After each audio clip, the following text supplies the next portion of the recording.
Looking to confirm, Fun Gwinzi. Good morning, everyone. Happy to have you joining us for the second day of the Yukon River Panel's 2025 postseason meeting. Joining all of you from Old Crow, Yukon this morning. We're happy to have you joining us both in the room and online. Before we undertake our official meeting proceedings, I just wanted to extend our sincere appreciation and gratitude to our hosts here in Old Crow, the Vuntut people. We had a tremendous celebration yesterday evening. Very much appreciated the meals, the music, and the events that were planned. They'll forever be known as the Gwich'in Indoor Winter Olympics. So thank you very much for that. Had a tremendous time and very much appreciate the hospitality. As part of our activities yesterday, we had someone in our audience, and likely I'm guessing one of the citizens from the beautiful community here, who sketched out a bit of a drawing on a paper plate, which then miraculously turned into what we see on screen this morning. So the Gwich'in people are known for many things, and there's many artists in the community. So I want to extend our appreciation to the artist, who is unknown, but Cindy does have the original work, and I think we'll look to auction it off later today. The starting price is $5,000 US for anyone who's interested. All right, so with that, perhaps we'll start off with our meeting proceedings. Mr. Co-Chair, if we're ready to proceed. Yes, absolutely, Mr. Chair. And just a quick reiterate the thank you for the hospitality, sharing your home with us. Last night's festivities were a lot of fun. Thank you so much for that, Mr. Chair. Thank you, Mr. Co-Chair. And so with that, we will begin our proceedings with a quick review of our agenda.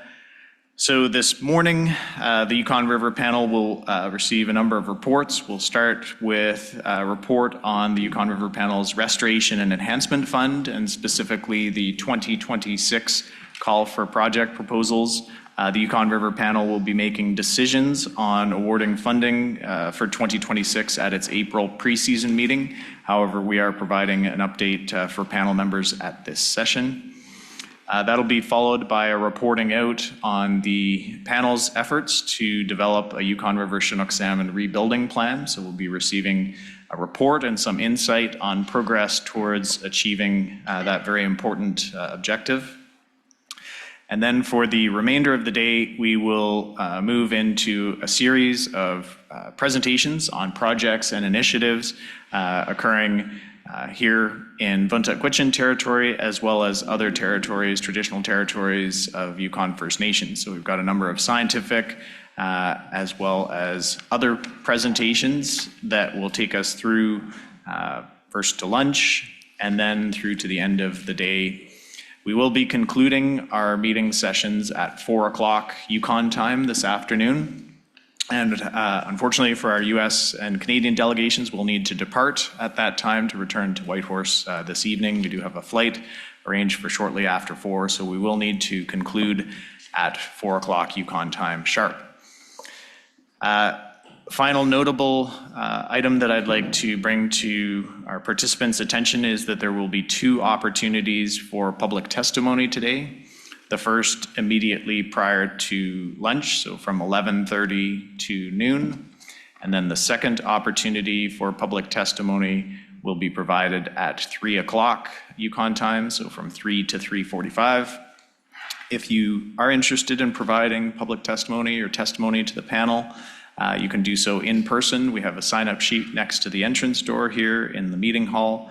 And for those online, please visit the Yukon River Panel's website under the Meetings tab, where you can find information on how to register to provide public testimony virtually. And I think that's it, Mr. Chair, as far as review of the agenda is concerned. I'll check with you first. Any additions or recommended revisions with respect to our agenda for the day?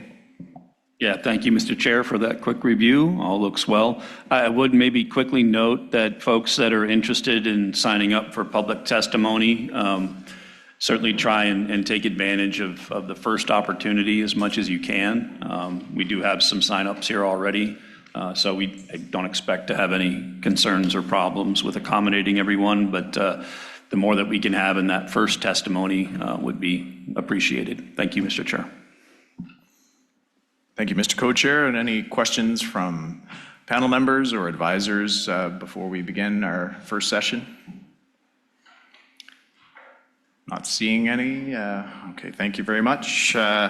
So with that, we will proceed with our first presentation of the day. And as I mentioned earlier, this will be on the Yukon River Salmon Restoration and Enhancement Fund, specifically the 2026 process. And for that, we are joined by a representative from the Pacific Salmon Commission Secretariat, Sasha Bent, online.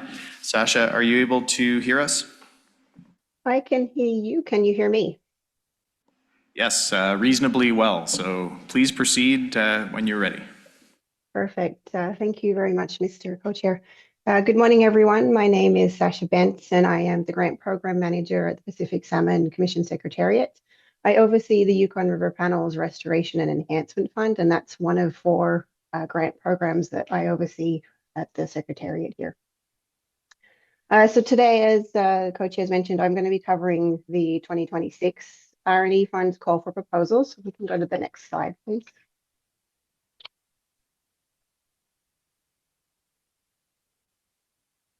Thank you. So for 2026, the call for proposals was posted on the Yukon River Panel's website in June. We notified all former R&E Fund applicants and awarded grantees. And we did also post a reminder on the website 1 month prior to the deadline. This year, the deadline was on November 3rd, so it was a couple of days later than the previous years. And all of the information was available on the website and our grants, our online application form as well. Next slide, please. So looking back to April 2025, the panel confirmed that priority consideration would be given to projects that would advance one or more of the priorities identified in the R&E Fund Priorities Plan, and those that specifically incorporated communications, stewardship, and youth engagement components. So just as a reminder for everyone, the priorities that are identified in the plan are restoration, conservation, enhancement, stewardship, and communications, as well as viable fisheries. Next slide, please. So all applications were received by the deadline, and this year we received 31 proposals for the panel's consideration. There are 18 for conservation, 7 for restoration, 5 for stewardship, and 1 for communications, with a total request of approximately $2.45 million US dollars, and that includes those in Canadian dollars converted at the current 12-month exchange rate of 0.72. Next slide, please. There is opportunity for the public to comment on proposals that have been received. There is a summary of those proposals available on the Yukon River Panel's website. And the website is posted on this slide. You can also just go to yukonriverpanel.com and find the proposals. There is a form if any public members did want to comment on that. And we'll be accepting public comments here at the Pacific Salmon Commission Secretariat until March 15th, 2026. Earlier this week, the panel did discuss any clarifying questions to be forwarded to applicants, and they did identify 3 proposals that will be forwarding questions for clarification in the coming week to those proponents. Those proponents will have until March 1st to provide their response to us, which will be shared with the panel prior to the April pre-season meeting. I'm happy to take any questions from the panel on that, but it's a very brief update on the 2026 call for proposals. Thank you very much for the presentation, Sasha, and again for panel member confirmation. The panel will be making decisions with regards to project selections and associated funding at its 2026 preseason meeting in April. And so for those proponents who have submitted proposals, a few of you may receive questions from the panel between now and then, but if not, rest assured your proposals are being provided due consideration by the panel, and we expect that decisions in regards to proposals for 2026 and associated projects will occur with proponents notified in mid-April 2026. So with that, any questions from panel members regarding the 2026 call for proposals, and specifically we'll call it our postseason meeting updates and questions for project proponents?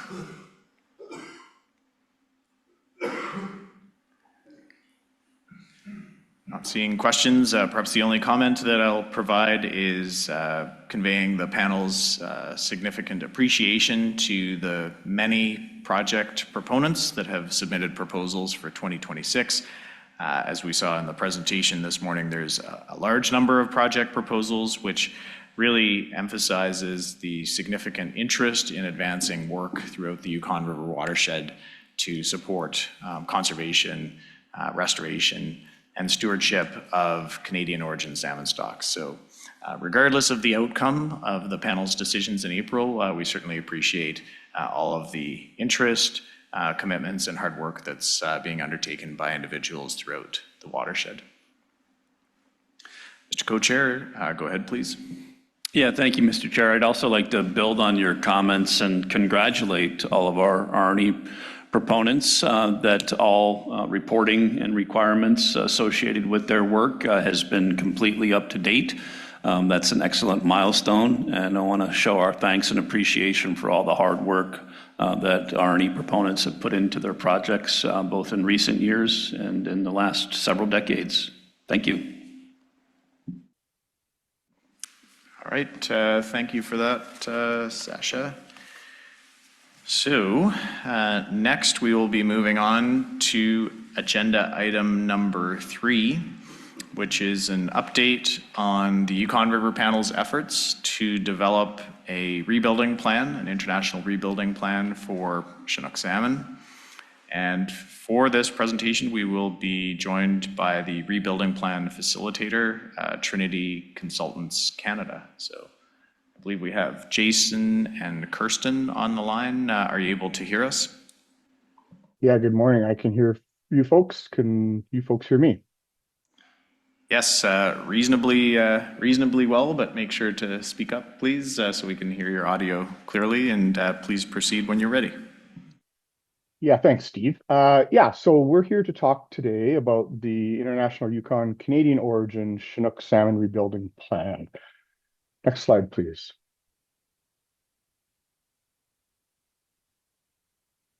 So for a bit of context, Alaska Canada engaged at the time Ecofish Research, now Trinity Consultants Canada, through the Pacific Salmon Secretariat to help the panel in the development of the rebuilding plan. The firm I work for, Trinity Consultants Canada, is a multidisciplinary environmental consultancy. We have expertise in fish habitat and fisheries management. My name is Jason Kurtz. I'm a fisheries biologist. I'm a project director and one of the 2 facilitators here. Joining me is Kirsten Lai, one of our project managers and the other facilitator. Next slide, please.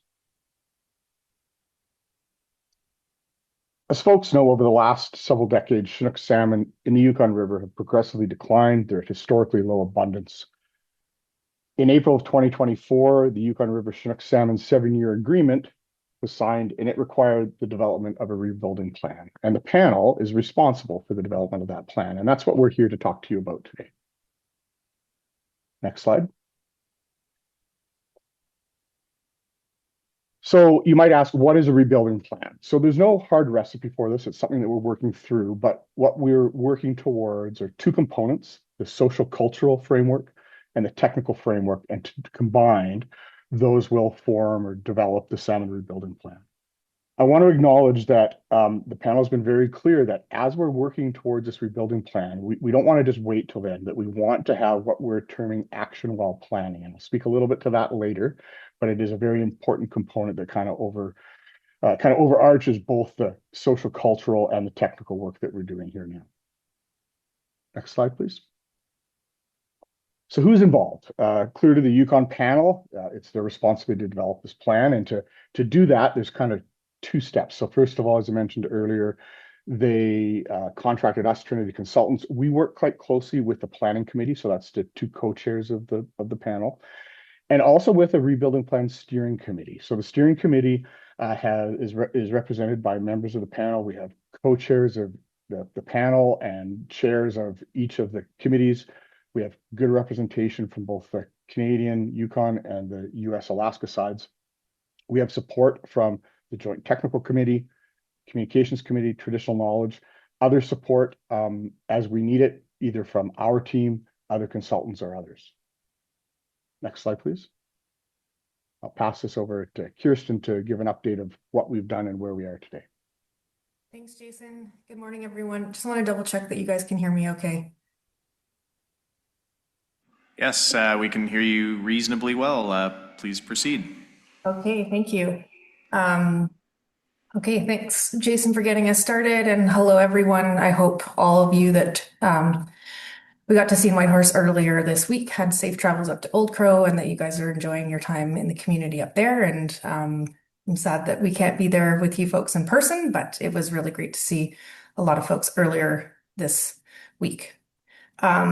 So moving on to this slide, this is for a lot of people that have attended meetings in the past, this will be a bit of a refresher of where we've been. And for anyone who's newer in the process, we're hoping that this timeline will sort of illustrate where we are in the broader scheme of things. So just going to talk you through a little bit.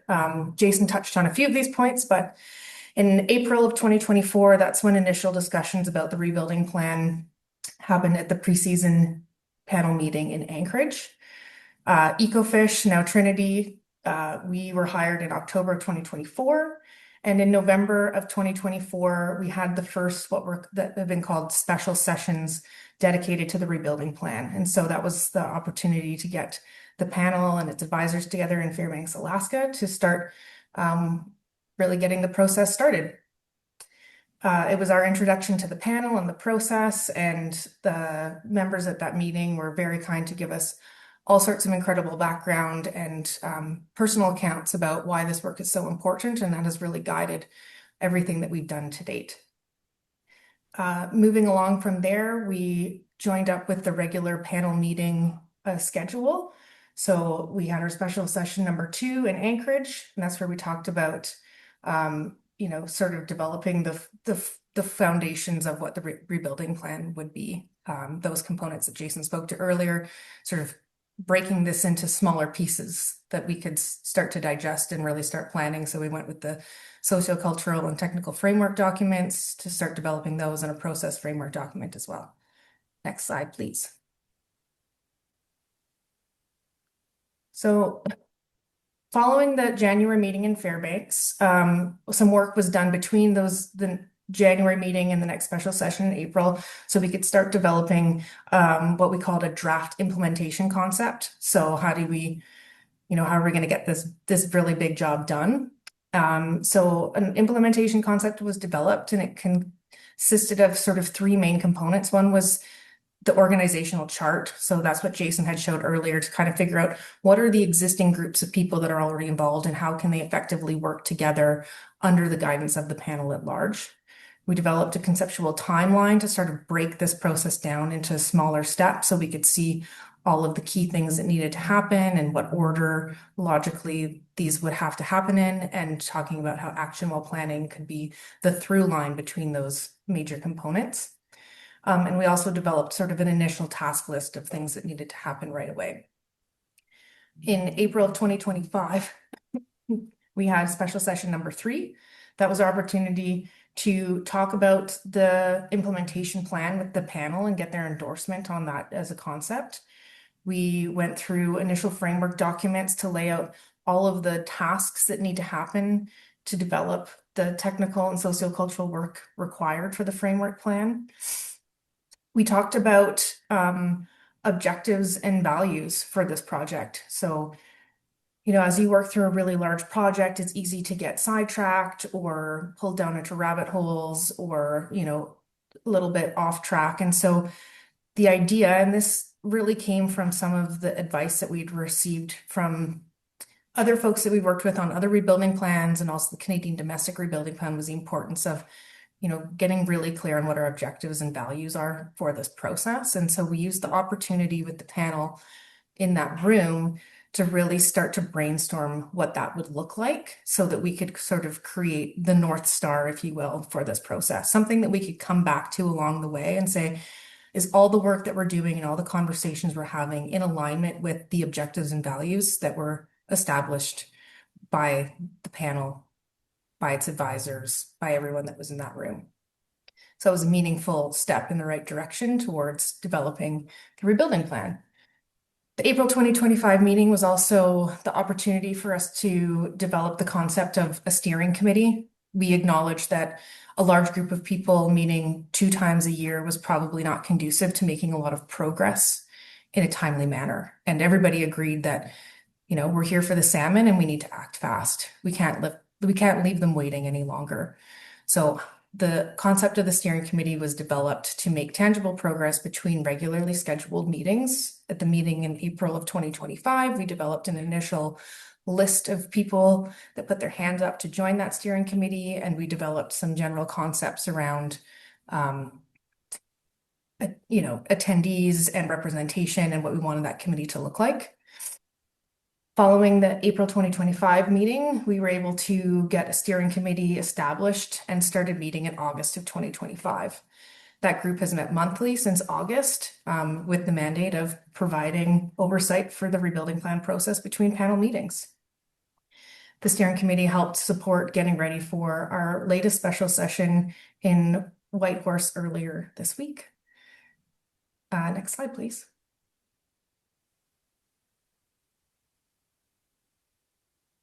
So on Monday of this week, we had our 4th opportunity to meet as a group for a special session in Whitehorse. And at that meeting, we accomplished a few things. We had some more sort of housekeeping procedural updates from the steering committee. That committee has developed a terms of reference. The committee conducted their first task that was talked about with the panel and back in April of refining the objectives and values. So coming out of the April special session, we had a whole bunch of really fantastic information and feedback from breakout group sessions, but it was a lot. And so it needed to be refined and reduced to something that we can come back to. So it was a neat opportunity to sort of distill that information into something that we could use, a living document that can be refined as we go along if we need to. But that was, an initial accomplishment by that committee.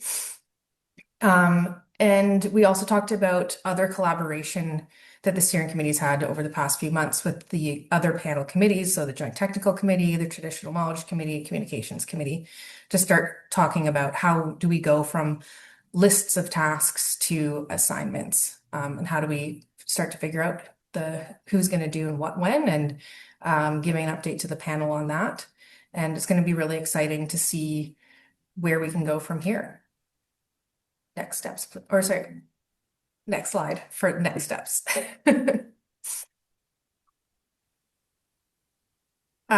Also at the meeting on Monday, we had a couple of really fantastic presentations. So we had an opportunity to hear from those folks that were very involved in the Canadian Domestic Yukon River Chinook Rebuilding Plan. So they were able to highlight some of the work that they've been completing for the last 3 years. It was an opportunity to sort of get us all calibrated on work that has been very meaningful and a large part of many people's lives for several years now. And then other folks that maybe were aware of that program but didn't have quite the level of insight as others. So we could start thinking about what features of that plan would really resonate with the panel on what they wanted to see in the bilateral plan. We also had a presentation from a couple of folks from the company that Jason and I work for. Trinity Consultants has been working with the Pacific Salmon Foundation to develop a rebuilding plan process using Upper Fraser Chinook population as a case study. And that team was able to highlight some of the work that they've done, what that process looked like, elements of that process that could be combined with other thoughts from the panel on how we can take all the amazing work that's been done and leverage that experience and experimentation over the last couple of years from that team to also think about how can we integrate that into the bilateral plan. Pardon me. And finally, we had a facilitated session on action while planning. And I think Jason had touched on that earlier in this presentation, but I'm going to pass it back to Jason to explain action while planning in a little bit more detail and explain what we did at the meeting on Monday. Thanks, Kirsten. Yeah. Through the first couple special sessions, we heard from the group how important it is that we don't just wait for this plan, that we have to do things now, that we have to do things for the community and for the fish.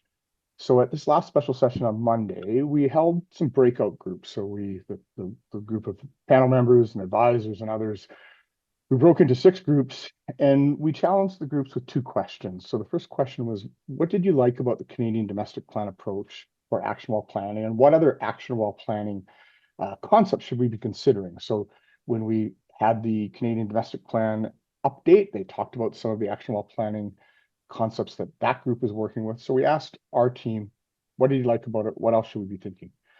The other question that we posed was, how do we spread the word? How do we communicate the information of the work that we're doing out to communities? And just as importantly, how do we get information from the communities back so that we can incorporate it into our planning? Next slide, please. So we have some work to do. We heard a lot of really great ideas. Kirsten and I and the steering committee will take that information, we'll assemble it, we'll put it together and think about what can we action now. But I wanted to highlight a few of the themes that we heard. So we heard about the importance of cultural camps, about how do we keep youth engaged? How do we keep the skills of working with fish, even though they're not here right now? We heard how some communities are using different fish species or different sources of the fish that they want to use.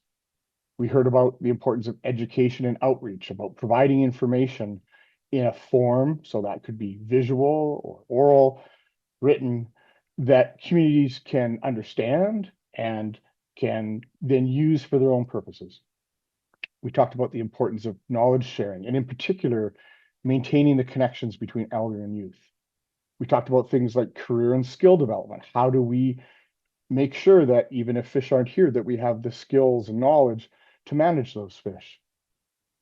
I mentioned earlier, we talked about communication and the importance of engagement and participating. And one of the underlying themes around communication is making sure that we understand what is important to each community when we're having those conversations. And one theme that didn't come up much in the breakout groups, but that was very prevalent in our broader discussions, was about the action that's already happening. And I just want to highlight, one of the most important actions is that people have stopped fishing. We want to acknowledge that. At the panel meeting, it was very clear people are impassioned about that. It's an important first step, but we know it comes with a lot of costs. So give you a little bit of an outline of some of the themes. We're going to continue to expand on those and ultimately have the panel work together to enact and enable and complete actions while we're still trying to develop the rebuilding plan itself. And I'll pass it over to Kirsten for our next steps. Thanks, Jason. Yeah, so what's next? Obviously, one of the things that needs to happen is taking that wealth of information from all of our breakout groups on Monday and synthesizing it into something that we can sort of digest and help inform and support figuring out what high priority actions need to happen. So what needs to be done probably starting yesterday, and helping inform some communication strategies. So that's something we'll see the steering committee probably work on over the next few weeks, is helping to distill that information and continue their ongoing collaboration with the communications committee and others to start seeing the rubber hit the road. The steering committee will also continue to meet monthly to start working on developing work plans, including proposed activities. Obviously, that's going to require resourcing and funding. We're going to continue to collaborate with the existing panel committees, so Geotechnical Committee, Traditional Knowledge Committee, Communications Committee. We've touched on some of that collaboration earlier. And possibly more engagement with additional subject matter experts. So we're very fortunate in this process that we have a lot of really fantastic minds and lots of really experienced people that are already involved in the process. And we also recognize that there may be some other really important perspectives that need to be brought in, or people that have incredible experience, and we want to leverage that. And so steering committee will continue to engage with those people and search out others if it's felt that that is critical path. But most importantly, we're going to get everything ready so that we can have a special session with the 2026 preseason meeting. So special session number 5 will happen in April of 2026.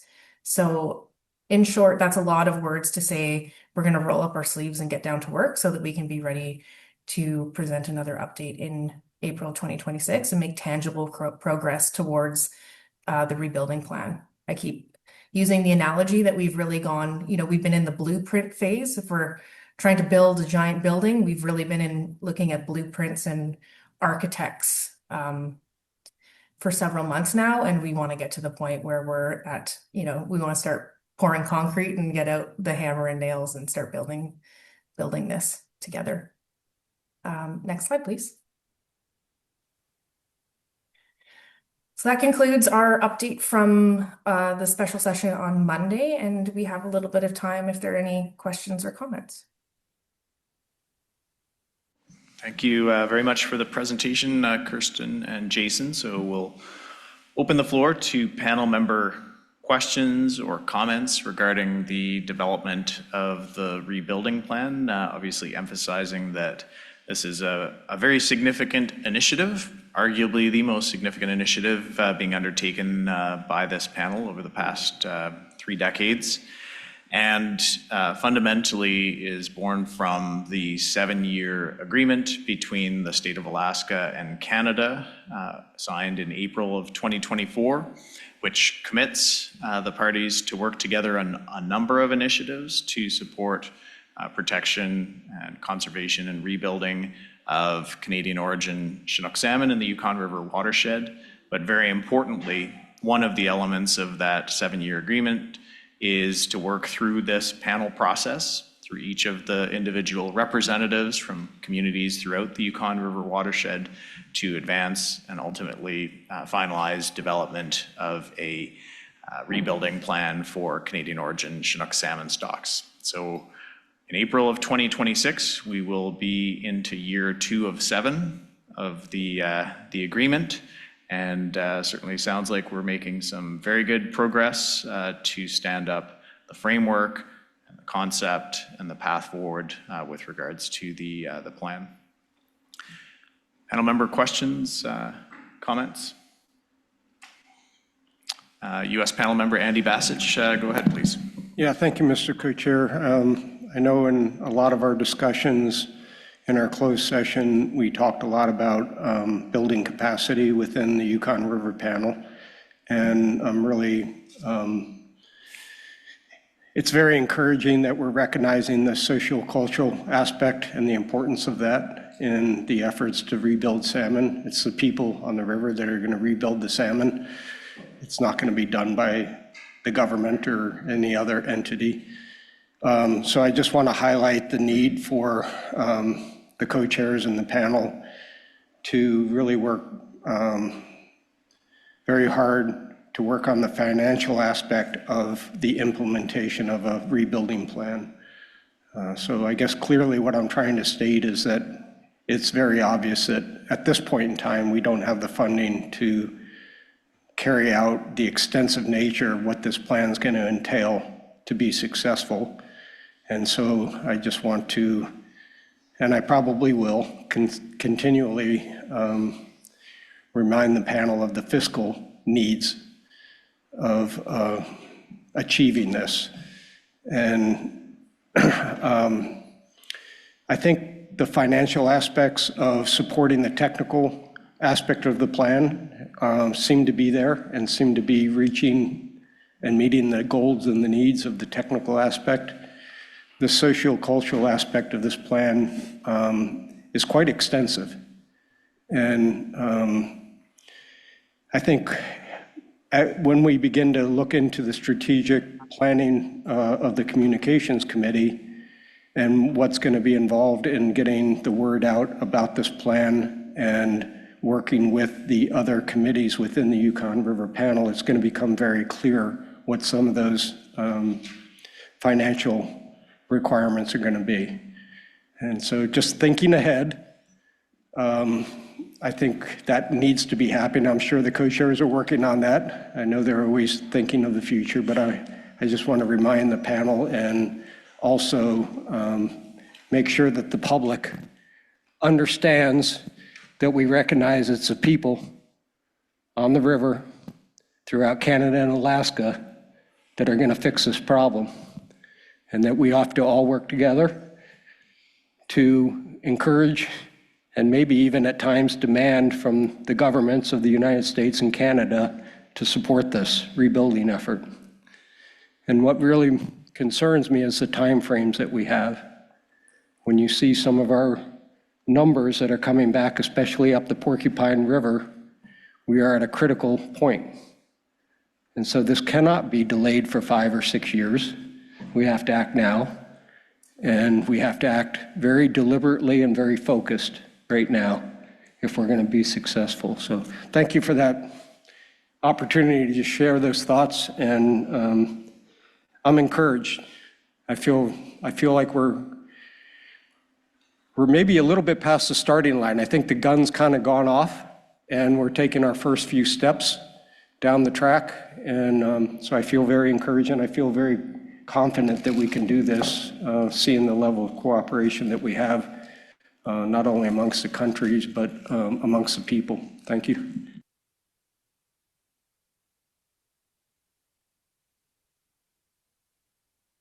Thank you very much for the comments, Andy. Really appreciate it. And obviously important to emphasize the need for timely action and progress. And certainly that's what both the Yukon River Panel expects and the parties, the state of Alaska and Canada, are committed to. On the resourcing element, you very rightly pointed out the need to look ahead to the future with regards to costs and associated funding. For the benefit of panel members, the expectation is not that the Yukon River Panel will fund the implementation of the rebuilding plan through the Restoration and Enhancement Fund. That was not envisioned by either party, either Canada or Alaska. Within the 7-year agreement, there is a specific clause that speaks to funding commitments by the parties, those being Canada and Alaska. From Canada's perspective, perhaps to provide some insight, the Government of Canada has contributed nearly $1 million over the last 2 years to advance work on Yukon River salmon rebuilding plans. And I know the state of Alaska has provided some very significant fiscal contributions as well. And again, for the panel's benefit, the governments of Canada and Alaska are directly funding the work of Trinity Consultants to support the panel in development of rebuilding, this important rebuilding plan. Mr. Co-Chair, anything to add on that point? Yeah, thank you, Mr. Chair. I think you summarized it very well, and thank you for those comments, Andy, and to Kirsten and Jason for the excellent update on the good progress that the panel is making on this task. The state of Alaska is certainly committed to this process. Again, the Canadian component of this equation has a head start with their domestic process and all the resources that have been committed in the engagement from all First Nations communities and Yukon stakeholders throughout the Yukon Territory to get a head start on that plan. I've recognized from the get-go of this process that that head start is going to be incredibly important to this process. It's going to help to jumpstart getting to completion. So the Canadian work that's been done to date is extremely valuable and welcome to this process. There's no doubt about that. So in the last couple of years of now this going bilateral through the panel process to develop a comprehensive rebuilding plan for Yukon River Chinook and Canadian origin. In that regard, the state of Alaska has also been contributing several $100,000 per year.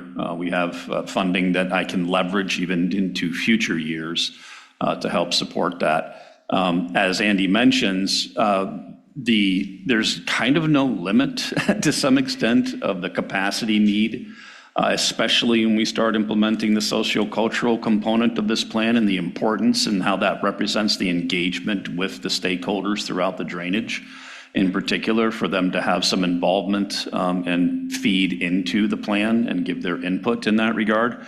And that is something that, as mentioned in the presentation, that we're really going to be tackling that very focused effort on the sociocultural plan in the coming months and going into the summer, for that matter.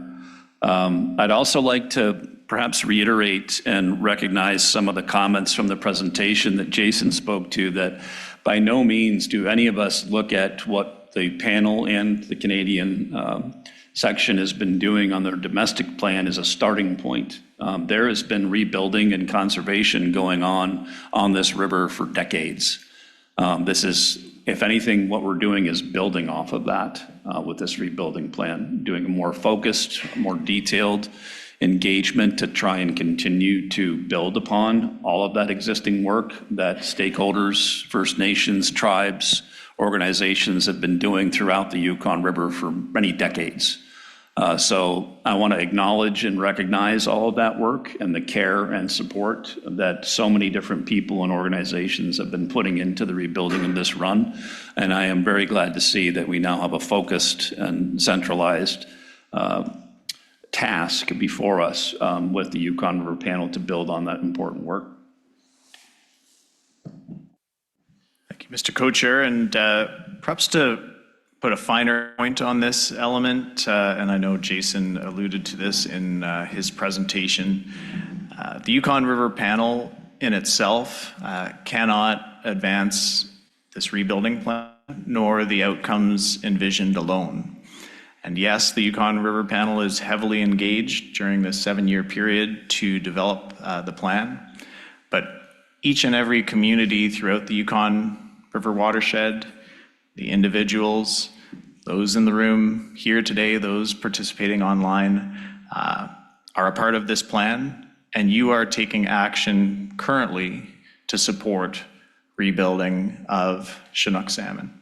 And you may ask, well, how are we doing that?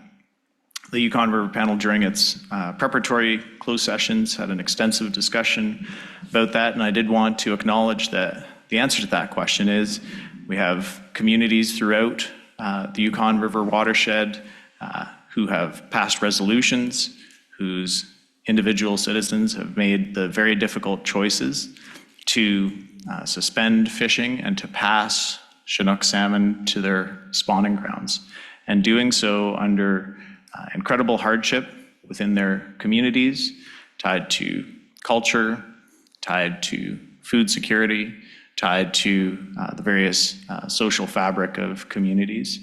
I want to acknowledge in particular the communities in the lower Yukon River. We have a number of representatives on the panel, Ragnar, John, and Sven.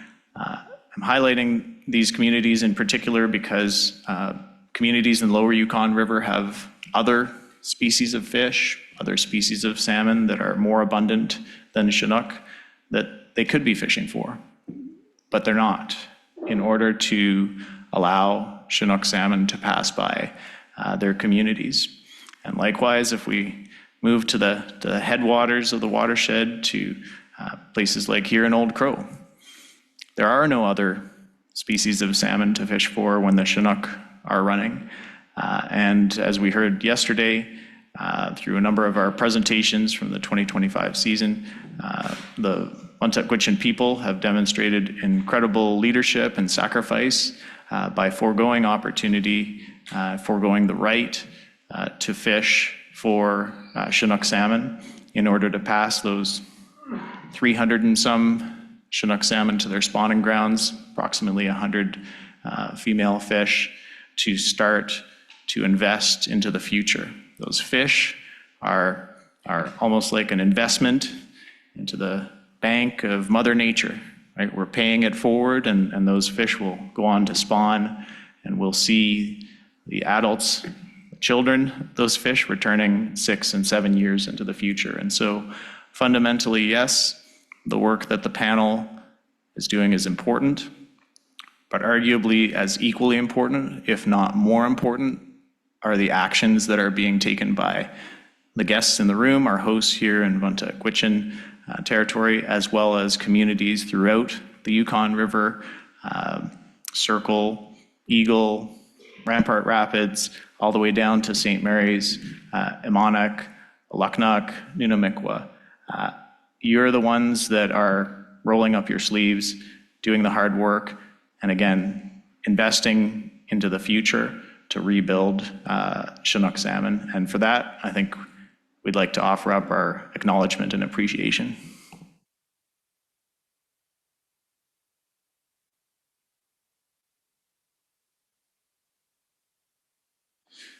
Question or comment from U.S. panel member Virgil Umpenauer? Thank you, Mr. Chair. I think one of our biggest, I've been thinking about this a lot, and our biggest challenges, or our biggest challenge to try to get something done comes in the socio-economic arena because of societal decisions made 40 to 50 years ago, where they did not consider the effect of what they were doing on the rest of the state. But those things are getting addressed as well. Just in a couple of weeks, one of them will, and then the other one in March. And there's panel members involved in that. I'm heavily involved in it. Andy's heavily involved in it, and others. John Lamont, his proposal is the one we're going full steam on, the Fairbanks Fish and Game Advisory Committee, to close the area and fishery for the month of June. I don't know if the odds are we probably won't get it done, but it's going to be out there, and a big part of that, that's a political battle. And so is dealing with the politicians so that they understand what we're doing. And so I wanted to point that out, that is our biggest battle. And I want to add a little bit to what Chair Steve just said. And that is that I know how it probably is there for people trying to fish in Old Crow. But you know, the upper Yukon, we have to follow the sport fish regulations if you're in the non-subsistence area, which is what Fairbanks is.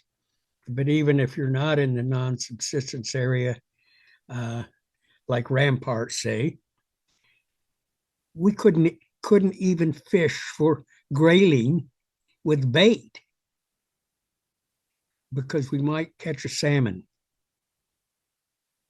And so just our only other way to catch a few fish to maybe eat, we were totally restricted. No bait. And burbot, you can't fish for burbot without bait, but legally we were prohibited from doing that this year. And so I just wanted to point that out. It's just a terrible burden to place on people, especially people that a big part of their annual food would have been salmon. Thank you. Thank you, Virgil. Very much appreciate your perspective and sharing your thoughts with us. Next, we'll go to U.S. panel member Andy Bassich. Go ahead, please. Yeah, thank you. Thank you for that, Virgil. And you sound a lot better. I'm glad to hear that you are maybe getting a little more well. The other things I wanted to point out and support is that the Canadian Rebuilding Plan has been an astonishing amount of work. And one of the things I wanted to point out about it, it's a very large document, and sometimes people look at that and say, oh, what am I going to do with this? But I think the beauty and the wisdom behind creating such a comprehensive document is that it is something that has thought about pretty much every aspect of the rebuilding plan. And the real beauty of it is that it will enable us to then focus in on priorities.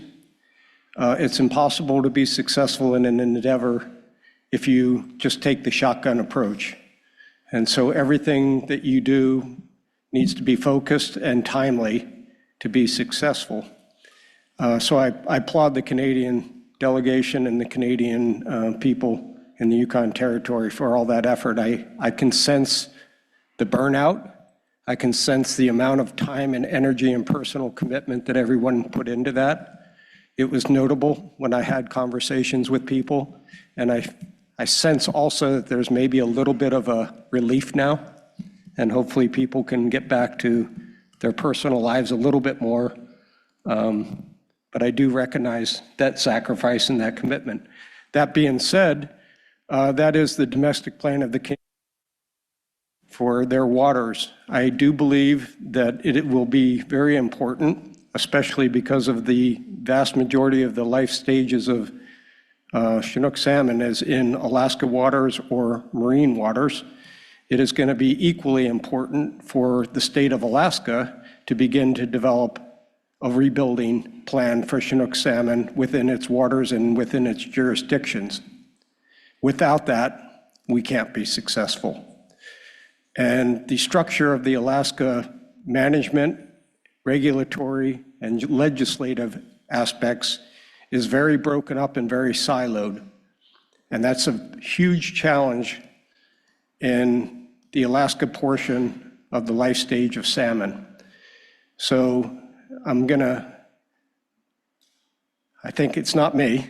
There are a lot of people engaged in this that feel that the state of Alaska needs to begin to recognize this deficit in its ability to help solve this problem right now and work towards improving that moving forward, working with the people, creating a tri-management system where the Indigenous people of Alaska have a seat at the table, the state of Alaska has a seat at the table, and U.S. Fish and Wildlife Service has a seat at the table to talk about fish and to try and create a system of management that will be sustainable into the future. Because it's very clear right now that we have not done that we are failing right now at that, and that almost all species in Alaska, with the exception of sockeye, are on major declines. And all fish in Alaska are getting smaller. That's a huge indicator that we cannot be an ostrich with our head in the hole anymore. We have to recognize that, and we have to begin to take action on that. And that's going to be a very big job, and it's going to take a lot of cooperation from all user groups. It cannot be siloed anymore. Thank you, Mr. Co-Chair. Thank you, Andy, and appreciate those words. And I know it was unintentional, but you stated we need to ensure that we have a seat for the fish at the table. And a number of years ago, our Canadian panel member, Brandy Mays, pointed that out to us. And I think very consistently, we've ensured that salmon have a seat at this table each time we hold these meeting proceedings. And for those online, I'm not sure if you're able to see, but at the front of the room, the Canadian origin Chinook salmon, the two that you've seen at previous meetings, did travel up to Old Crow for these meeting proceedings. And so that's a small way of reminding us of what we're doing this for. Yes, we have a lot of conversations about the people and the human dimension aspect, but as equally importantly are the salmon. So thank you for reminding us of that, Andy. Any additional comments, questions from panel members? Jeffrey, please go ahead, Canadian panel member. Thank you. In the April 2024 agreement that kind of triggered this rebuilding plan process, it states a rebuilding target of 71,000 Canadian origin Chinook salmon at the international border passage. There's no specified passage for the Porcupine River. And I know in our past discussions, it has been a question, do we want to include the Porcupine River in this? And considering we're in Old Crow on the Porcupine River, I just wanted to ask for some clarification on where the Porcupine River sits in the scope of this rebuilding plan, this international rebuilding plan, for the people in the room, for their knowledge. And yeah, if there can be clarification put on that, please. Thank you.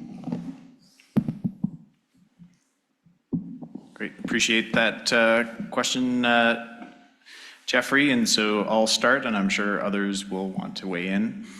So the 7-year agreement between Canada and Alaska, signed in April 2024, contains quite a lengthy list of very specific commitments. And there are 10 to be exact. One of those commitments, as you appropriately point out, is a rebuilding target of 71,000 Canadian origin Chinook salmon, and that's international border passage. Currently, within the Yukon River Salmon Agreement, there is a interim management objective for Canadian origin Chinook salmon specified at the international border, written into the agreement. Excuse me. That number is lower than what's referenced in the 7-year agreement, and in fact lower than the other interim objective of 42,000 to 55,000 that the panel adopted a number of years ago. The intention of the 7-year agreement is to bring clarity for the 7-year period that for the international border objective, a target of 71,000 Canadian origin Chinook salmon will be used to inform any potential subsistence fishery triggers, either in Alaska or in Canada. Your question is specific to the porcupine, and how does that fit? Currently, there is no conservation objective specified within the Yukon River Salmon Agreement for Chinook salmon within the Porcupine River. That being said, Chinook salmon originating from the Porcupine River co-migrate with other Canadian origin stocks in the upper Yukon River watershed. And so inherently, by providing protection and setting a management objective for, we'll call it the collective Canadian origin Chinook salmon stocks, that affords inherently extended protection to Porcupine River Chinook salmon stocks. As far as specific thoughts within the rebuilding plan, and then a broader path forward in regards to establishing bilaterally recognized conservation objective for Chinook salmon in the Porcupine River watershed. On the latter piece, one of the absolutely essential elements to be able to advance establishment of a conservation objective for Canadian origin porcupine Chinook salmon was the implementation, and we'll say the normal annual delivery of the Porcupine River sonar program. Tremendous acknowledgement and appreciation to Stan Jutley and Pauline Frost, who went to Ottawa. Yesterday we talked a lot about going to Ottawa. They went to Ottawa over 10 years ago, I think, to petition the government of Canada about the importance of ensuring that we have a better understanding of Chinook salmon and chum salmon, but for a big part Chinook salmon in the Porcupine River watershed. And in turn, the government of Canada made a permanent, we'll call it ongoing commitment to fully fund the Porcupine River sonar program here in Old Crow in order to begin to annually enumerate the number of Chinook salmon returning to the watershed. So that's a building block, a stepping stone towards developing an awareness and an understanding of Chinook salmon abundance and distribution in the Porcupine River watershed. Obviously, traditional knowledge and understanding from the people of Old Crow about Chinook salmon, both distribution and abundance, will be absolutely essential in informing the panel's work on both the rebuilding plan, as well as a conservation objective for the stock. But I'll maybe open the floor. I'll go to Jason and Kirsten first. So in regards to the rebuilding plan development and Porcupine River stocks, can you speak to some of the conversations and efforts that have been underway as part of the panel's work to develop the framework to date? Thank you. Yeah, I'll maybe speak to that first. Yeah, so we're focusing on Canadian origin. We're not this point distinguishing between stocks or conservation units. So the porcupine is within the scope of what we're looking at. One question that people may have, difference between the Canadian origin or Canadian domestic work and the work that we're doing here at the panel. Obviously, Canadian origin fish move down through Alaska out into international waters. So we are considering that entire life history, and we've sort of heard the concept gravel to gravel. So we're considering all life stages of all habitats of Canadian origin Chinook salmon. Thank you, Jason. Mr. Co-Chair, go ahead, please.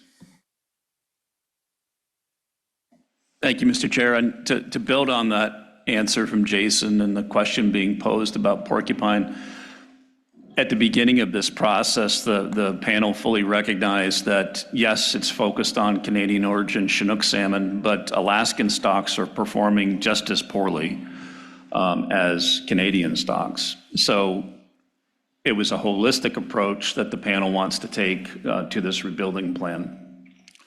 And in the same sense that Alaskan stocks will benefit directly from the outcome of this rebuilding plan process, and have application to additional tasks, ideas, focus, management objectives, et cetera, within Canada, and Canadian origin stocks will also inform and guide what Alaska does on its own domestic stocks, I guess, for lack of a better term, concurrently. So it does have application beyond just Canadian origin main stem Chinook in that regard. And at a minimum, and I'm saying minimum because it could be much more than this as we continue to develop the process, the porcupine would certainly benefit from the standpoint of rebuilding focus and so on and so forth, as the Alaskan stocks would in that example. So it's inherently built into the process.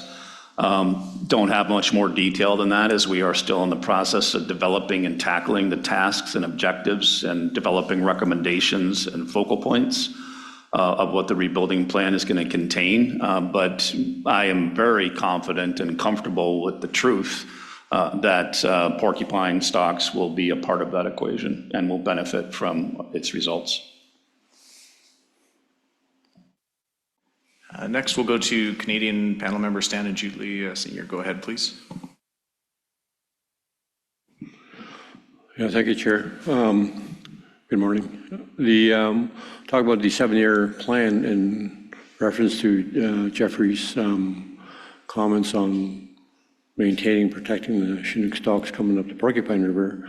I think historically we've done what we can. I think the U.S., which I requested, has, through their management historically, did what they can to protect the chum stocks coming up the river from the mouth of Porcupine, because there was difficulty to maintain and ID the stocks all the way up the Porcupine, up the Yukon River. To maintain the protection of that stocks coming up the Porcupine was really difficult to do. So mainly from the mouth of the Porcupine River, the confluence of Porcupine and Yukon, there was definitely a support in that area to support the stocks that were coming up the Porcupine River.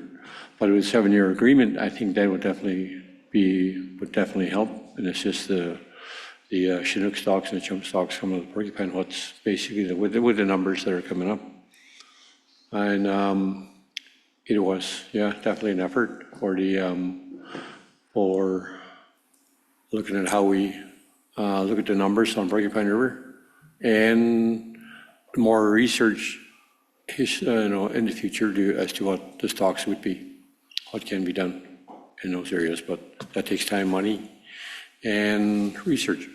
So just want to make those comments. Thank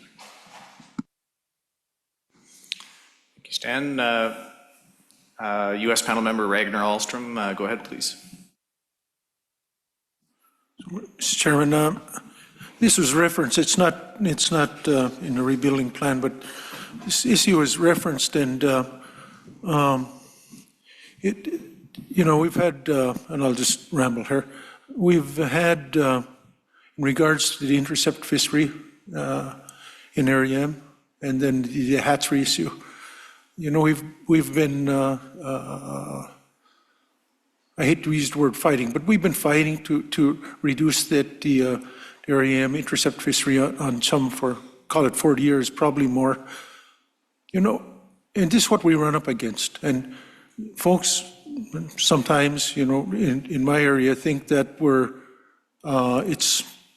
it's a black and white issue, close down area. And what the problem is that there's indigenous folks from Sandpoint, Port Muller, Falls Pass, and other cities that rely on that fishery. And ditto with hatch releases, there's cities in southeast Alaska that have built families, indigenous families, around a harvest of these hatchery-released fish. So that's a problem. And I think we could go through we've done it 40, 50 years, Virgil will tell you, of trying to reduce, for instance, the area fishery. And I think we can all agree that hasn't worked. It would seem like at some point we sit down with those folks in the area fishery. Because when you go to the Board of Fisheries, you see, fishermen, wives, mothers, kids crying, indigenous folks that have built their families around the area fishery. And maybe the only way we can solve this problem is sitting down with them and see if we can, and I'm speaking to Alaskans here, can resolve this so that maybe they have an idea of some way we can allow the passage of AYK sums to the Yukon. Because 40, 50 years of fighting, and the problem with the regulatory processes in Alaska, it's kind of political. When these Board of Fish members change, you think you've got a solution, then they change out and you're back to the same old thing. That's what has happened for 40, 50 years. It's not as black and white as sometimes we make it out to. I think at some point we have to sit down with these folks. Mr. Chairman. Thank you, Ragnar, and I completely agree that engagement is absolutely essential as a component of the development of a rebuilding plan to ensure that the different perspectives and realities are reflected in the path forward. So appreciate your comments. Next, Canadian panel member Pauline Frost. Go ahead, Chief Frost.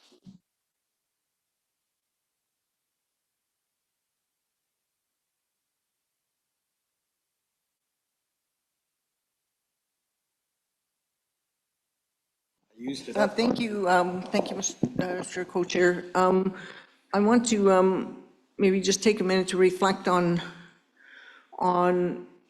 the past for a second, because I think there's a lot of questions around the rebuilding model from a domestic perspective, but on an international scale as well. Historically, the Yukon River Salmon Subcommittee is established under the umbrella final agreement to provide guidance and support to Indigenous Yukoners, Yukon communities, essentially to co-manage and come up with a regime that would govern and set the limits and make recommendations to the minister by way of consultation. I know as a former chair of the Salmon Subcommittee, working on internationally with all of the communities in Alaska and being one of the founding members of the Yukon River Intertribal Fish Commission, signing off on an agreement to look to working towards a common approach around subsistence harvest, traditional and cultural practices across the whole main stem, right from the Ragnar's village and John Lamont's village to right up to Fishing Branch. We came during times of abundance. We had targeted 40, we were at 42,000 because we had so many fish, we thought it would last forever.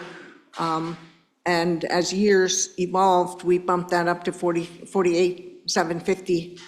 And so the question had been asked, well, why are we now landing at 70,000, right? When originally, historically, we had such low numbers.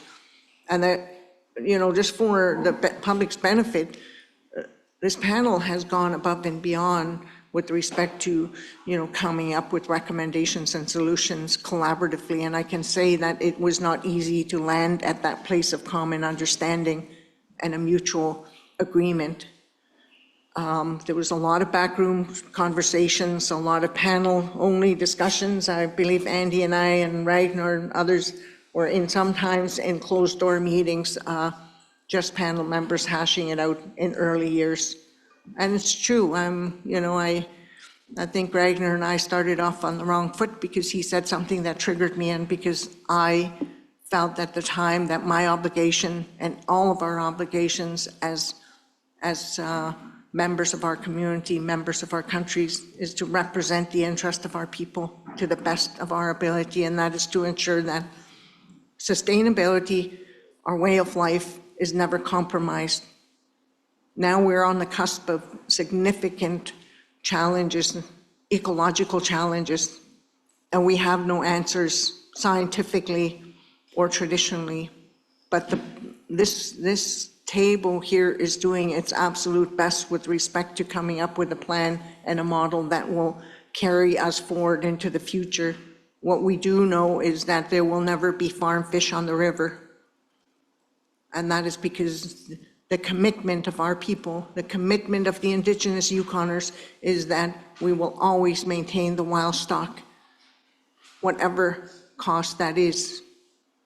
And so I want to just acknowledge also that there are members of the Yukon River Panel that have appeared before the Board of Fish, that have appeared before all of the regulatory bodies in the state of Alaska, to advocate for changes on the, on the pollock trawlers, the bycatch, influencing change, recommendations that come out of this panel has, in an attempt to advance that, our relationship with the Association of Alaskan Village Presidents and the Tanana Chiefs Conference, who represent pretty much the whole of Alaska Indigenous population, being Inuit or Indigenous, have taken measures into their own hands with respect to enforcing or pushing to maybe the court systems, regulations, and trying to influence alternative measures on how well, essentially they put forward a legal challenge, right, to try to change regulations. Is that an appropriate way? Well, sometimes people just, folks get to a place where they feel no other option is available to them. But our voices matter, and I think that's really important. And I think what our dear friend Kelly was saying yesterday to us, Ben's been around the table with us in early years, and now his wife's here giving us some of the same messages, and that is, we have done all we can here on the river. We're working, we're doing our efforts, but it goes beyond that. We have a political obligation as well, and a regulatory obligation on an international scale. So I wanted to just reflect that, because as we look at maintaining the wild stock, we look at the pristineness of our environment as we see it today. That's not the problem, right? It's not the problem at all. And from Vantaguchen's perspective, we have an absolutely beautiful river, uncontaminated river, beautiful headwaters, beautiful streams, but we still have no salmon. We're not the only one. This has only been 5 years for us. Teslin Tlingit Council members have had no fish for 30 years. And they took absolute measures to participate and showed up at every Yukon River panel as far as I can remember. And they came with their elders and their youth. They sang to us, they testimonied to us, and they advocated, and guess what? They now have fish because they took the efforts to reduce harvest. And I just wanted to acknowledge the villages along the Yukon River in Alaska and the sacrifices that they've made as well. I think that is a huge testament to your commitment to this purpose and this cause, that it's not a Canadian problem. It is not.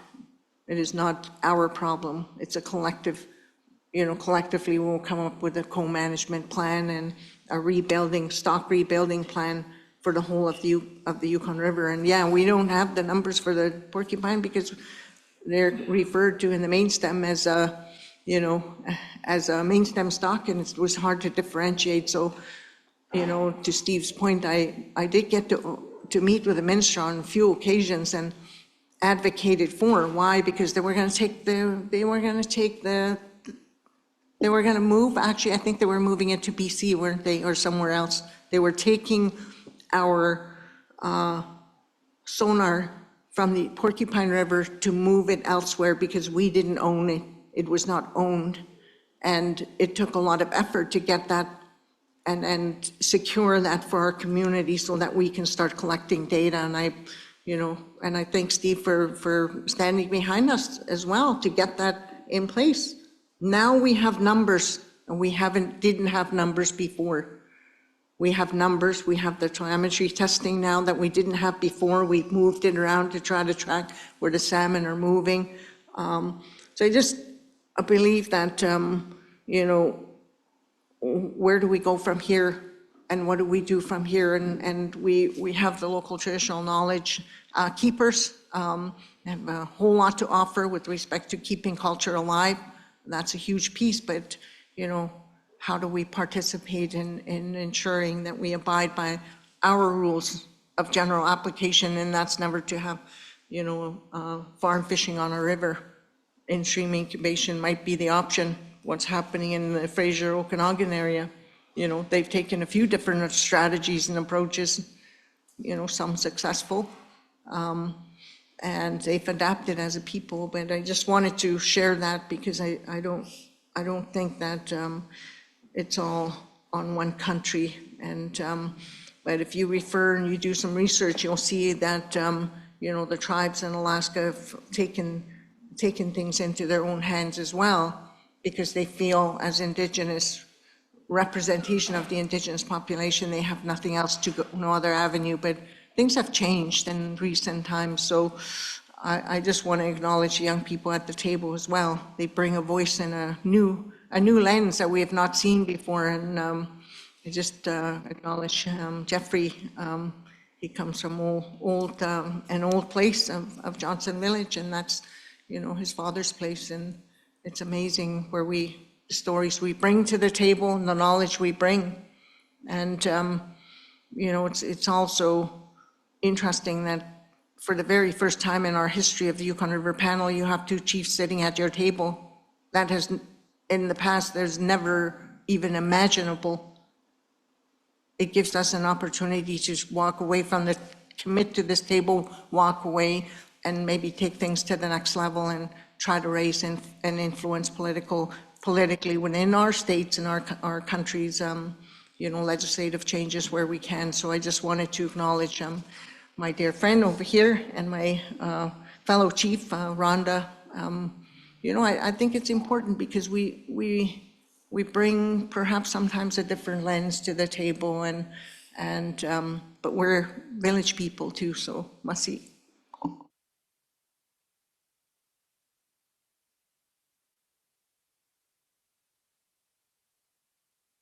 Thank you, Chief Frost. Next, Canadian panel member Brandy Mays. Go ahead, please. Thank you, Mr. Co-Chair. Yeah, thank you for that, Pauline. That's amazing.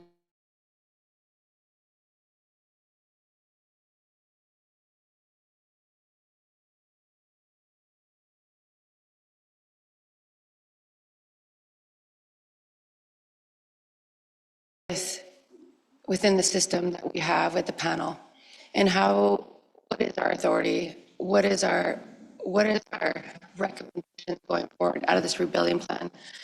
And I did say, what is the political will?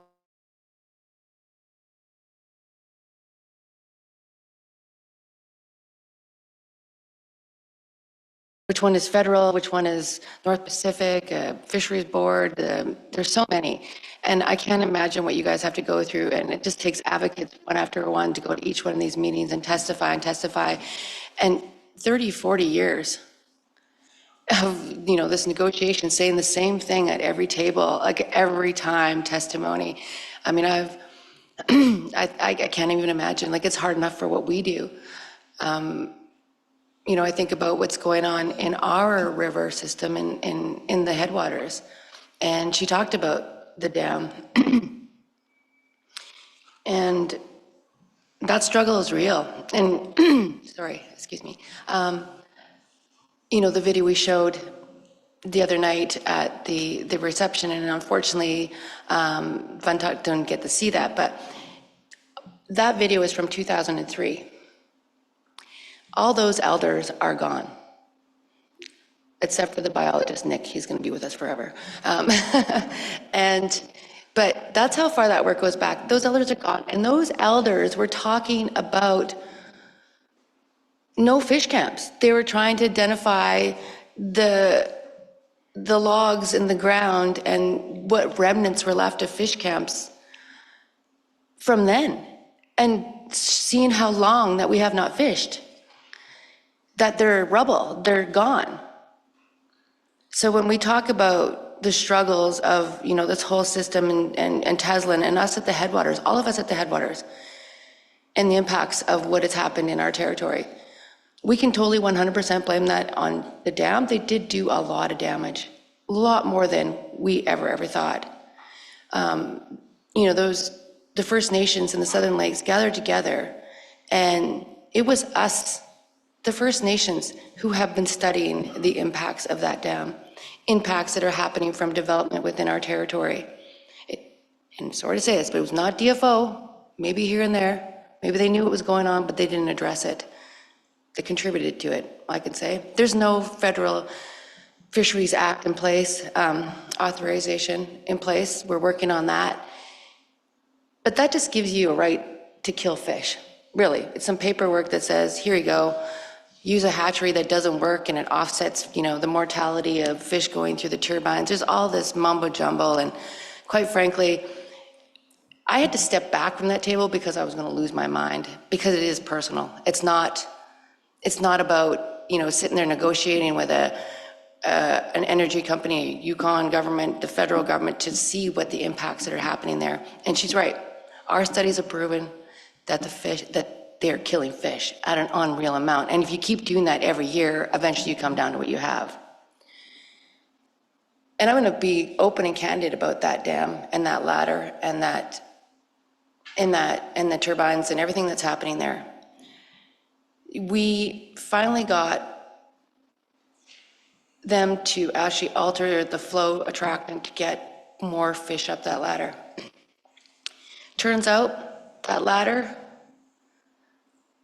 it couldn't hold the water that was coming down, and it's bulging out, and now it's under, it's inefficient. We've been saying this forever, but that wasn't brought up in meetings. That wasn't brought up before we went into the relicensing process. And now it's a turnaround and go back and say, well, we need to do that. We don't have the money to fund that because it's going to be, there's a threat to the ratepayer. And that is absolutely not fair. And when I think about that dam, you had almost 60 years of free rent. But now the people that pay, my sister got a $1,600 freaking utility bill for this December. We got a $5,200 one. How does anybody manage to, besides all the cost of living and everything else and not having salmon, and then we, because of the implications of that, this is the only energy system that we have. And I hope to God, Curry, you're listening, you had that meeting, Carney, because that means something. That means something to the people that live in the Yukon and how it impacts everybody up here, how our cost of living, and then that utility bill comes up, and then it's also responsible for taking away our food source. It's devastating that what is happening there, and they have no money. The number one thing is, we need a new ladder. We absolutely need a new ladder. We need to stop killing fish, and we need commitments from our governments beyond this table. We need commitments to deal with what Regner says, and dealing, like how the government in Alaska and the feds have played the system to make people rely on hatchery fish and pit each other off. The lower river, the middle river in Alaska, there's all this issues too. We have it here. We've come down to the point now where we're not fishing at all in Canada. There is no cultural fishing. There is no killing fish for testing. There is none of that. We are doing everything in our power to avoid that. And it's not fair, absolutely not. But that's the steps that we're taking here in Canada. And I think about, you know, we talk about this collaboration and this unity, and we are here unified at this table. But outside here, they're not. Especially in Alaska. There's people that absolutely want to fish, and to blame the people along the river for what has happened is because the management of how it went is why it happened.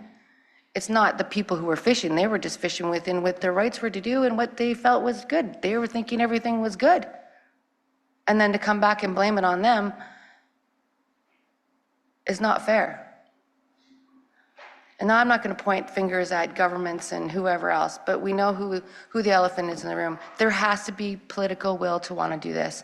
There has to be the money put forward, the will, the opportunity, and everybody on board, because it's not going to get any cheaper. Connecting to other grids, fine, that has its impacts as well. You know, we have to think about doing this sustainably and respecting the people on the river, and most importantly, respect that everything that relies on that river, our salmon and all the fish and the wildlife, and our ecosystem, and our culture and our life. That's important.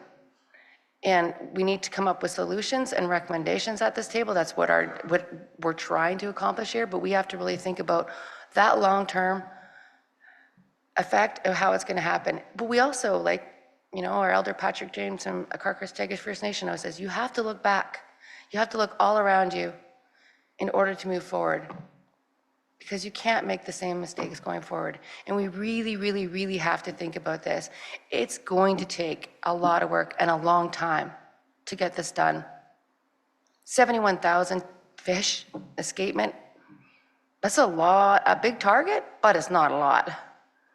You know, it should have been 71,000 or 80,000 long ago. We wouldn't be in this situation. That's the part of management. That's what this table decided. So we are responsible for what has happened, because we didn't call them on it. We didn't call this panel on with that, or the management board that said this escapement was going to be 55,000 or 40. It was always to the bottom of it, for sure. You know, our camps used to have tens of thousands of fish.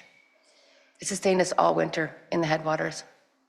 So I'm just going to let you know that the Headwaters is committed to this progress. We have been doing it. Everybody's been doing it. Rebuilding, restoring, science, and most of all, not fishing. It's the other elephants in the room that need to be targeted, and that's that we really need to focus on. I think that's where we need to really focus our work and how that's going to go. And Carrie said it yesterday. And you know, that's what we're doing at the Headwaters. We're fighting tooth and nail. We're fighting tooth and nail with that dam, calling them on it, everything. There's so many issues. If you start looking up, guys, you don't understand what we're facing there too. We're facing the same things that Alaska is facing when we're facing that dam. Because everybody needs electricity and everybody needs power. And it's one source, two sources, and what has impacted everything. So I just want to let Carrie know that if she's online, that we're making that commitment, and we are doing that. And I think everybody in fact, I know everybody along the Yukon River that lives along this Yukon River, or anybody that's involved with this work, has made that commitment. It's others that need to make that commitment. And unfortunately, it's just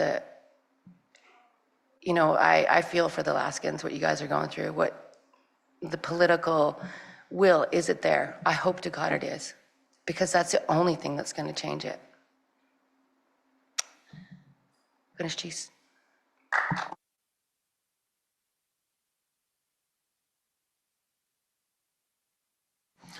Thank you, Brandy. Next, we'll go to Canadian panel member Kadrian Hummel. Go ahead, Kadrian, please. Just trying to collect my thoughts. I guess it would be reiteration of everything that's been shared already. It's hard for me to fully see the outcome of what the rebuilding plan can be right now. Understanding that the Yukon River is such a unique river and that this process is new for this ecosystem. And the opportunity we have is big right now with all the work that has been put behind in the last 30 years to get us to where we are right now. And I'm hopeful looking to the future and where we are at with the 7-year agreement. But the systems in place right now, they need to be changed, and how we're operating. We need to create a new reality of how we're operating in this world, how we're fishing so that it could be a sustainable harvest for the Chinook. There's no economic value for the Chinook in my community. There can be no economic value to the well-being of the people. I only speak for my community, because I understand that it's completely different for each community. But there's no way of measuring an economic value in the wellness that the people feel in my community when they have fish, when they're out fishing and harvesting, and they're together as a community, and that's what brings them all together. Either with our assessment programs to prevent the mortality, or the fisheries, or the pollock fishing, the systems need to be a new way of operating, and those industries need to be changed so that we are putting the Chinook first, and so that the sustainability of those stocks can go on, and that's not only a part of the rebuilding strategy, and that is the new reality of how we're operating in those systems, and that can continue on so that we're able to respect the Chinook. Yeah, I think that's all I had to share. Reiterations of everything that's already been said, but I understand we're behind schedule. Merci.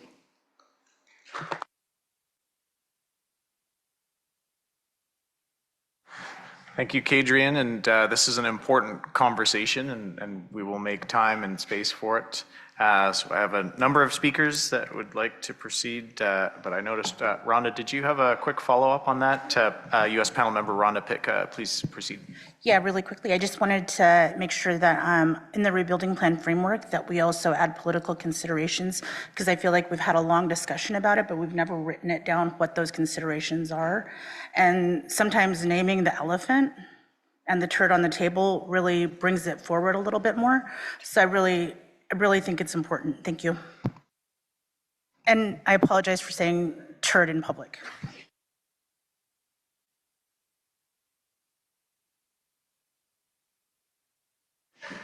Thank you, Rhonda. Next, we'll go to Stan Ajutli, Senior. Go ahead, Stan.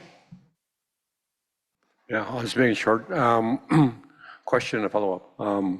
Just to Brandy, at the table, did you discuss any energy source for the Yukon in terms of how you're going to provide energy to the Yukon for the use of Yukon people? Or you ever had that discussion with the governments and look at another energy source other than the dam? Because it seems that Canada is building more dams. You know, there's the Bennett Dam. You know, you can drive along the dam and the water level is here, and you look down and the water is down there. There's 27 species of freshwater fish that don't make it up because there is no ladder on Bennett Dam. They're never going to build any ladder. The other part of it is that they built another dam down below on that river system, Site C Dam, that's just half hour outside of Fort St. John, and that's going to come into effect. But they got a fish ladder there for freshwater fish, but the freshwater fish got nowhere to go because they couldn't run into the Bennett Dam. So It's just energy source is 500,000 watts of electricity that's going down the line to southern BC. And it's just a continuation of that ability to build more dams, you know, and there seems there are not looking at alternatives in terms of what the energy would be. And there's the National Energy Board, which in some sense have input into what's going on in Canada. They have some authority to make decisions in that field to look at what the energy would be for Canada. So there, and the fact that we have partition and final agreements that are enshrined in the Constitution in Canada, that you have a direct line to Ottawa, you have an MP, you have, we have all those, definitely that connection. So are we using those avenues enough to be able to look at what the energy source would be for Yukon in terms, and then basically from all the information that we heard from the spawning grounds above the dam, they're like really productive spawning areas, but the salmon are just not getting there. So that definitely, I think there's some attention need to be paid to that.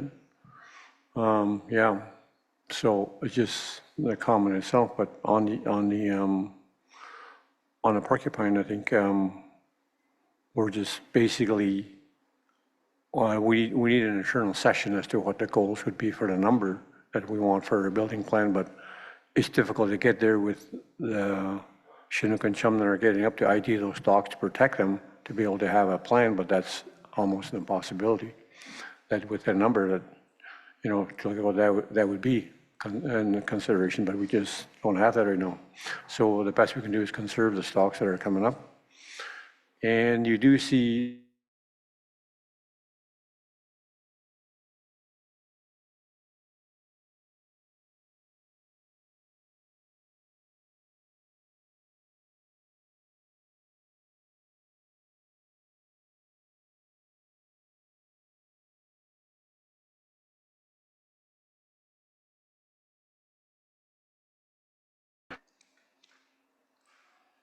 Curry. He's having those conversations, and so is our above my I'm briefing up. Let's put it that way. And for the benefit of our broader delegation, the reference was to Yukon Premier Curry Dixon. So next, we'll go to U.S. panel member Virgil Umpenauer. Appreciate your patience, Virgil. Please proceed.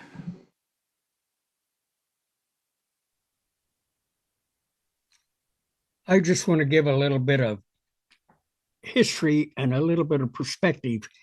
Okay, after the Limited Entry Act and the 200-mile limit went in, then there was a lot of money for, and oil started going through the pipeline in 1977.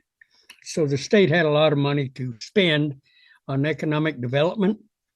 And what ended up happening is and the Bolt decision that shut down the fisheries in the Pacific Northwest. And the Bolt decision was about a treaty made in around 1850 that all the tribes got half the fish. And so these commercial fishermen that were not tribal members, they were just guys who went up there and wanted to go fishing, commercial fishing, and a lot of them came from the East Coast, where they had already depressed the salmon fisheries there. And so anyway, they got that. But then all these fishermen were catching way more, and the fish weren't going up the river anymore. Not nearly any way they were. Judge Bolt was a federal judge that ruled, his ruling was that they have to, the state or the department, that the states of Washington and Oregon had to comply with that treaty. It was a valid treaty. And so they put half the fishermen out of business, just took the permits away from them. And what happened then, Area M, what they had been doing up there is letting people fish different gear types the same year. And so some fishermen got issued a set net, a drift gill net, and a seine permit. But the majority of them were not fishing big time out of any of those with any of those permits. They would fish and get fish like, say, a drift net fisherman or even a seine fisherman could be fishing out of a 24-foot boat with a 40-horse kicker on it inside bays. Well, he got a permit so that he could get a great big seine boat. And then they formed this department in the state where fishermen could go get loans to buy permits and get new boats and gear. And so some of those guys went from a 24-foot boat with a 50 or 60 horse kicker on it to a limit seiner and their nets right now are 2,400 feet long and 118 feet deep, and they can put 200,000 pounds of fish in the boat. They switched to that. And then that happened, well, they started really giving out the money and stuff in about 87. And where people could go get all these big boats, new boats and everything. And so these guys that were put out of business down in the Pacific Northwest came up and bought a bunch of those permits because limited entry permits, you could sell your permit.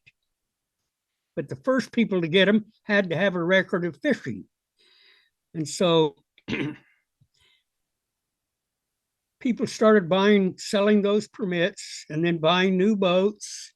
And we got all these people came up from the put out of business by the boat decision.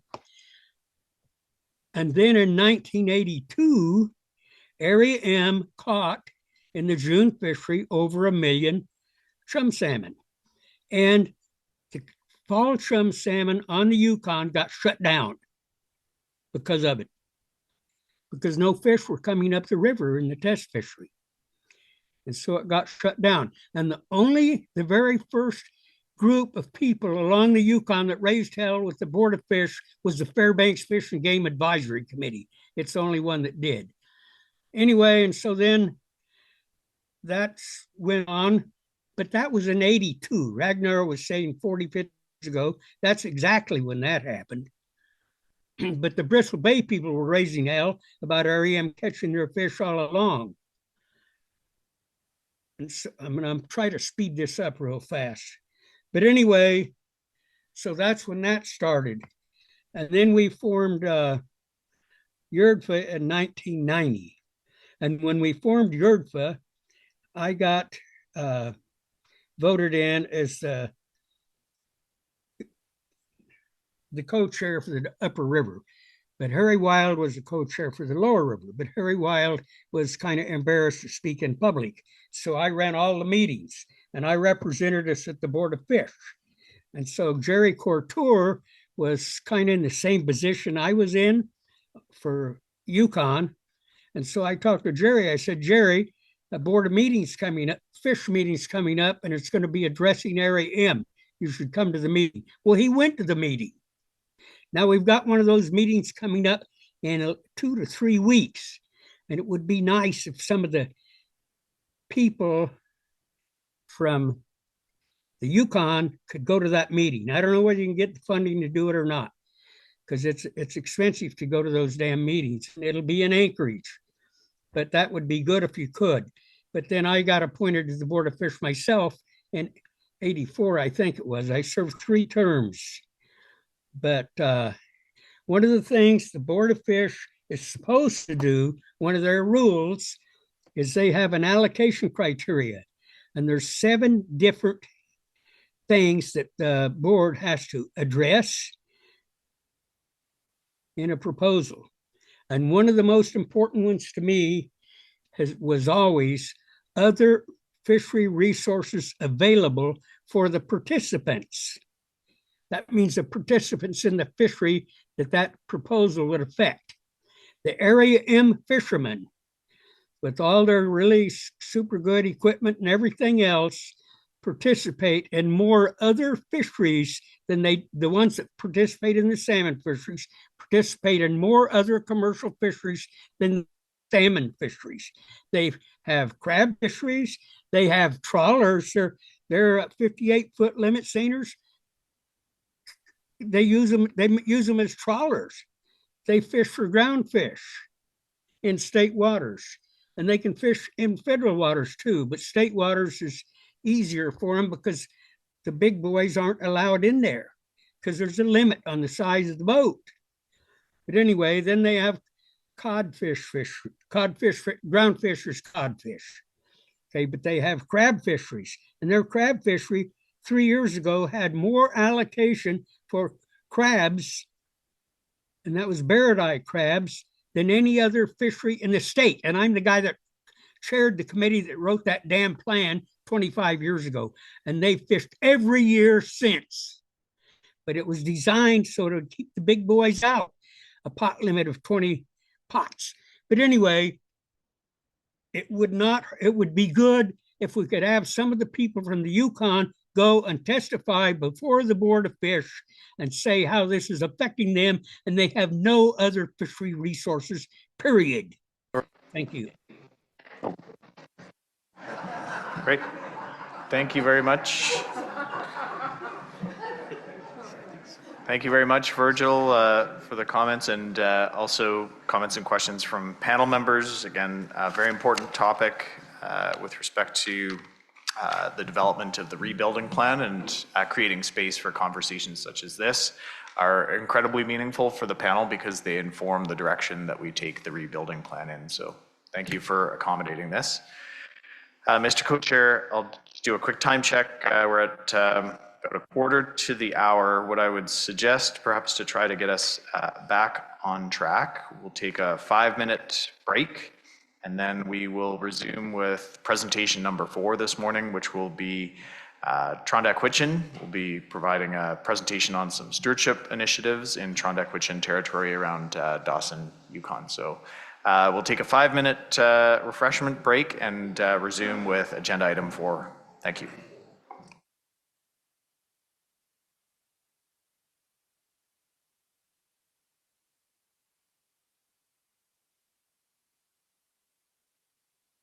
Okay, if I could ask panel members and advisors to please take your seats, and we will resume in public session.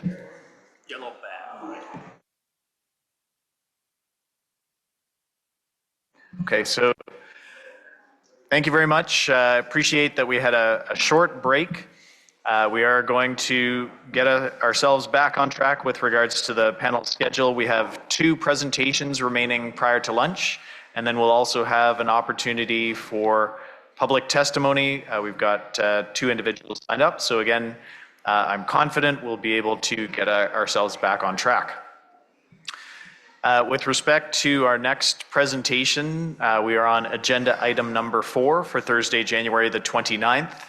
And it's our great honor to welcome Carly Knight from Trondakwitchin Government. And Carly will be providing the panel with a presentation on some stewardship initiatives within Trondak territory. So Carly, the microphone and the floor is yours. Welcome.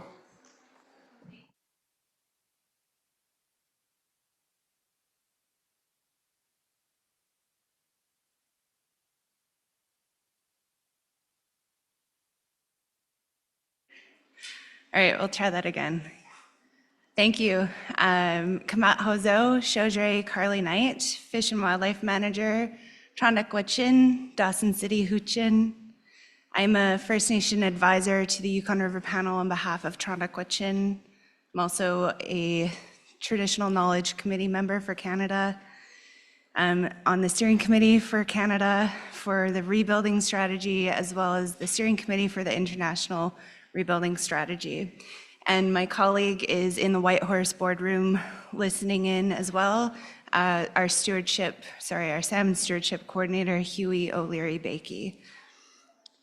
I've been a part of the panel process since 2017, wearing a couple of different hats in different governments, but definitely excited to be here today and up here presenting to you all. This is my second time in Old Crow, and I'd like to thank Vantakwitchin people for your hospitality and allowing us to meet on your traditional territory, and specifically for the wonderful music last night. It was really lovely to be here. I had the privilege of coming up in May for my first time to Caribou Days, and I can say that there was a lot of dancing then too, and beautiful music, so Masi Cho. Next slide, please. I tried to trim this down as much as possible, but sometimes it's not possible to trim things, especially when salmon are so important. And Trondakwitchin have been doing a lot of work towards stewarding salmon, so bear with me, and I hope you find it enjoyable. Just a quick overview of today.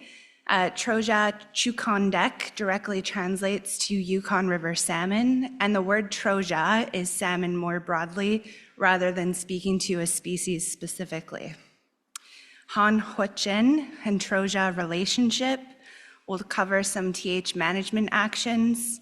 We'll talk about the Trondek sonar, or maybe more known better as the Klondike sonar, aerial surveys, in-stream incubation, youth camps, engagement, planning, and stewardship. Next slide, please. I spoke to the word Troja, meaning salmon more broadly. We have 3 species that pass the Dawson City area in Trondakwitchin traditional territory. Lukcho is Chinook salmon, Thay is chum salmon, and I'm really sorry, but I can't pronounce coho salmon, but I will try. Luktan Khla. Coho salmon, the name in Han, was just rematriated in the fall of 2025, based on a story that Percy Henry tells about silver salmon coming late and swimming under the ice. So that's a really exciting thing that I played a tiny role in, and thank the Heritage Department for their assistance, but something very special to rematriate a Han name for a really important species. Next slide, please. The Han Huichin Troja relationship goes back time immemorial. Does anyone recognize where this photo is from? Because I have shown it before. If not, this is a 3-tier Chinook salmon drying rack at the 40 Mile River on the confluence of the Yukon River. It belonged to the Anderson family. The relationship between Troja and Han Huichin is deeply intertwined and central to their existence.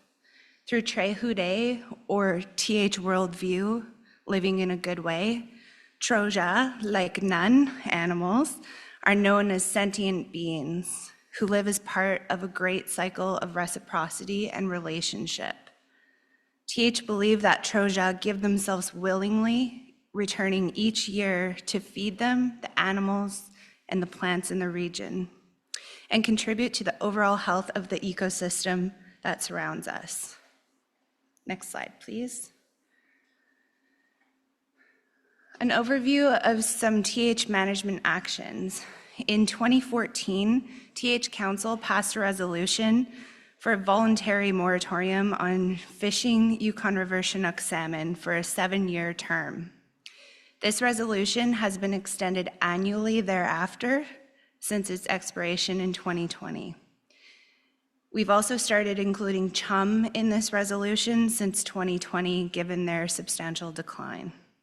TH Fish and Wildlife stewards conduct river patrols to help educate citizens and non-citizens on the current state of Yukon River salmon and ask for voluntary compliance of not fishing. TH Fish and Wildlife staff are actively engaged in numerous boards, meetings, committees, panels, etc., much like this one, including the Yukon River Panel, the Traditional Knowledge Committee, the First Nations Salmon Stewardship Alliance, the Knowledge Hub, the Salmon Subcommittee, and so on. If I name them all, we'd be here till tomorrow. So, and some of us have a flight to catch. On October 18th of last year, we hosted Honorable Minister Thompson in the TH Traditional Territory, where we had a really important meeting with Hawkeye Taylor Minister Thompson and MP Brendan Hanley. Mr. Gotch was there as well. And it was really special to have Minister Thompson come up to Dawson. And this is a photo of our Deputy Chief, Minister Thompson, and MP Hanley, just in front of the Tronic-Witchin Administrative Building on the shores of the Yukon River.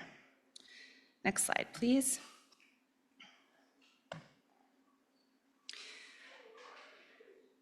Annually, we conduct Chinook salmon enumeration on Trondek or Klondike River. It's located approximately 2 kilometers upstream from the confluence of the Yukon River, and we just completed our 8th year of operation in 2025. 2026 will be year 9. Next, please.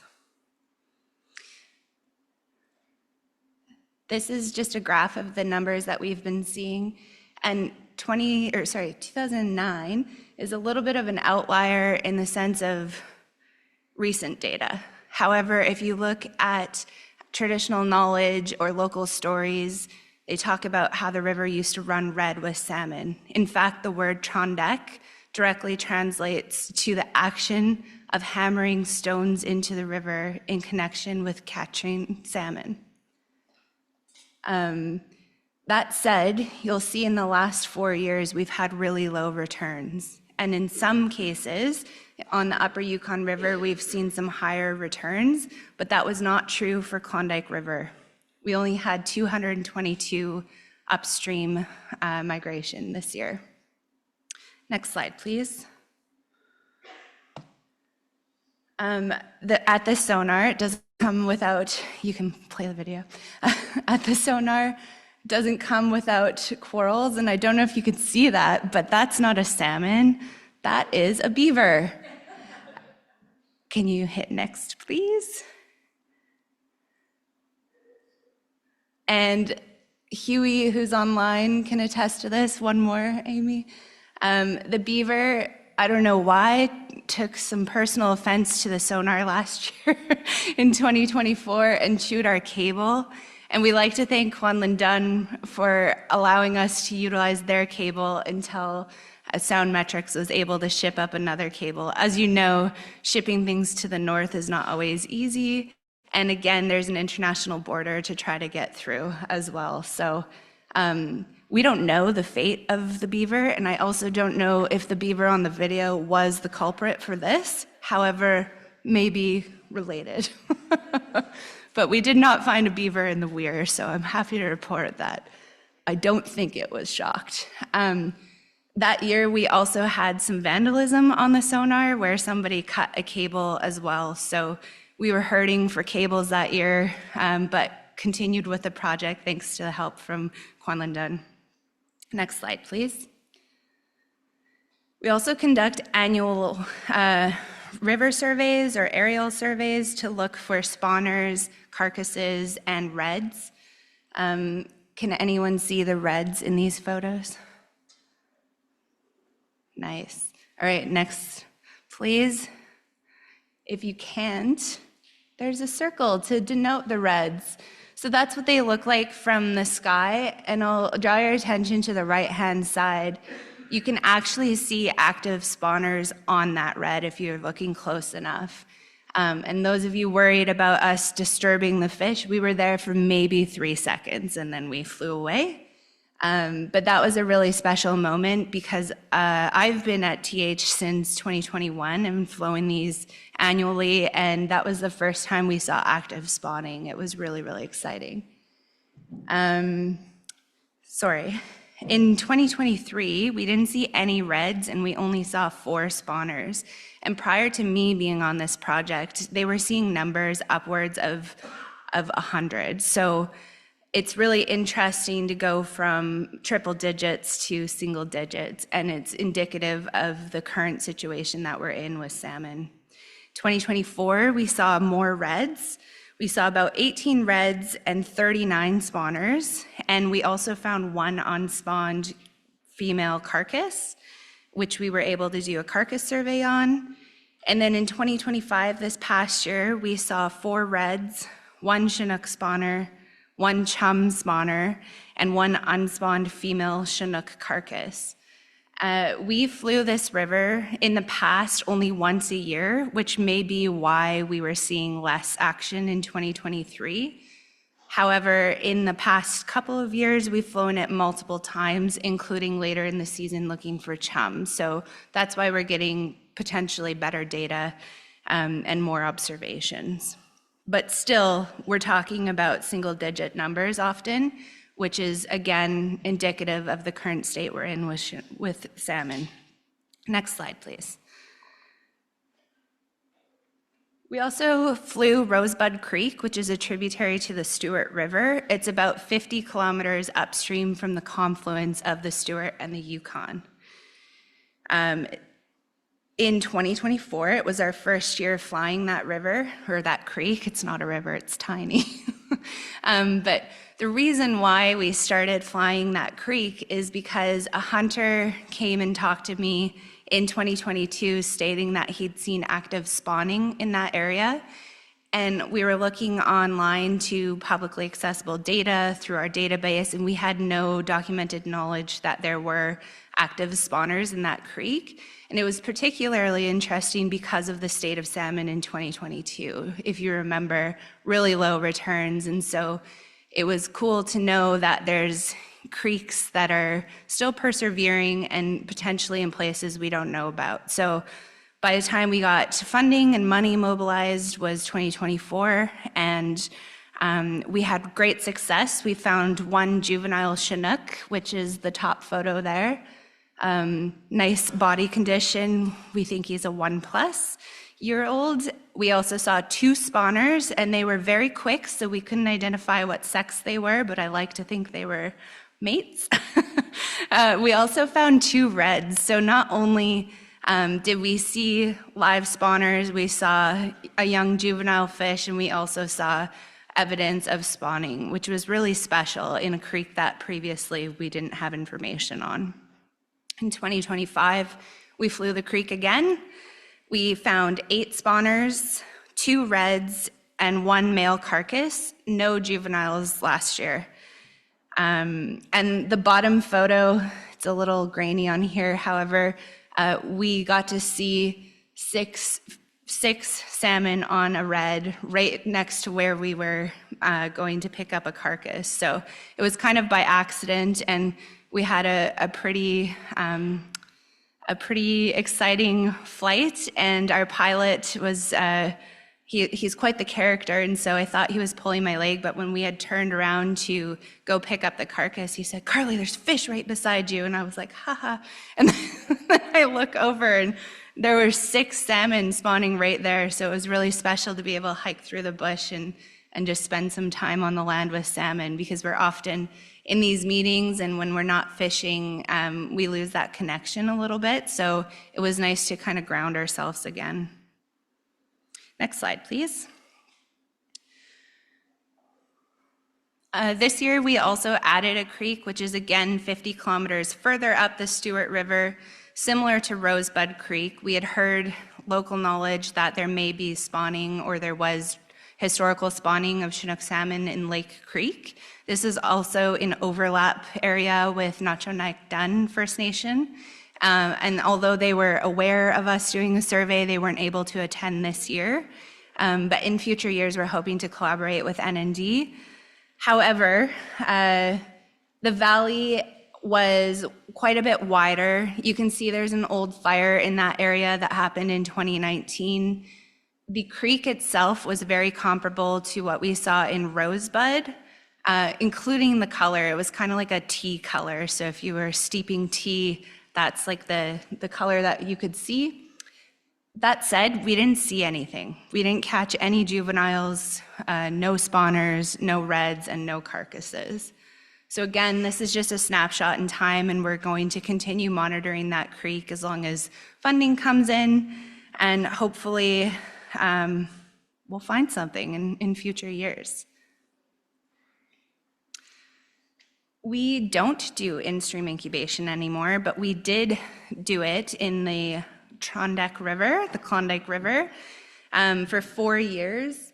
And it was stopped in 2022, given the state of salmon, and the Elders Council asked us not to do in-stream incubation anymore and let the wild salmon do their thing. So respectfully, we did not do in-stream incubation further after 2022. That said, during that project, we were able to do salmon in the classroom project with the grade ones. And it was really interesting, you know, bringing the salmon that were growing in the gravel into the classroom and having the kids involved. I think I have so many iterations of this presentation. I think I may have deleted that picture of them, but it's really special to go in and see how excited the kids are about salmon. Next slide, please. I'll go a little bit quicker over this as one of my colleagues is presenting later in the day, specifically regarding the First Fish Culture Camp. That said, I just wanted to acknowledge that there's a lot of youth camps and education geared towards salmon in the TH traditional territory. You can see on the top right, the Stream of Dreams project, where we have salmon on the fence of the school. That's the Robert Service School in the background. In the bottom middle, that is sockeye salmon from the Taku River, which we had flown in, driven in from Taku River because we weren't fishing for Chinook salmon, but we were still able to hold a culture camp. And the bottom left is when we were jarring salmon, and you can see the nice fillets of sockeye on the top left, and the little babies in the middle, that was a photo from when we were still doing in-stream incubation and had salmon in the classroom. Next slide, please. So we had a little hiatus from salmon in the classroom, but thanks to our partners at DFO, we have salmon in the classroom returning now from 2025 to 2026. So we got 50 salmon from the White Horse Hatchery brought up to Dawson, and instead of doing it in a classroom, we actually have it in the hallway with some of our education staff, and they're raising salmon just in the hallway. So this was them on delivery, and it was a pretty cold day, but I'm happy to say they made it safe and sound late at night. And if you can hit the next slide, please. Go ahead. A little glitchy, but that's us spawning. It's really exciting. So although we had a hiatus, the kids are really excited to have salmon back in the school. Next slide, please. We also conducted a number of engagements over the past year. We were thankful to have the opportunity to partner with the Canadian delegation to host the Yukon River Panel, which many of you were at in Dawson in April of 2025. To my knowledge, that was the first time it's ever been in Dawson. So it was really special to be able to bring this kind of meeting to that space. We also hosted a salmon ceremony with our heritage department, recognizing that salmon were on their way up the river and going to be in Dawson within the week. Again, First Fish Camp is an annual culture camp that a colleague of mine will be speaking to later, but we hosted First Fish again in July. We hosted Drin Troja, which translates to Salmon Day, where we invited the public and citizens to come sit and learn about salmon, talk about salmon. We had an elders circle with tea and food. That's one thing in a First Nation government, you'll never go hungry. There's food at every meeting. So it's really great. And then as part of the larger domestic Canadian rebuilding strategy, we had a rebuilding plan celebration in Whitehorse in November. Next slide, please. On top of that, we're involved in a number of planning initiatives, which honestly is a little overwhelming, but also exciting at the same time. We're a really small team, so it's pretty incredible that we're able to be involved in this many things. And kind of starting from a local scale and blowing up into a larger scale, we're working on finalizing our Tronagwichin salmon stewardship plan. We also have a draft community-based fish and wildlife work plan for TH traditional territory. It's the first one in that area, but also we've included salmon, which I know Vantukwitchin, you've also included salmon in your community-based plan, and we took your lead on that and wanted to include salmon in our plan as well. We're undergoing the Dawson Regional Land Use Planning process right now, which again speaks to salmon. We're on the Canadian Domestic Rebuilding Strategy, both working groups, workshops, and on the steering committee. And we're also directly involved in the International Rebuilding Strategy. Next slide, please. Other salmon stewardship initiatives in 2006 to 2012, we conducted work on the Yukon River Queen II fisheries and shoreline monitoring. So looking at the impacts of that vessel along the river. That vessel is no longer running in Dawson. So in 2023, we decided to do a check-in and look at the changes from that timeframe when it was operational to now. We were looking at shoreline habitat and juvenile monitoring. We also conduct carcass surveys opportunistically as well as during our aerial surveys. We have really dirty water in Dawson, so it's quite hard to find carcasses, but when we do, we conduct a carcass survey on them, collecting age, sex, length data and otoliths when that works out. Sometimes the birds get to them before we do, so we do our best.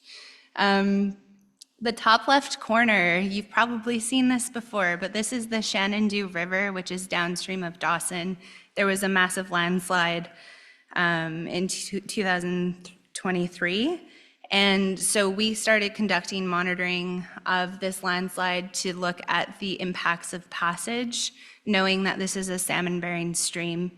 We've been monitoring that for a number of years now, or it feels like a number of years. I think it's only been 2, actually. But unfortunately, we've not actually witnessed any spawners in there. We did not do juvenile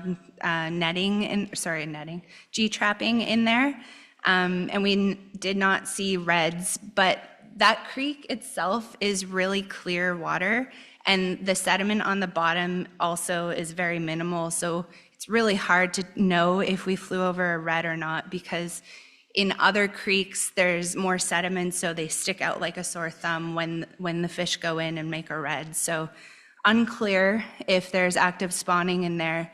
That being said, the Yukon Geological Survey was in there looking at the landslide, and our pilot, it's a small town, he was also flying that survey. He ended up standing right next to a Chinook jaw. So he brought it for us, and that's at least evidence that they're around the area and up by the slide. I'm happy to report that the slide is not impacting passage, and there's a clear channel now that can go around the toe of the slide. And because of our lack of results, we've chosen not to seek funding to monitor that again this year. Next slide, please. Okay, Masicho, and any questions I'd be happy to answer. It's been a long few days.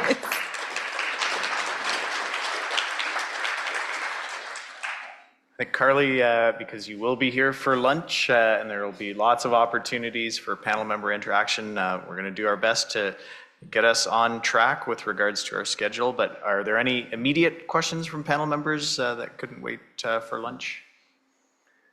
Beyond acknowledging, I guess, the tremendous work of Toronto government and your team in advancing salmon stewardship and salmon monitoring and research in Toronto traditional territory. So thank you.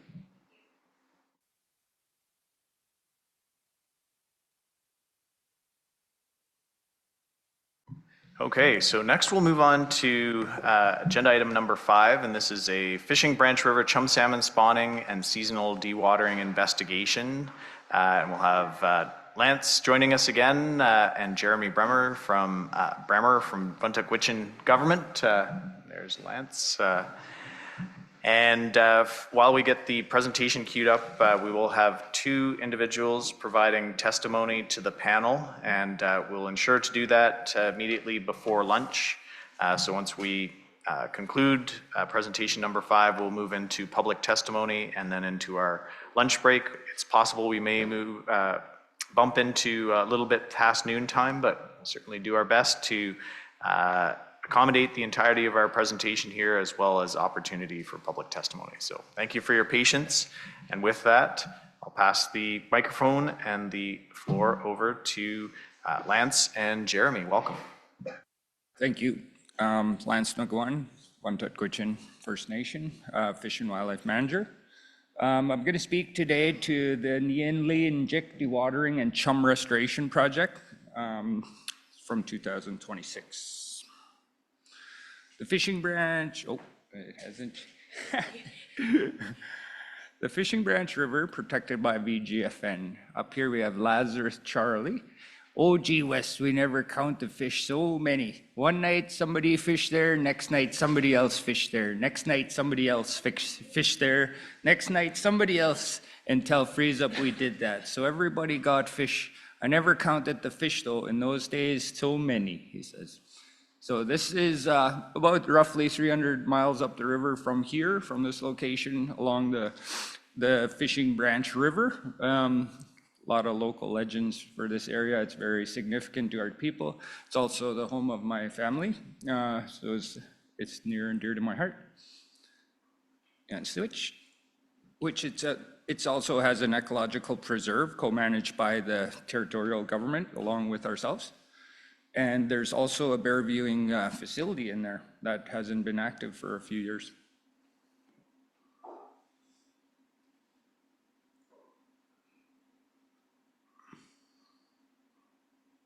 Here's a couple of photos for the area. This is right under the Bear Cave Mountain. This photo on the top left is, I don't know where that one is, but this one on the bottom left is just around the corner upstream from the weir. This one's close to the bear viewing facility, and also that one there I can tell by the location.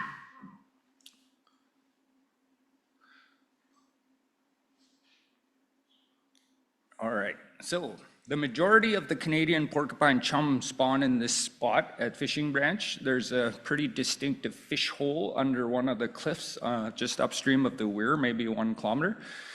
In 2023, there was studies conducted by Isaac Anderton, and tags were counted throughout the Yukon Fishing Branch River and the weir, 88, 59, 71, not applicable, 56, 45, 35, and 41. So there was a pretty significant study done over the last, say, 15, 20 years.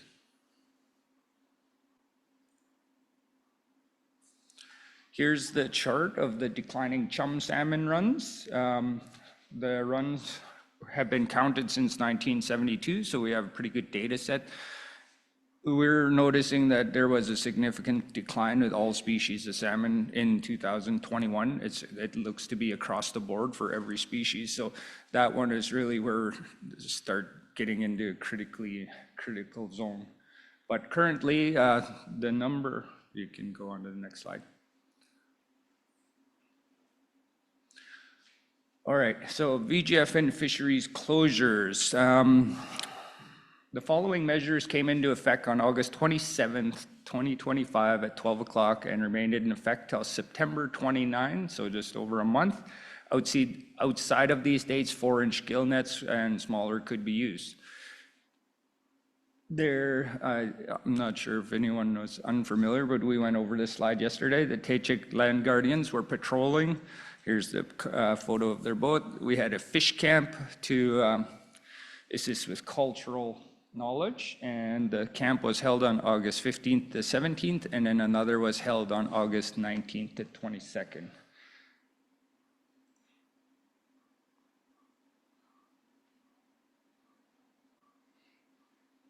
All right, so the Fishing Branch Restoration and Enhancement Hydrological Studies from 2006, 2008, and 2015 to 2018. So the lower river is fed by deep groundwater springs I recall the number 70% of the river flows from underneath the ground springs. Upstream's headwaters seasonally dewater and eggs in these areas freeze. This is just upstream. That's Bear Cave Mountain in the background there. And this is just upstream of the fish weir, maybe two miles. But this is like, I just received this presentation about a week ago, so it was a real shock to me. I had to digest this information also. I was not aware that this occurred. I don't know if it had been occurring previously, but also like just the background, like my grandfather had told me stories of going fishing here in the wintertime. So to see this is like, it's absolutely mind-boggling to me that that's occurring in that significant of a situation. So within these dewatering areas, the eggs in the areas obviously don't survive. They freeze solid right into the ground, and also other areas that have really low water content. So you switch sides. Here's a photo of one of the eggs that obviously did not make the winter. You can see that the eggs are embedded in the gravel, but they're frozen completely. So pretty sad.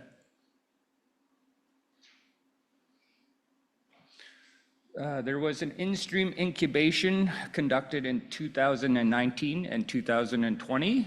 This was halted in 2021 due to the decline in the chum runs.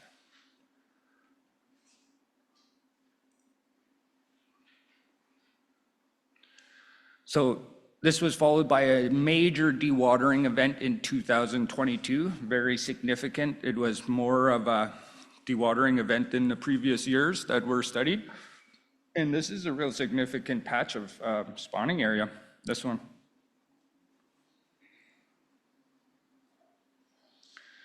So typically, you can see where the dewatering event occurs in relation to the context of that Bear Cave Mountain up on the top left there. You can see the river, it swings around where the weir is downstream, and up where it comes around, I wish I had a pointer, but up in the top left corner there is really where all of the water comes out. Oh, how lucky. This one? Right there. So this is really where a lot of the water comes out right here. That's the major fishing hole right there. That's the majority of the spawners. You come upstream and it waters out. And like I said, I was not aware that this was happening. Typically, this was the extent of the dewatering area. And those photos in the previous slide were up here. So it's gone downstream about another kilometer. So anything from here to here were dried right out. And this spawning area is lower in productivity currently. But you can see from these sites right here, October 26, 2014 and March 2017, and then these areas up here also had dewatering. These are all right here in this section upstream of the fishing branch spawning area. So typical dewatering extent was like upstream, with the exception of the 2022 year, which was the major dewatering event. And the spawning red distribution from 2017, majority of the spawners, like I said, is right here. And then upstream, there's some good spots right here that are pretty deep. This is another major area of spawning, but like I said, this is now experiencing dewatering events, which honestly, I don't know if that was normal. I honestly don't know. I'd look to Stanley and my elders to see if that had been occurring or if anybody's ever heard of that before. But as far as my knowledge goes, we don't know. We didn't know that was occurring to this extent. So this is really like suspected the cause of decline in this area, because even in years where the Yukon River origin chum Chinook was actually increasing, fishing branch was the exception to that, and it was in decline. So with that kind of information, we now suspect that this was the cause. Keep going. So the question remains, is dewatering extent changing over time? Is this linked to climate change? We're pretty much yes. impacts of permafrost thaw and what is it releasing into the water, changing the water chemistry, and what is the impact of dewatering on the survival of chum eggs? That's the big question now.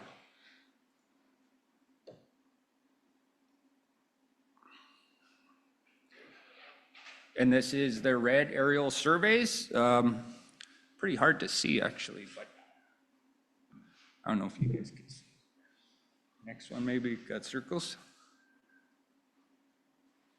Dean Kapuschak doing some surveys, installing some time-lapse cameras. And these cameras show the water coming back and what time they dewater. So it actually provides very clear information. And this is in the extent of that dewatering area. You can tell by just upstream there. So can't see that Livingston. I don't know what study that was. 2025 was the latest. These ones I'm not too familiar with, but upstream of the study area, and this is quite a ways up, probably a 2 kilometers.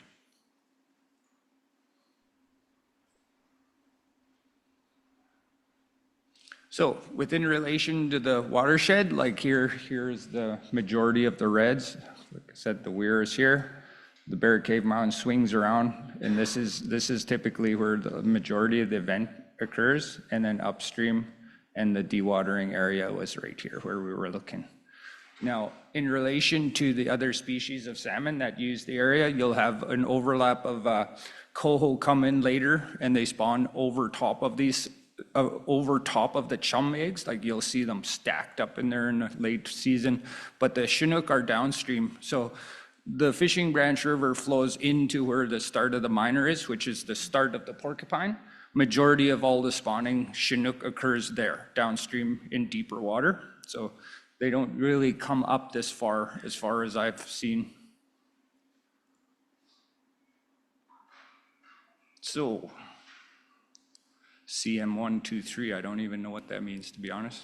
Projects? Lance, I could take that. So there's 3 major spawning aggregations typically in Fishing Branch that we see when we do these red surveys. And so given that we've seen it year over year, we've labeled the 3 areas chum 1, 2, 3. That's how it panned out this past season. So that's winter 2024 to spring 2025. The spawning locations from October 2024. And it's important to remember that 1, 2, 3, because number 3 is in the zone that is typically dewatering. You can see the black points there are showing where the dewatered extent was the worst year of 2022, which is in CM2. And then the 2025 black points are in CM3. So just remembering that CM3 is often dewatering is what we're seeing now. And that's important for the next slide. All right, thank you. Jeremy Bremer, my colleague, who is the person that actually conducted the project. So here's a table showing the reds and the dewatering in the spawning area, chum 1, chum 2, chum 3, and other areas for a total of this many. In 2024 had 600. Overestimated in the field, these values reflect I don't know what that means either. But yeah, after 6 years, oh, sorry there, bud. Go ahead. Yeah, the proportion we're seeing, this is the percentage of reds that are being observed in the area that is typically dewatering. So that's what's highlighted there. Chum 3, you've got 14% in 2013, 3% in 2015, and so on. So big spawning years like 2016, 2017, you see there's a larger percentage of reds being observed in that portion of the river that's now being observed to dewater. So you're getting to where we've got 6 years of estimates now, and the average we're seeing so far is about 15% of reds are in chum 3 that's typically dewatering. And a few things to keep in mind of that is that in a year like 2022, of course, even more reds would be dewatering than this. And another concern we have is that's of course just looking at an area that's totally dewatered. But if you've got the channel that shrinks right down to the middle, we might be missing some dewatering, some reds that are drying out in this estimate here. But that's our rough estimate as we are right now for reds that are getting dewatered at Fishing Branch. Yep, thank you very much. Can you go back one slide? I just want to add some context to this. So Within this area, like he's saying, like these are the major study areas that they've conducted their studies, and within these areas, you're losing 15% of the spawning rates due to dewatering. In good years, when there's lots of spawning, like I've worked at this weir before, like there's spawners that go all the way down here. And in other years, this is the North Fishing Branch River. This is the major Coho Chum spawning river also. It flows in just right here downstream. So this is also utilized, which is experiencing the same issues as the fishing branch. Like I said, this is right here is the majority of the water source comes out around right here. It's about 70% fed from the ground source underneath. It comes out at 4 degrees, highly oxygenated water, consistently at 6 degrees throughout the year. It's like really prime conditions for holding eggs, except for this now, which we weren't aware of, dewatering, which it's new to me. Okay. All right, so this is from the lapse cameras that are installed at Fishing Branch that you just seen Dean. So very informative. You can see the date right here, which is May 7th, and you will see it coming back, the return of the flow of the water. Slides. All right, so this is May 20. You can see it starting. Go ahead. May 22, you can see it coming back, the flow. Okay, so this is May 23. It's May 23 at 1:30. This is 2 o'clock, and this is 2:30. So you can see how fast it returns. And this is in the height of the freshet, which is May 29 at 6:30 in the afternoon. So the river comes back full, flooding out, and really there's no return of any of this eggs.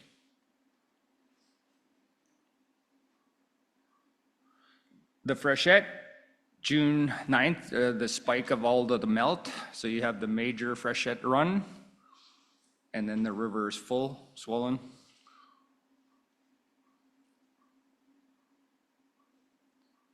Okay, downriver flow can start flowing first. So with the dewatering and then the return of the freshet, so you'll experience that this area will have waters before the upstream. So it's not coming downstream from gravity fed. Go on to the next slide. So this is the upriver cameras, and this is at 10 o'clock, 8 o'clock. This one's at 6. So you'll have them, you can see how quick they're returning. This is May 21st, and that one is May 21st at, so 2 hours.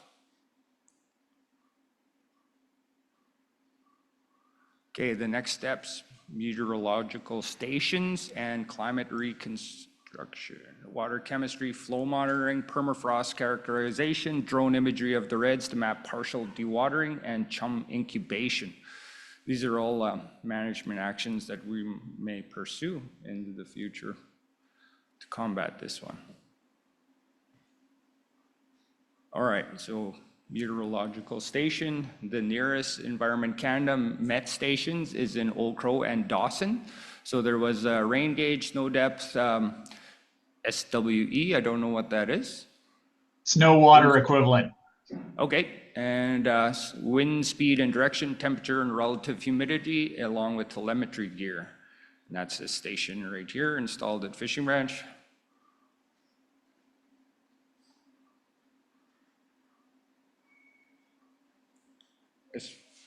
Jeremy, I'm not sure if you had mentioned, but it was a joint operation with DFO and BGG, right? The installation of the camera? And Water Resource Branch of Yukon government, so. Okay, thank you. Effort. And there was 20 tree rings collected, tree cores collected. They're air dried, sanded, cross-dated under a microscope under high resolution scan. Ring widths measured to 0.001 millimeters precision. As far as I know, the analysis has not come back yet. Yes, that's right. So still working on the analysis, but this is this gives us the opportunity to try to look back at historical weather, since there hasn't been a weather station really nearby the Fishing Branch Valley. Okay. And we're just discussing today the possibility of including a nutrient cycling included in this so that we can see the isotopes and measure against run strengths. And then we can actually predict and estimate the run strengths prior to 1971. Give a comparison.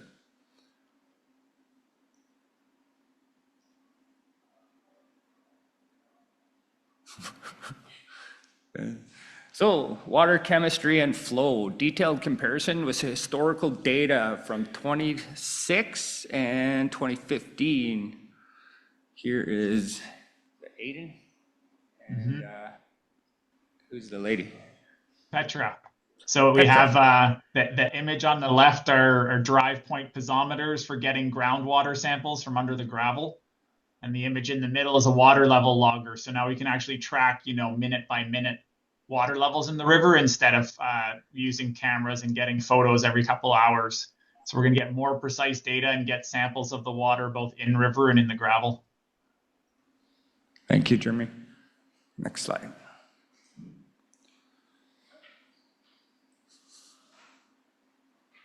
All right, this one is the difference between groundwater and surface water chemistry. Next slide. Okay, here's the hydrometric and the camera data. Number one is in the photo. I can see the date. May 21st. So May 21st, I can't see the dates in there.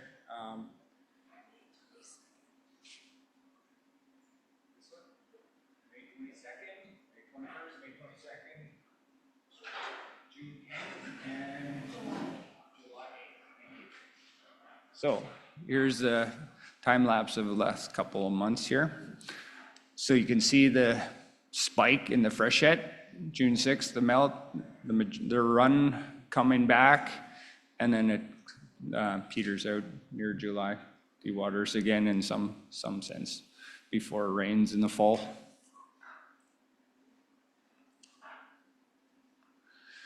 Drone imagery of reds in partially dewatered zones. This is a big one. So you can see the reds popping up out of the gravel, out in the gravel beds. Next slide.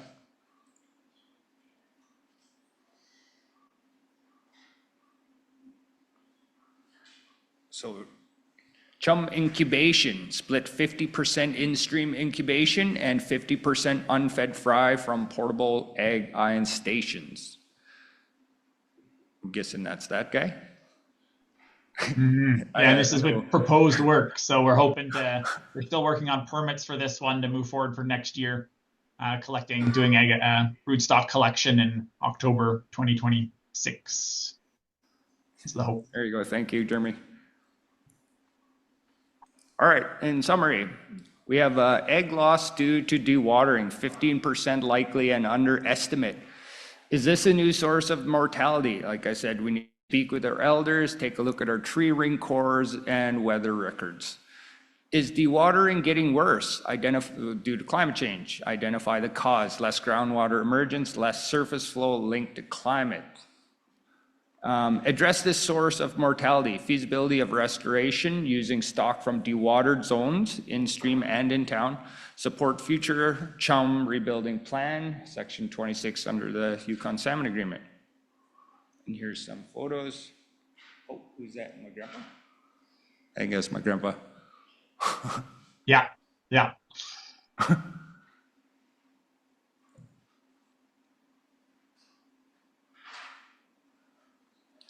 Wasicho, and here's all our partners within this project. There's a bunch. Great. Any questions?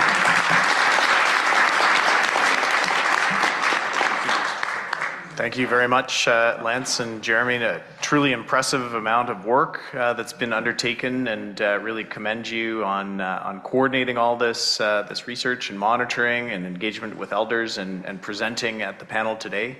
I believe you'll be here with us for lunch, is that right? And so if there are any panel members that would like to ask questions, happy to make arrangements for that during lunch. But any immediate pressing questions? I know we now have 4 individuals that would like to provide testimony, so we'd like to provide that opportunity in a timely way before we break for lunch. But we'll start. We have one urgent question from U.S. panel member Virgil Umpenhauer. Go ahead, Virgil. Thanks. And my question would be to the guy that spent the time up there. And that is, in the area where the fish are spawning and where it doesn't freeze up, are there a bunch of mallard ducks up there during spawning, and how late do they stay? Because over in Alaska, we used to count. It was one of the spawning areas was part of what was written into the agreement as a escapement goal, and they stopped doing it. But one of the big things there is the mallard ducks stayed all winter long and dug up the reds and ate eggs all winter long. That's my question. Yeah, I haven't seen mallard ducks there. I've seen mergansers swimming around in there until about October, but they were flying out of there as soon as the snow fell. I would say a major contributor to the predatory aspect species into that fishing branch area would be freshwater fish. Doesn't hold too much back streams and side streams for beaver sloughs. There is some beavers that could be removed. They've always been part of the environment, but I was thinking about this yesterday, how to stop those fish from going up into those dewatering places. Like really, like we shouldn't let them get up that far to spawn. So it's almost like creating an artificial weir just to let them stay downstream. I was thinking about that, but I don't know the feasibility of that either. So, yeah. Thank you for the question and the response, Lance. Any other immediate questions? U.S. panel member Andy Bassage, go ahead, please. Yeah, thank you. I really appreciate the fact that you're doing the coring on the trees, and I'm wondering when you're going to start to see some results of the marine-derived nutrient component of that. Can you go back to Jeremy? I'll let Jeremy answer that. Yeah, for sure. Thanks, Lance. So the cores were just collected this past summer. So this is a brand new part of our fishing branch work. So I think I wouldn't even have a timeline for getting results back yet, unfortunately. But yeah, and we were just bouncing. Sorry, we were just bouncing the idea of the nutrients and in the marine nutrients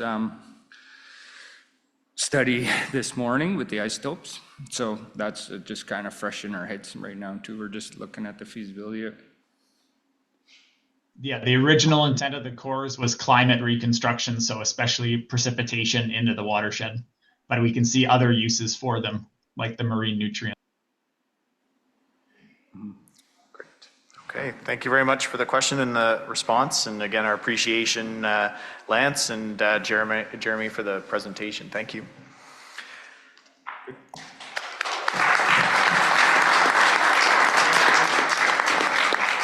Okay, next we will move to our much anticipated testimony opportunity, and I extend our sincere gratitude to all of the individuals and community members that have signed up to provide testimony. Thank you for your patience. We will start with Christine. Do we have Christine? There she is. Good afternoon. Oh, where did Christine go? Do we have Christine? Oh, yes.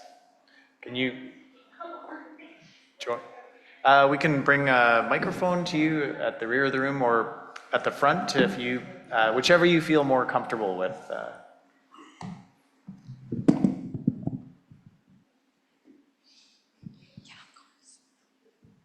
Yeah, the front of the room is a little intimidating. Good morning, Christine Craig. My grandparents are the late Ethel and Stephen Frost of Oak Grove, and my dad is Chaltan from Telegraph Creek. I grew up on salmon and in fish camp, and Lance and I raise our children, with those practices and those traditions. We hold them very close, passing on those types of traditional practices and incorporating them into all parts of our lives, our work, just the way we move across the landscape and build relationship with the land is so important, and continuing on this work. And I think about supporting the young people in carrying on this work because they're the ones who are going to inherit these problems and that we're all faced with.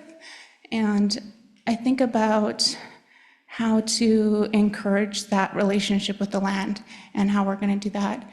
And it was really encouraging to hear about, the social cultural framework as part of the rebuilding strategy and ways to encourage and foster that relationship and those traditional practices.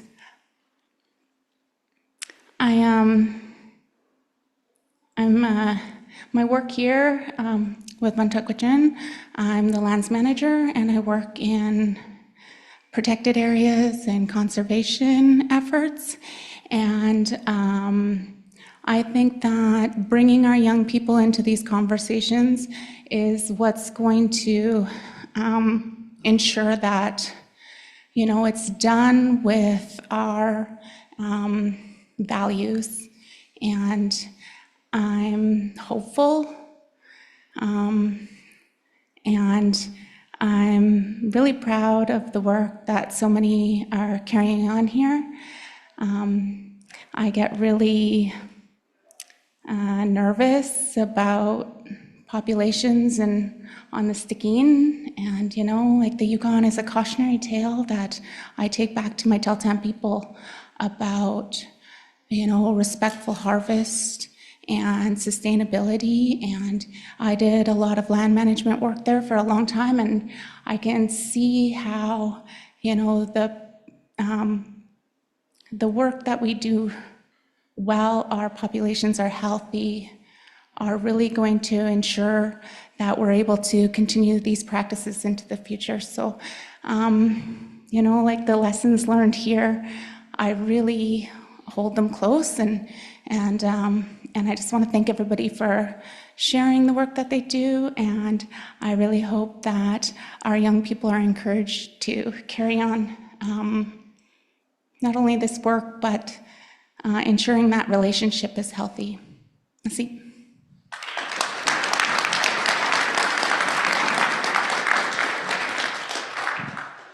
Thank you very much for your testimony, and we'll go to questions from panel members. Chief Frost, go ahead, please.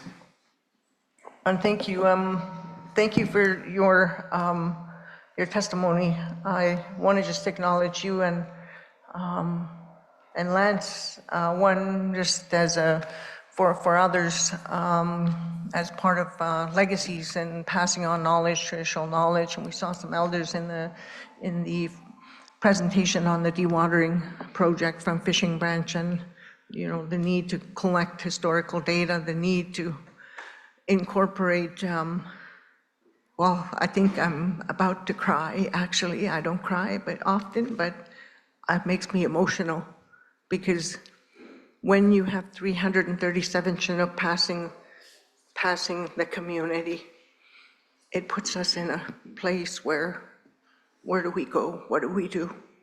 And we have young people that are in our community trying hard to make a difference and contribute, but at the same time, they're traditional people.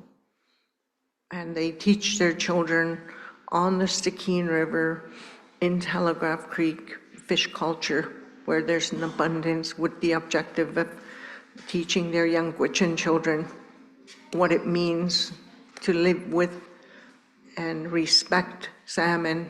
And so we bring salmon in from the Taku River, and our colleague from Kwanlin Dun spoke about acknowledging the Taku River people for allowing us access to the fish source, But now the question is that going to be compromised? Because the whole of Yukon is relying on that, on that species, I guess, that particular tributary. So I just wanted to make that note because I know you didn't mention that, but you're teaching your children in another culture. And I think what we've said here is that our traditional knowledge and our structure that we're establishing through the Knowledge Committee is to ensure that we bring knowledge from other communities and we carry that into the planning, into the sustainability model and the rebuilding model. So thank you for carrying on legacy and doing your work for the community. We appreciate that. Merci.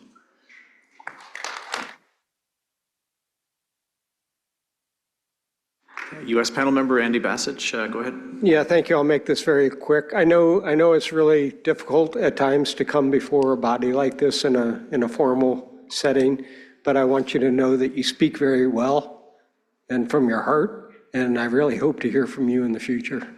Keep doing it. You're a good ambassador for your community. Thank you, and good luck with raising your children, and I hope we can make sure there's salmon for them. Thank you, Andy. Next, I'd like to invite Gladys Nitro to provide testimony. Gladys, there you are. Welcome, and thank you for your patience.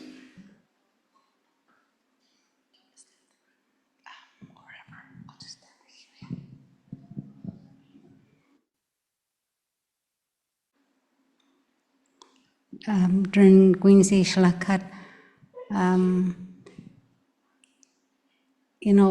first of all, I want to say that it's great to have the panel here in our community. We'd like to host you again sometime in the future, maybe when we have a lot more salmon. But I just wanted to take a brief moment. One of my thoughts that keep coming back to me as I listen is going back to when I was a child, and there was a lot of us children here. We'd go to fish camp and eat all the small fish and get really healthy. And then later we wait for the salmon. But looking at our pictures of our elders here, there's certain elders that I could pick out that would have a net in, and they would canoe up the river, and us children would play and wait, and sure enough, they would come back with a big salmon each. They were bigger than us children and as red as can be. What the elders would do then is cut up those great big salmon and make them into nice pieces. And each elder would do that, and each child would get a nice big piece to take home. And we were so proud and so happy. That would be our first feed of salmon, and then there's abundance to come. So the first feed was so important. Each of us would take a chunk home, and our families would be happy, and the whole community would be having salmon.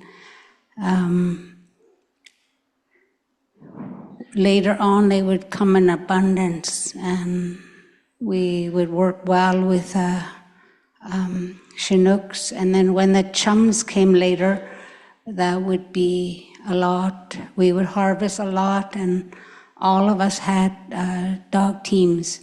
I remember we had 12 big dogs, and we would take care of them really well with feeding them chum.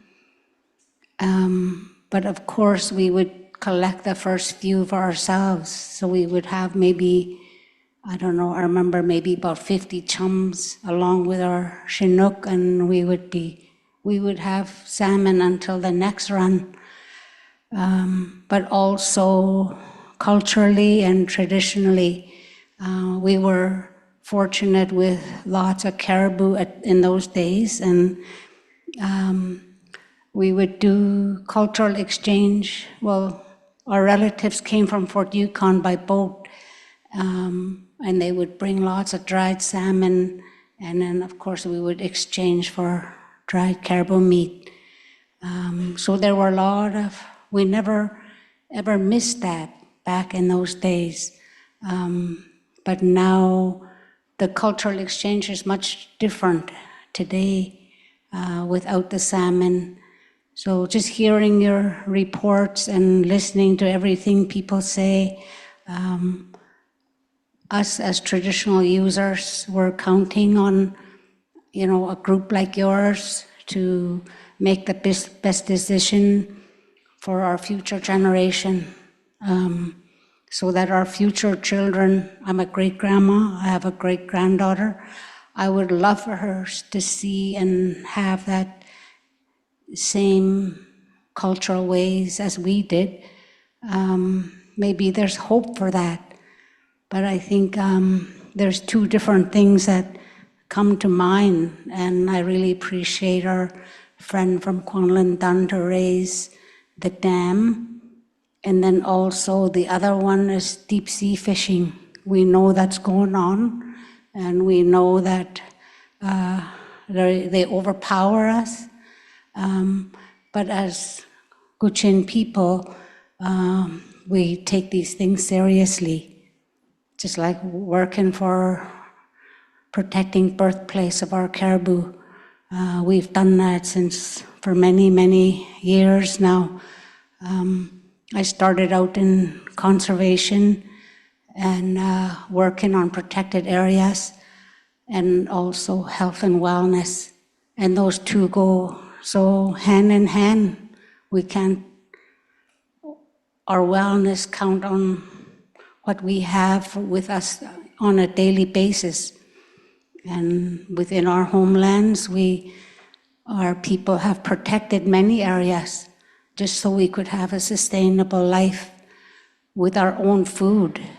And so that's why I'm so happy that you're here, and I encourage you to kind of go further and tackle some of those big projects and put power behind the people from the lakes where they're working on dealing with the dam, for example.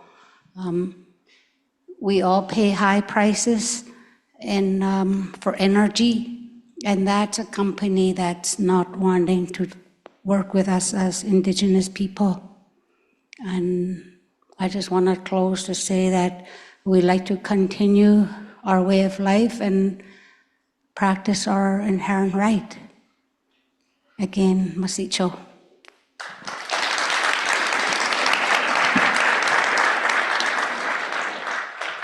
Thank you very much for your sage advice and wisdom, Gladys. Comments, questions from panel members for Gladys? Thank you again, and there's always an opportunity at lunch to have a conversation with Gladys. Thank you. Next, Paul Josie will be providing testimony to the panel. Paul, good morning and welcome.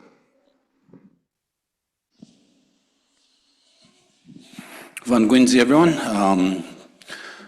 Just give me a second. I just kind of organized all my thoughts on my phone, as usually I'm just up speaking to the heart, but I know I got a little time limit, so I kind of organize my thoughts as best I can. My name is Paul Josie, and I'm Vantak Gwich'in, but I'm Dago from the upper Porcupine River. I live and grew up in Old Crow and on the Porcupine River.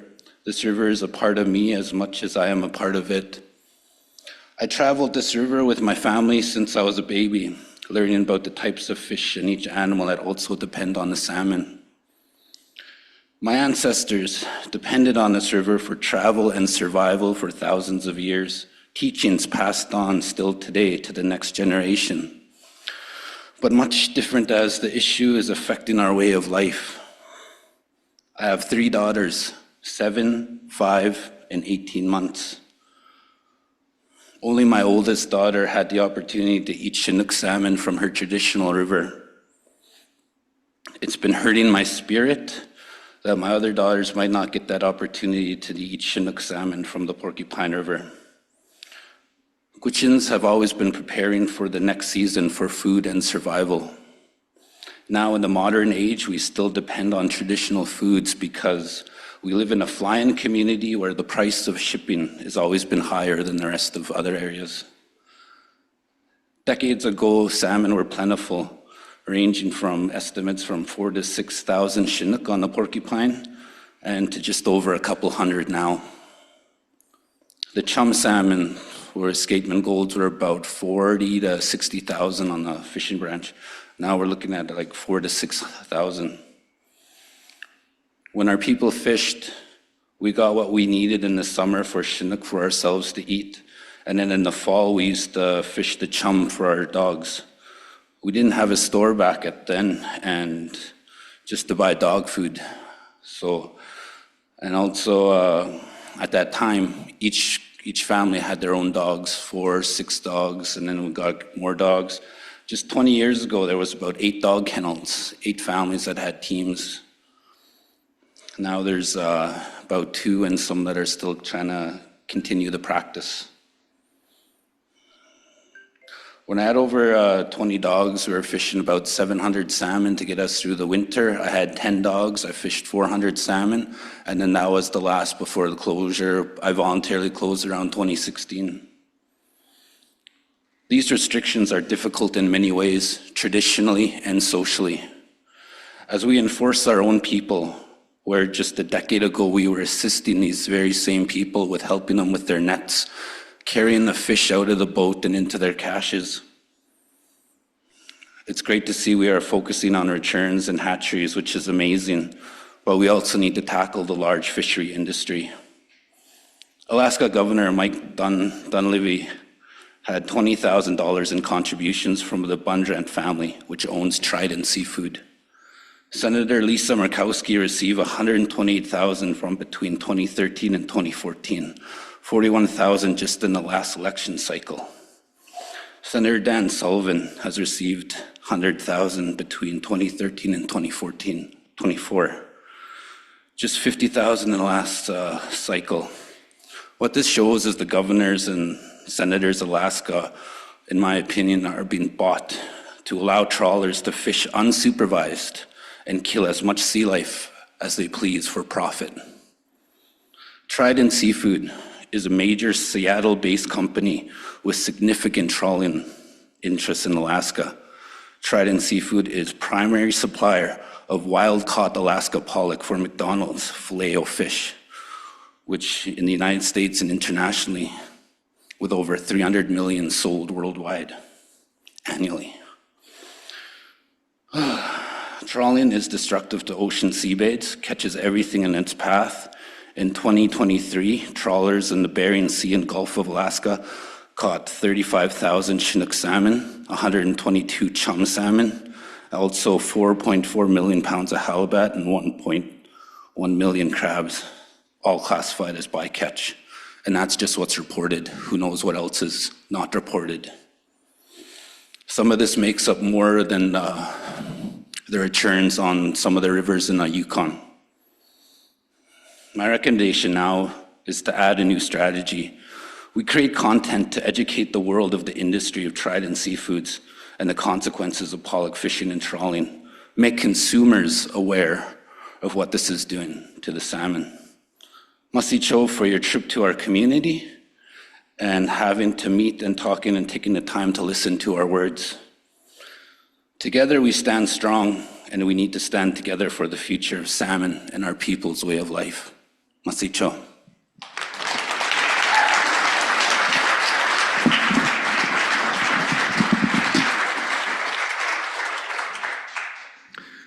Thank you very much for your testimony, Paul, and also for your daughter's patience. Very much appreciated. Questions or comments from panel members for Paul? Brandy Mays, go ahead, please.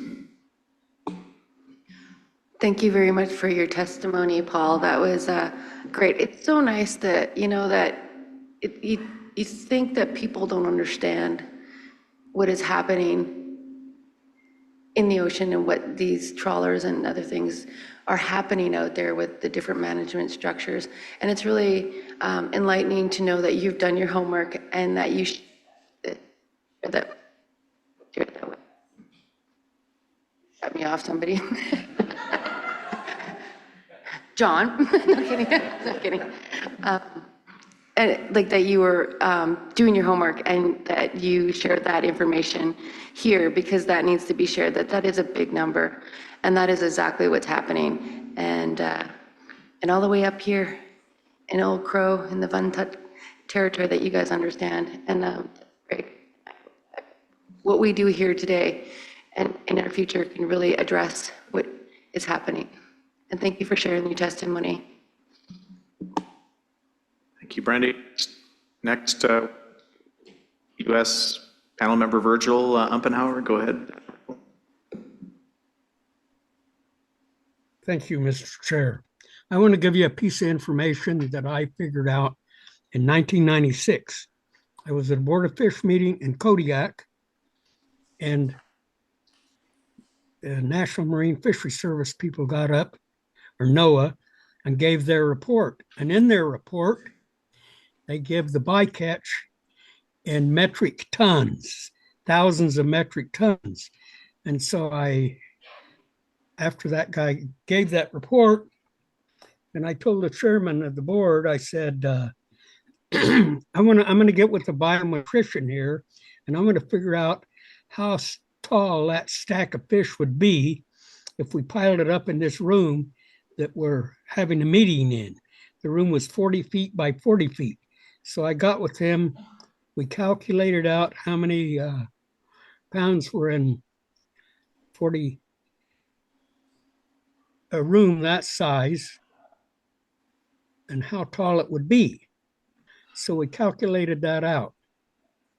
And then we had a couple of other staff members, the scientists there, to check our math. And the pile was over 90,000 feet high. That's over 16 miles high in a square 40 foot by 40 foot, the bycatch that was thrown overboard. Thank you. But that's something that actually happened in 1996 because I was tired of hearing this damn metric ton thing, thousands of metric tons, and saying, how much is that? I'll tell you one thing, they throw way more halibut back than are allowed to harvest for humans to eat, which is disgusting. Thank you.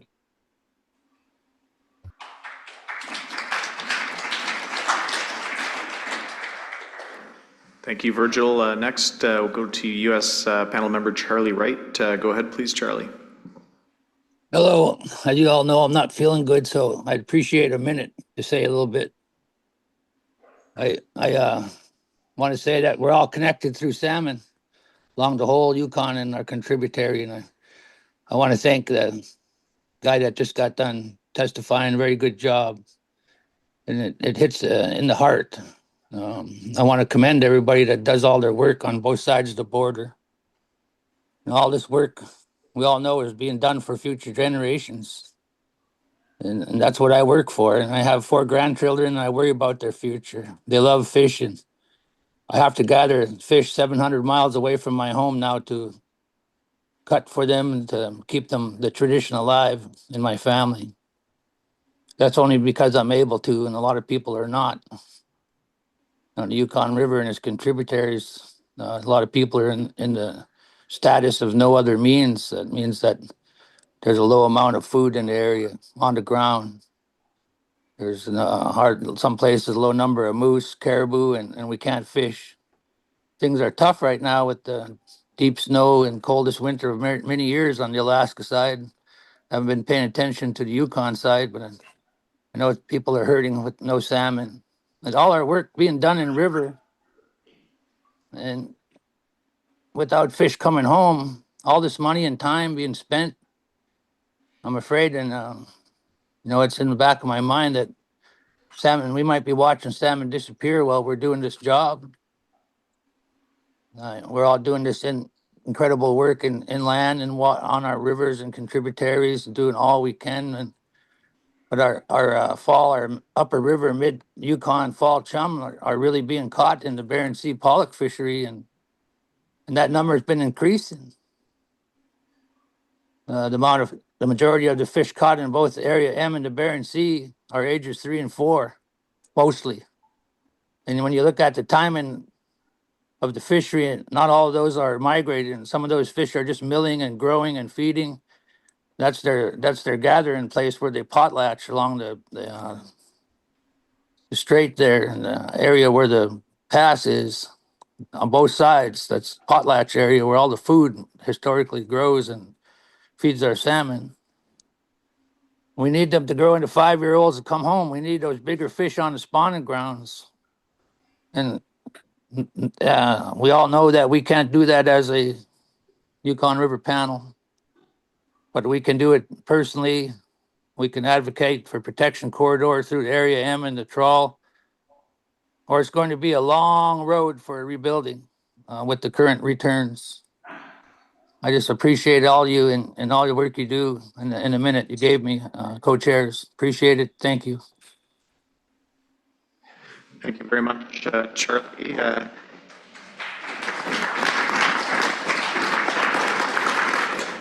And Paul, for your benefit, Charlie is from Rampart, Yukon, in the middle Yukon.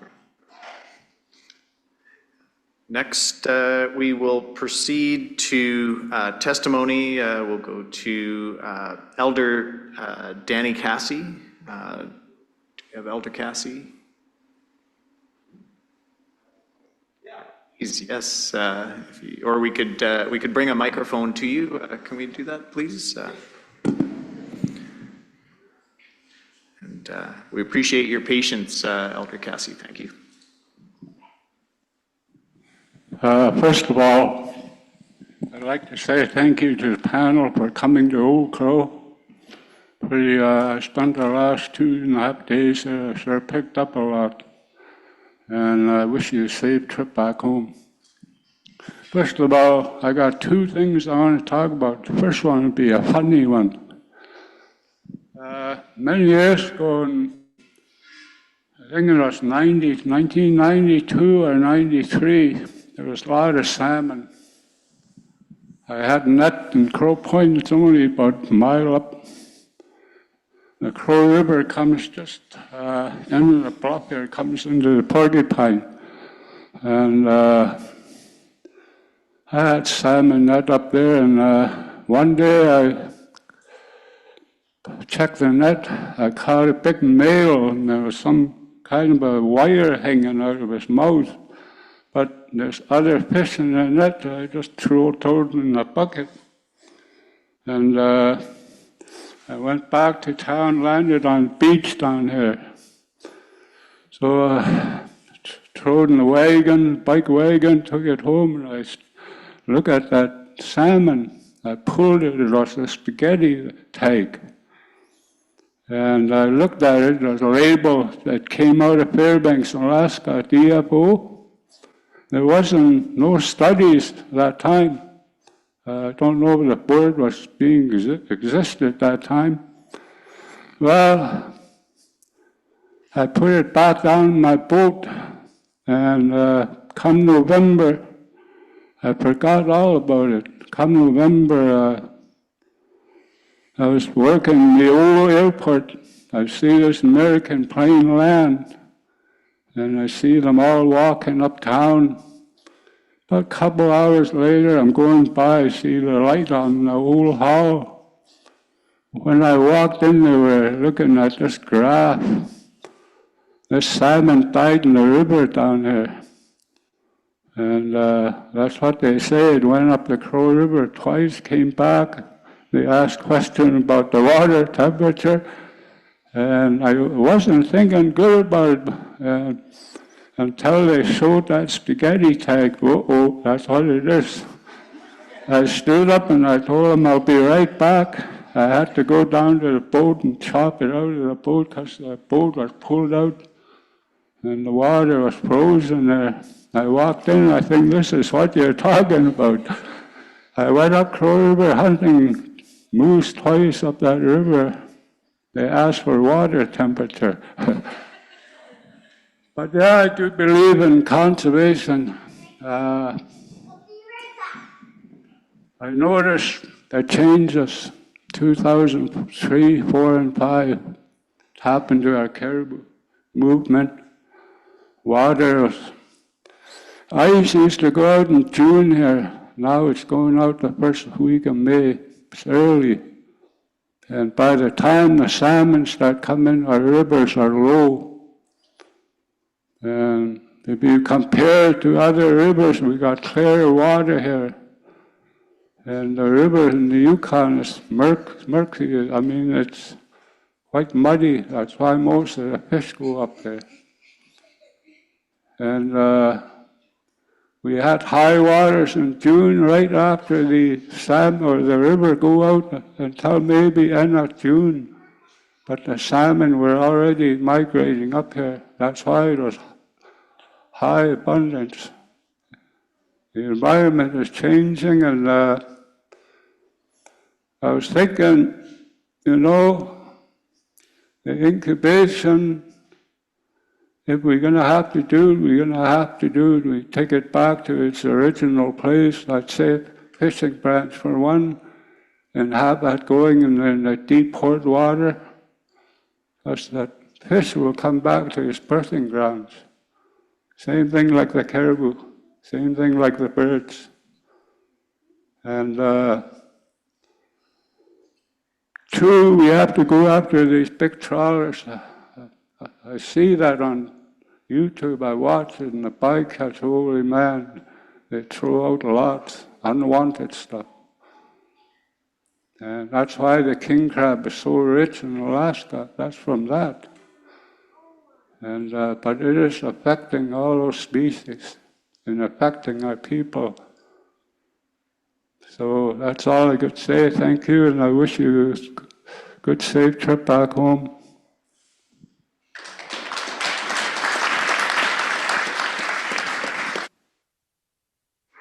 Thank you for your testimony, Elder Cassie, and for joining us over the past 2 days. We really appreciate you sharing your wisdom and perspective with us, and the story of how you took the tag up and down the Crow River. Questions from panel members? Comments for Elder Cassie? U.S. panel member Andy Bassett, go ahead. Yeah, maybe not so much a question, but just an observation. He shared the story with me earlier this morning, and one of the reasons he didn't return the tag was it cost him more to mail it than he was going to get for it. So just kind of a heads up. There needs to be some incentive. Put him in a drawing for a new snow machine or something, and I'll bet you'll get a whole lot more tags back.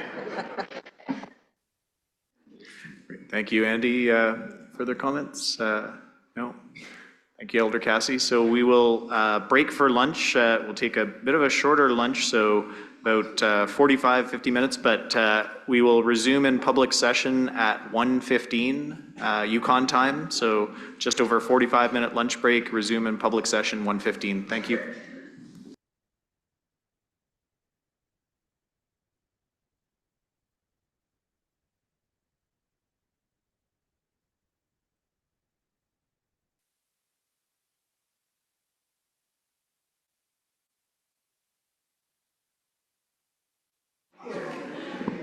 Good afternoon, everyone. Just do a double check that we are live streaming. We are live. Okay, so welcome everyone to our afternoon session of the 2025 Yukon River Post season meetings here in beautiful Old Crow, Yukon. We are on track and on time with our agenda. If I could bring the room to order, please. We are live streaming. Thank you. So quick check-in on our agenda. We're on agenda item number 7. We will receive Thursday. We are on agenda item number 7. So we'll be receiving 3 presentations this afternoon, as well as public testimony. We'll start public testimony at 3 o'clock. We have quite a long list of individuals who will be providing testimony, so certainly looking forward to that. Public testimony will start at 3 o'clock. And between now and then, we'll go through 3 of our presentations, the first of which will be focusing on some salmon surveys that are occurring in the upper Yukon River watershed, Teslin Tlingit traditional territory. And I believe our presenters are online this afternoon for presentation number 7. Jillian, Petra.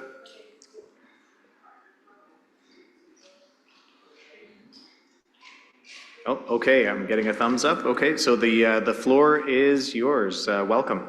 Wonderful, thank you. I just want to make sure that I'm able to share my screen. Did I get that permission? Looks like it, okay. Bear with me.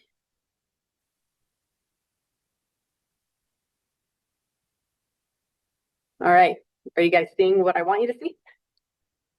Are we looking at? Yep, we can see your presentation, 2025 Upper Teslin Watershed Chinook Monitoring. And for your awareness, there is a few second delay, and we have had some connectivity glitches here and there, so just please be advised. Thank you. Sounds good. Okay, thank you so much. Thank you everyone for tuning in for this presentation. My name is Petra Sakaris. I'm a biological consultant that works for EDI, Environmental Dynamics Inc. in Whitehorse, and I've had the good fortune to work with TTC as well as with many of the First Nations that have presented and are presenting today.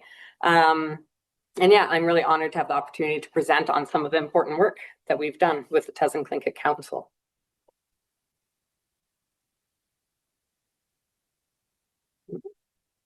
There we are. As likely everyone in attendance knows, Yukon River Chinook salmon, they travel a really, really long way, and a real long way if they're headed into the Teslin Tlingit traditional territory, over 3,000 kilometers. This project is likely, rings a bell to panel members and attendees alike. The project has expanded and has had the scope refined as more is learned year after year, and also in response to the shifts that we see in the Chinook returns. So these rivers highlighted here are some of the aerial surveys I'll be discussing later in this presentation. So what has been done to date? Jillian made this up, and I think it's a really great graphic to sort of point out just the vast amount of temporal work that has been done. We're looking at over a decade of work that has been done in the TTC traditional territory, as well as on a number of different streams and rivers in the area. And all of these projects have been sort of supported through contributions from the Yukon River Panel, as well as the PCSP and DFO. And prior to these works, these were either complete data gaps or had not been assessed in many years, if not decades. But introduce sort of how we've gotten to where we are now. I know Carly already talked about this, which is a great, provided a great primer, and I won't belabor this for long, but so the Chinook salmon research that has occurred in the TTC traditional territory sort of began with this in-stream incubation as a means to recover an extirpated population in Deadman Creek, and with a broader, I suppose a more specific goal of learning about the timing of development in both a lake-headed warm system, being the Morley River, as well as a colder mountain fed system, which is Deadman Creek. And so again, you've likely either heard about this today or in other times, but I'll quickly go over. So it involves catching broodstock on site. Before that occurs, we need to sort of dig and build redds as best we can. Salmon are much better at it. It takes us a lot more effort. And so we dig these redds, and then stream side we fertilize the eggs, and then we put them into a variety of different matrices so that we can monitor the timing of development. What that looks like is often going back to these places when it's real cold. This photo's from April. Jillian's in the photo there, as well as my colleague, James McGraw. And this is on the Nussutlan River. So we also did, it was Deadman Creek, Morley River, and then more recently we did this on the Nussutlan River. And again, with the intention of filling in a knowledge gap on the development of timing and success, as our works from Morley River and Deadman show that there's quite a bit of disparity between systems. So yeah, this is in April, and you can see that we had already emergent Alvin or hatch. So quickly, I don't really want you to necessarily focus on these numbers too much. The importance is that the timing and development is very different between the example I'm giving here is Deadman Creek and Morley River. Again, a warm lake-headed system versus a mountain-fed system. And really just the tremendous amount of novel information that's been learned from this in-stream incubation project. And learning about the differences, the timings, and also like what does that look like in terms of management considerations based on these differences in timing. So to sort of further this point, if you compare, hatch to Alvin in the Yukon River hatchery, it's about twice the number of ATUs, which are temperature units, accumulated temperature units. Basically, it's like every day that they're incubating. So if we were to only be focusing on published literature, and at least this Yukon River hatchery literature is local, but if we were to be only focusing on what is published, we would really be missing the resolution of what we see in the wild, and especially in these cold water systems where, they might be a little bit slower, but they are developing into healthy, happy, emergent fry.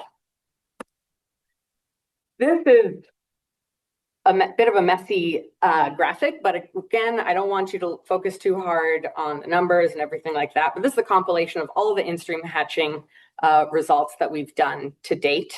And what I want you to focus on is the variability in the systems, right? Like the sort of brown, the second group, the brown color, that's Morley River, which again, warmer, lake-headed, with very high success, as well as the Nisotlan River, the 2 years we did it on the far right, also has a really high success. So what we're looking at, right, is for Morley or Nisotlan, it was sort of above 80% success rate. So that is success from eggs to hatching success. Whereas if we go into a cold water system, Deadman, it's a lot more variable. Things like a moose walking through and creating overflow and anchor ice would affect that system. But really, we're just looking at the variability here and the fairly high success rate in a lot of these streams. So broadly, from the work that we've done, and I should mention, we haven't done this work in over 5 years because of the low return numbers. It's just sort of setting the stage for the work that we're doing present day. So we broadly know what hatching success survival is for the in-stream incubation, but one really critical missing piece is looking at natural survival. So we did a little pilot and a little trial run several years ago, and it's basically the missing piece to direct where restoration efforts should go. What is the natural survival to eyed egg stage? Is it 40% or is it 70%? And if it's 70%, maybe it is not, the benefits don't outweigh disturbing spawning Chinook salmon. Or if it's, 20% natural survival, then these projects, especially in a time of such low returns, could really help bolster survivorship in this extremely sensitive life stage for Chinook. And again, this was a one-time thing, and looking at different ways to try and gauge survival, natural survival with sort of the least amount of impact to the reds. Other research that's been completed on the TTC traditional territory, annual juvenile monitoring and sampling, water temperature monitoring. There have been drainage-wide telemetry projects which help inform a lot of the aerial surveys that we did, particularly this year. Looked at some stress physiology research on Chinook salmon specifically, as well as eDNA sampling, which also informed some of the aerial surveys we completed this year in 2025. And then also residual precocious male identification, which is ongoing. And because Jillian said that a few attendees thought that the precocious male stuff was cool, I thought that I would add in a little interesting plug. So what we've found in a lot of the systems that we've worked on are these precocious males. So what these are male, like across the board, they're male Chinook salmon. They're around 2 years of age. They don't grow much bigger than this. And they don't do the migration, and they're fully sexually mature at 2 years. And so it's interesting for a number of reasons. The cause why they're around is sort of debatable, but you can see they're pretty hungry critters. So they're likely picking up stray eggs that are coming up out of the reds. And they're also very likely, this is an alternative mating strategy is what it's called. So they're also probably throwing some of their milt into the pot as well. And again, I'm a physiology person, and so I thought it was really interesting to take a look. And actually, one of the years back when we were doing the in-stream incubation, and we would catch these fish, these precocious males, by accident all of the time. And so I actually took some of their milt as well as some of the milt that we had from the adult Chinook salmon. And it was really cool, even though their quantity of milt is very, very, very small, the quality sort of makes up for it. They have a lot more packed cell volume than the adult fish. So that's just interesting from a natural history perspective. And I thought I would just throw in a little plug on that because it is interesting. It is happening in a lot of different systems.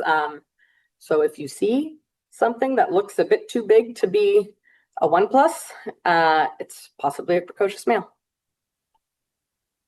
So shifting gears into the present, the meat of this presentation is the 2025 aerial survey results in the TTC traditional territory. I got to have Corey Smith. He's a TTC citizen. He came out with me pretty much all the surveys. It was really great help. And it's just, guy's good at seeing fish from the air. And it's good stomach, which helps a lot on some of these surveys.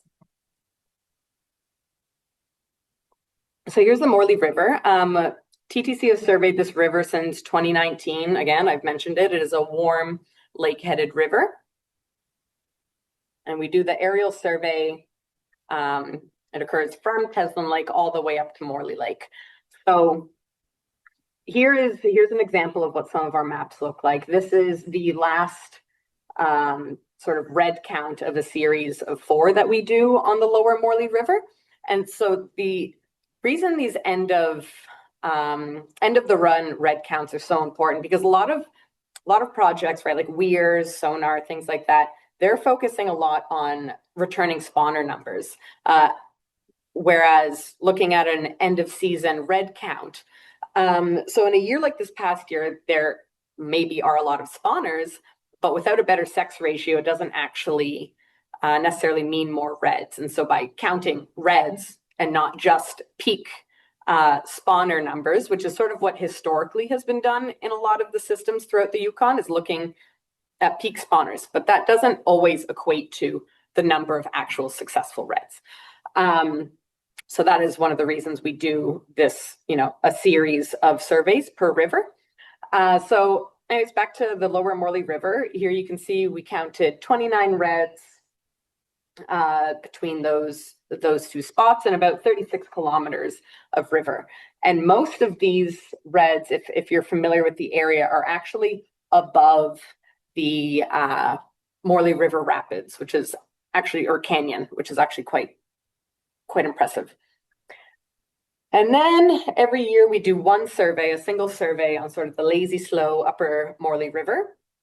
And so very exciting for this year. Usually we see like maybe 1 red on the Morley River. This year we saw 5 reds, which is again, a lot of reds for this part of the Morley River.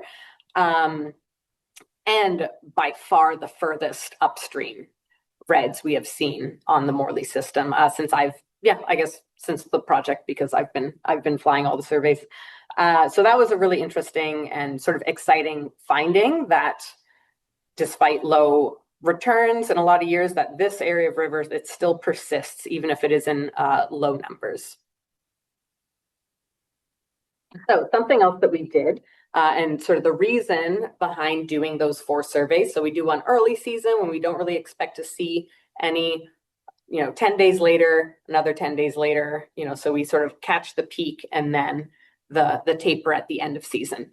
So it's called an area under the curve calculation. And I didn't want to sort of go into the algebra of it and have folks glazing over in a Chinook salmon presentation. So it is essentially a calculation, and by serving the same area of river several times, what we get, and again, using this math equation and a variety of assumptions, we get an estimated escapement value for that section of river.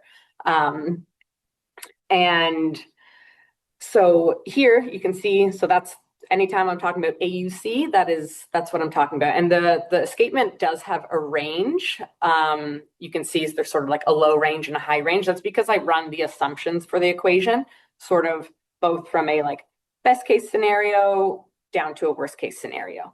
And so you can see here, 2019 is black, right? I have them coinciding with what's on the graph here. And this is just the estimated escapement are the results from the AUC calculation. And on the right, the graph, that's just merely the raw data of live spawners that I see on these aerial surveys.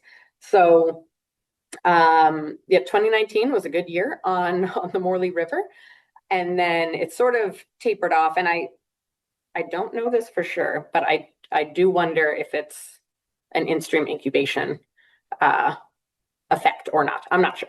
But in any case, yeah, in some years, extremely dire. I would have more bald eagles in my notes than I would have Chinook salmon spawning. And then we also did the same thing on the Nusutland River with the 4 different surveys. And we've done a mix of monitoring and restoration research on the Nusutland River.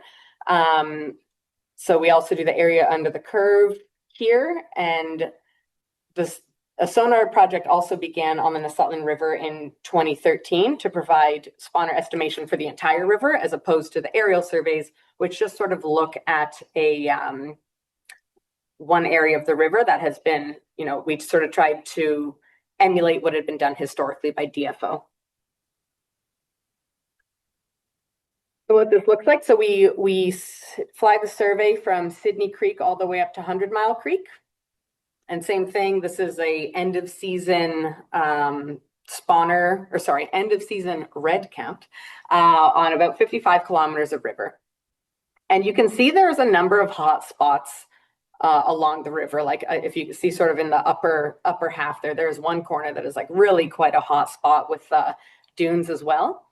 And so yeah, we saw some fairly good returns both last year and this year on the Nusutland River especially. And it's just a beautiful river to survey. Similar to the Morley River, here we've only done the AUC calculation from 2022 to present. And so you can see similarly, the last 2 years have sort of been the best. And I would say sort of across the board, at least that section of Nusutland River that we look at is a very important spawning area. And even in poorer years, still has okay returns compared to elsewhere. But again, 2022, a little bit abysmal compared to, let's say, this year. The Nusutland River sonar has also been in operation since 2023. It's run by TTC, and EDI helps out with sort of some technical bits and having somebody on site with a TTC member. And this is what the data looks like. This is from 2024 season. And so it's just an example of what the daily upstream Chinook counts look like. And some folks might be wondering, why are we overlapping and doing sonar and aerial surveys in the same year? So the idea of this overlap is the goal is that we'd be able to take that information and reconstruct historical escapement using old aerial survey data, right? So even, with TTC and EDI, we've been flying this section of the Nusutland River for a number of years, again, since 2022. But there's quite a bit of historical data. I believe ADFNG and DFO as well have flown it. And so the idea would be to see whether we're able to basically create like a calibration curve of having a couple of years of overlap and see if we're able to sort of back predict what actual escapement looked like throughout the river, not only in that 55-kilometer stretch of river that I survey.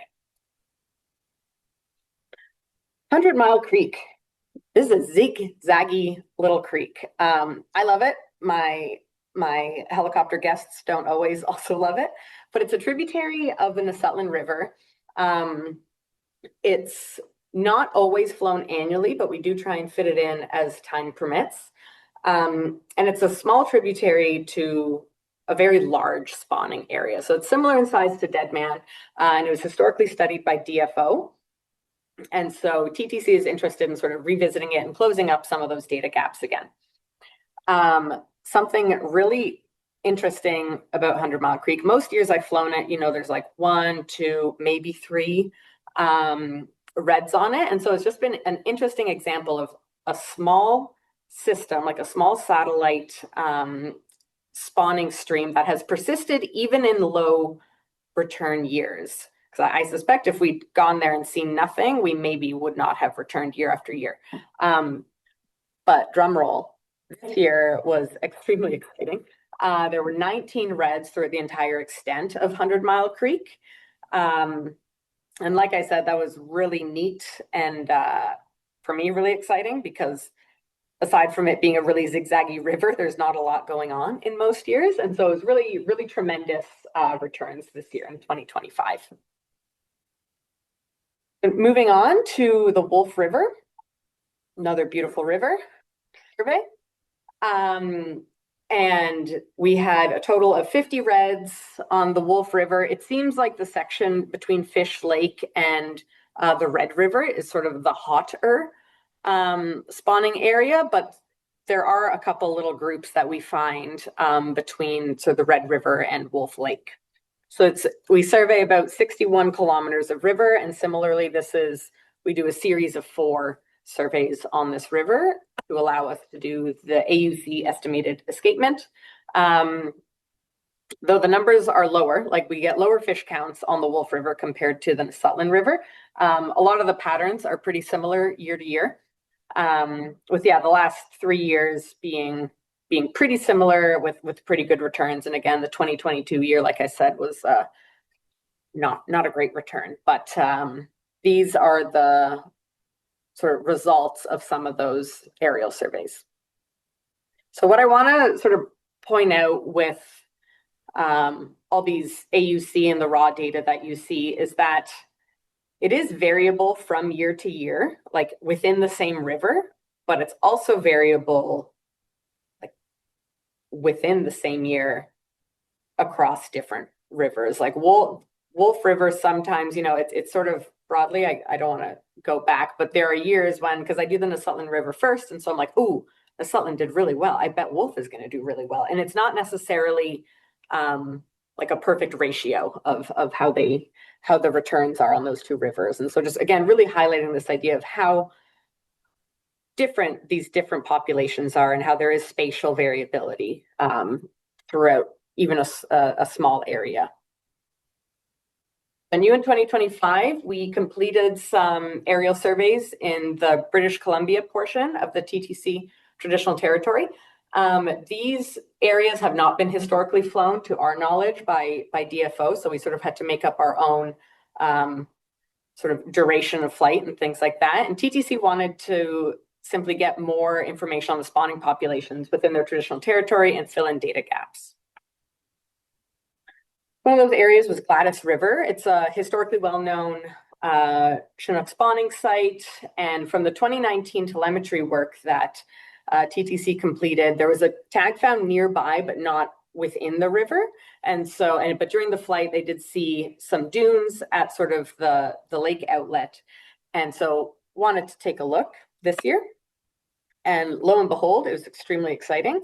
It says 3 reds, but I think that's incorrect. I think it was 13 reds. No, you're right. And yeah, so it was very exciting to see some reds on the Gladys River. You know, a few people had sort of assumed, oh, that might be a thing of the past, but it was really, really exciting and rewarding to find some on the Gladys River. And apologies, I think one of these points is in error because there was only 3 reds. We also flew the Jennings River. Similarly, in 2019, there were, throughout the telemetry study, there were tags found in the system, and wanted to get a pulse on what the returns would look like. And again, no one has surveyed it to our knowledge. We did different sections of the Jennings River because it is quite, it can get a little bit rowdy, a little bit rapidy. And we found 6 reds in the lower section, then we didn't find any in the upper section of the river. Tlingit Creek, we are getting pretty far from the ocean at this point. This is a tributary to the Jennings River. So this one is very exciting. Again, 3 reds, doesn't sound like a lot, but these fish are very, very far. The furthest I believe that I have flown. And so this was for me, this was really quite neat. The reason we looked at Tlingit Creek was from the eDNA work we did with TTC a few years ago, had a positive hit for Chinook. And so I want to see, are those spawners or are those juveniles? So that little star, I wanted to point that out because again, I've done a lot of aerial surveys, probably hundreds of hours at this point, and these 4 fish were actually made me maybe a little bit emotional. It was so cool to see these salmon that had traveled over 3,000 kilometers. The furthest, again, they are not necessarily the furthest salmon. I think Upper Nisutlan would take that prize, but for me personally, it was the furthest that I'd ever seen Chinook salmon, and it was very exciting. Very, very proud of those fish. Proud of all the fish, but those guys were athletes. Sort of quickly, we also flew the Swift River, same idea, tags in 2019, hadn't been previously flown. And we found 1 cluster sort of in the mid-river with 12 reds. And some of the sections were sped through because there was poor visibility with some of the rapids. Oh, that was a lot of stuff. Hope you enjoyed it. So what's next for TTC? The idea is to continue all current monitoring, enumeration, and survey programs, as well as expand monitoring of juvenile habitat and climate factors affecting their survival, review and update the TTC salmon plan, as well as explore opportunities to support implementation of Canadian Yukon River Chinook rebuilding plan. And I know something was sort of a neat spin-off, I believe, as part of the conservation units. Some of the surveys that we've actually flown helped inform that conservation unit work that's been ongoing. So if anybody has any questions, there's my contact information as well as Jillian's contact information. Thank you so much for attending. And if there's not questions or not time for questions, please, I encourage you to just take a photo of the slide and reach out to Jillian or I.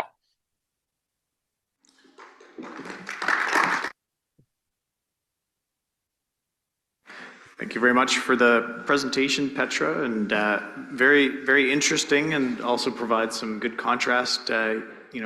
Meeting in Old Crow here this week. We're near the headwaters of the Porcupine River, where Chinook salmon can go as far upstream as possible, and likewise, your presentation focuses on the other upper upstream end of the Yukon River, that being the headwaters. So very much appreciate it. Any questions or comments from panel members? We'll start with U.S. panel member Andy Bassich. Go ahead, please.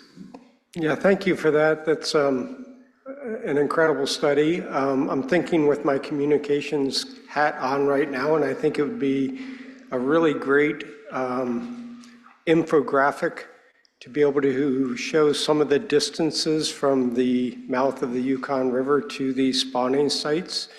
And so if that's able to be calculated, and even in a rough estimate, I think that would be really useful information to disseminate to the public and to other regulatory bodies,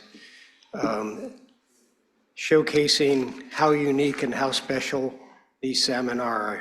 To my knowledge, there's no other run anywhere in the world that runs the distances that these salmon do. So thank you for that. and really appreciate the work that you've done there. Yeah, absolutely. Thank you. That's a great idea. Further questions, comments from panel members? Go ahead, Mr. Co-Chair, John Lunderman. Yeah, thanks very much for the presentation, Petra. That was really interesting. Love how you had the photos in combination with the maps. Good context there. You may not have an answer to this, and it may be more observational information than actual written data. But in years when we've been seeing these declines on Chinook, have you noticed a change in like the number of fish observed on each red? Has it stayed relatively the same? But again, I understand if the data isn't actually documented. Yeah, like we do, I failed to mention this. Every survey, we do look at the number of live Chinook, reds, and carcasses. I just chose to primarily present on that final red count. It is, the reason that is a difficult question to answer is because there's so much variation, like on the same river in the same year, right? Like there's some spots that you kind of always expect to see one red, one male, one female, and a jack, right? And then there's other spots where you expect to see 20 Chinook, in a good year, 20 Chinook, and with a big group of 8 or something like that, right? Whereas like this year, I would say, I think this is sort of corroborated by other presenters, but it did seem like there was a decent number of males to a female. Like I would get excited seeing all these Chinook gathered around a red, gathered around a red, and then I would kind of count it up and be like, oh, yeah, it's about 2 females to like 6, 7, 8 males. Great, thank you. And final question from U.S. panel member Virgil Umpenhauer. Go ahead, please. Thank you. That was a very good report. I was glad to see it. I've got a couple of questions. One of them is pike. The female pike male pike don't get over 30 inches long. And the reason why is because all the male pike kill each other fighting over the women pike. And so that's why none get over 30 inches. But now on the Chinook salmon, you just got through saying that sometimes there would be in a red, maybe 7 males, just 1 female. And how many of those males were jacks? That's hard for me to say for certain. But I would say not. Like I would say, like sometimes there's usually more large adult male Chinook than there are jacks. Like sort of per group, if a group is 6, you would expect 1 or 2 of them to be a jack.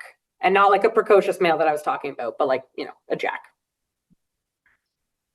Right. Well, they call the jacks precocious males also. However, interesting. Yeah. I own a fish processing plant, and we used to fish with the fish wheel. Of course, no one can fish now, but in the fish wheels, you catch all sizes of fish.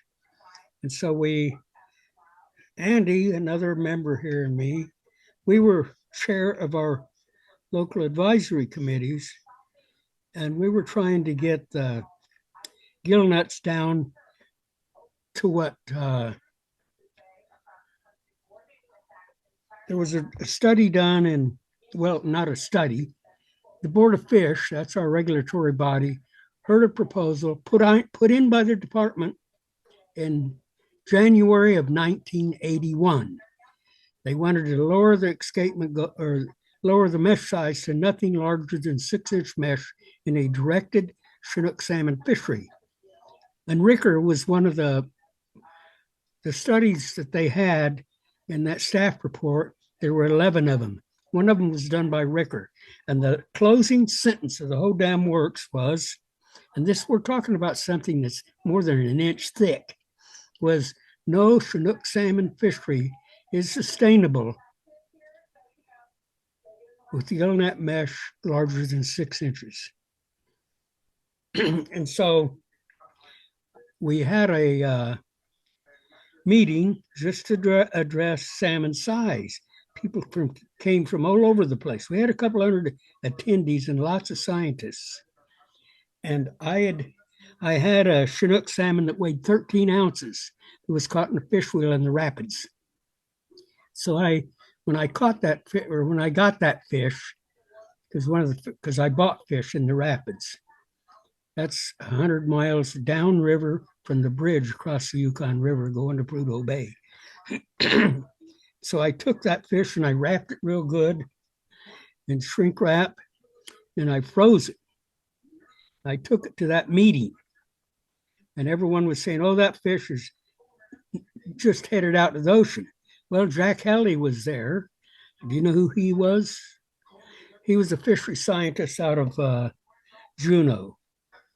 Anyway, his nickname was Mr. Chum. But anyway, he was there, and then the deputy director for commercial fish division was a lady. She had a pair of tweezers, and he had cards for scales. So they took the samples off. That damn fish had been to ocean and was cut to the ocean, and he was on his way back. And he only weighed 13 ounces. But anyway, so and those are all called precocious males. Like on the Taku River, back in 76, I think it was, they closed the commercial fishery for Chinook salmon because 80% of the what was getting on the spawning grounds was precocious males. And that was defined as one less than 655 millimeters.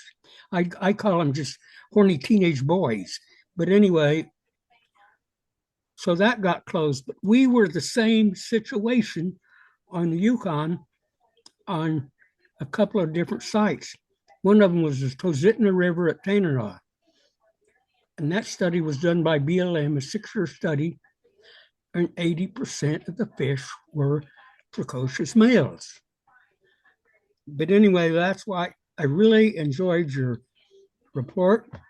And I didn't realize that some of those males only got about 6 inches long and just hung out there. Yeah. I didn't know that. Very cool, again, from a natural history perspective, and just that they are producing milt, viable milt.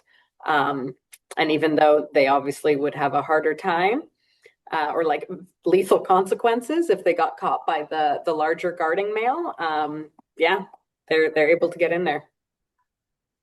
Okie doke. And a friend of mine that we served together on the State Board of Fish, and he was a retired biologist, said he was involved in a study at the University of Washington when he was a student, where they bred the precocious males to large females, and 80% of the fish that came back were precocious males. Thank you. Thanks, Virgil.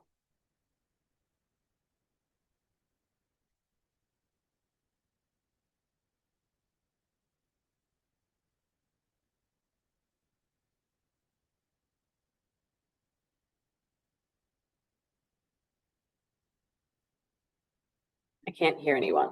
If someone's talking, they're on mute. All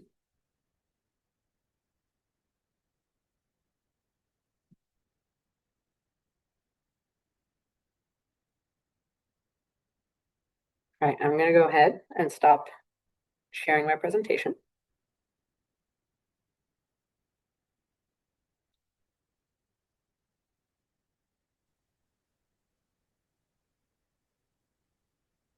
Looks like we lost the room.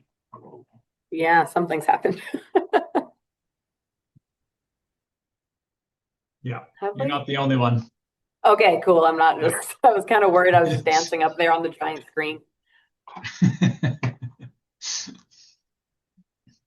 So does that mean oh no, the recording's still happening. Great. Okay, well, who's the... It looks like just online people can talk to each other. Yeah, it seems like it. Well, open floor now, I guess, if anyone has any questions. While they figure out their tech stuff on the other end. Now, this has been doing this off and on a little bit, but this is a little longer than what it normally does. Nah, it's fine. But yeah, what you were saying about the precocious males, it's been so interesting. And again, I just took a look at it because we knew about them. And a lot of people just thought that they were like that. There's no way that they were sexually mature, but lo and behold, they were. And like I said, I what I did was I took milk samples from the small precocious fish, right, like the small ones, and from the big bruiser males, and yeah, spun them, and then calculated the amount of actual sperm cells within the same volume of milt, and yeah, it was something like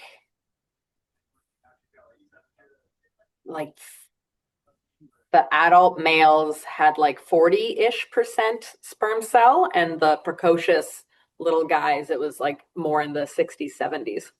So it was, even though we're not talking about a lot of milt, it's effective, I guess. If you don't get Well, let me got ask you by the big this. males. How far is it from the farthest redge you found to saltwater? How far from the farthest? Like over 3,000 kilometers, which I'm sorry, I can't do that math for Well, the I think miles. it's right at 2,000 miles, which would be about Far. 3,000. Far. Like I said, like those Clinkett Creek ones that I saw were like, tear brimming because it was so neat seeing them so far. And then I was chatting with Jillian, and she said that the telemetry project has found them even further, like up the Nusutland, further than what I survey. But quite a skip and a hop from the ocean for sure. Yeah, we had a treaty meeting when we were negotiating the treaty in Tetlin, but that was I can't remember when it was exactly. It was before we agreed to a treaty. Yeah, it had to have been in the late 90s. But I enjoyed being there. Is Carl Sidney still around? Do you know him? you'd need to ask Jill. Fortunately, I'm not in the know. Okie doke. Petra? I know. Oh, Vic, hello. Yeah, hi there, Petra. Just to let you know, we've lost connection with the group, and Yep. I'm not sure what's going on here. So We're just chatting. Great, thanks.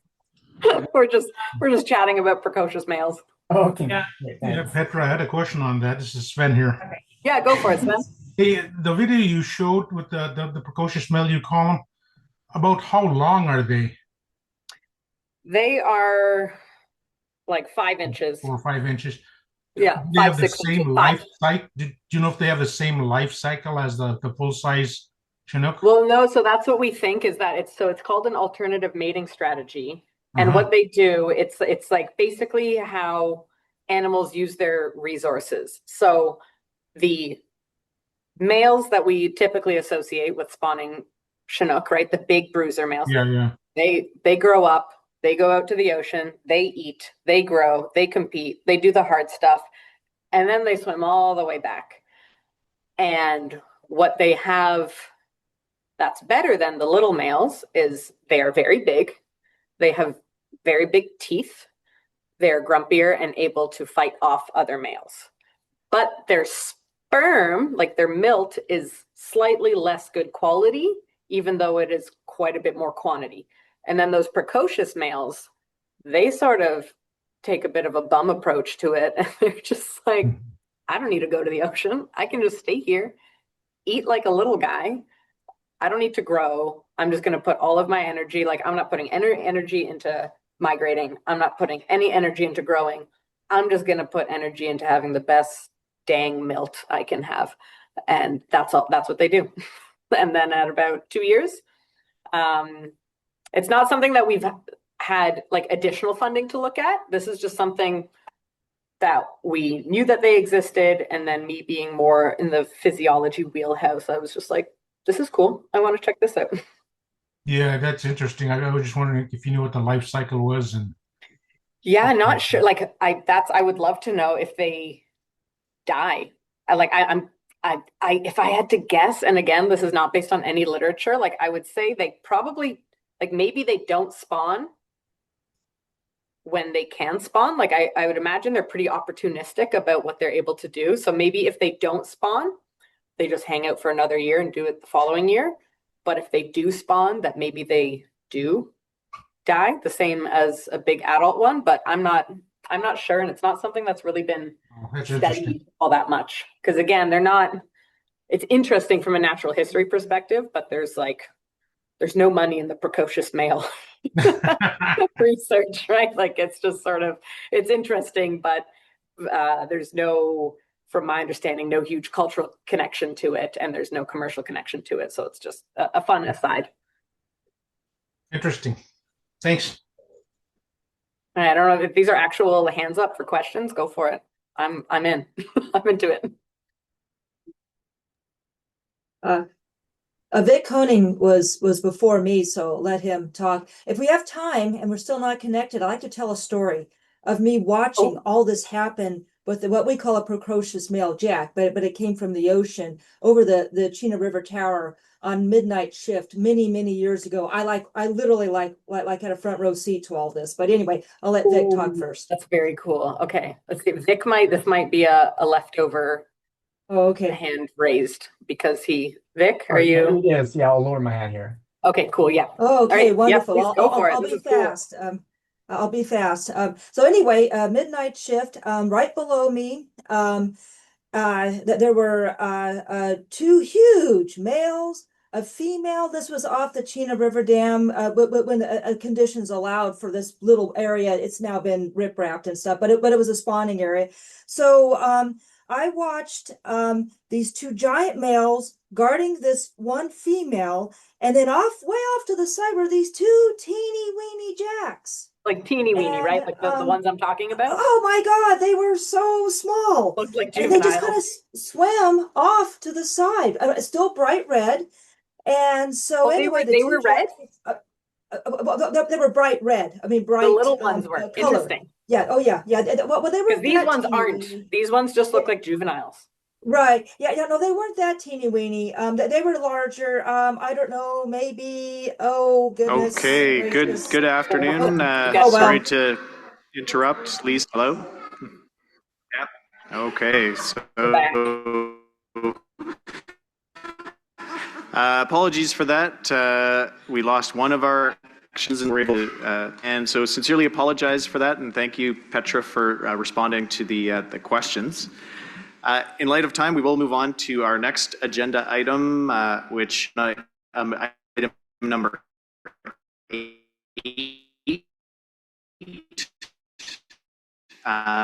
And we would like to welcome the Kwanlin Dunn Randy Mace, who will be providing President Stewardship in Kwanlin Dunn. Citizen of the First Nation of Nacho Dun. My parents are Dean and Dana Hoogland, and my grandparents were Lena Davis and John. As some of you know, I lived here for 18 years ago. My dad was stationed here as RCMP, and my mom taught at the school.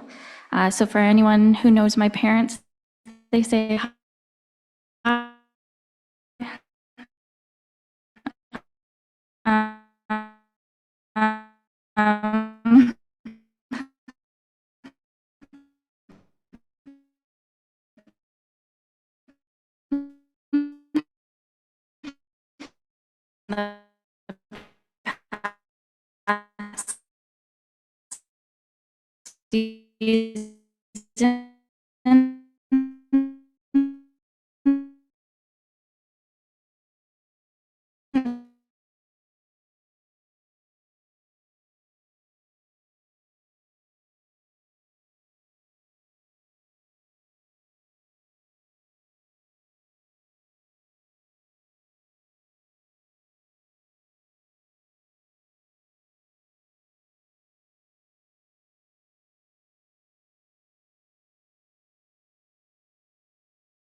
maybe we should just start back on our conversation we were talking about when we got interrupted. Maybe Lisa and Yeah, yeah. I don't want to as long as we're not connected, I don't want to mess with the meeting. And I'll make it really, really short. That one of the little jacks was about 3 decimeters long. And so anyway, so we're pretty tiny, but not as precocious as what the lady was talking about. So anyway, to make a long story short, these two males, they fought and fought and fought. Finally, one was driven off. There was one male, huge male, and he chased grayling, summer chums. He was after everything. And as soon as he ran off, let's say after a grayling, these two little jacks went right to the female. They didn't even fight each other. They just went right to the female and started bumping. Okay. All right. So a quote, we are salmon people. We also have trails. Also, salmon has trails from the ocean to the McClintock River, where they spawn and are born there and go back to the ocean. Norman James, CTFN Elder, connecting the broken salmon trail.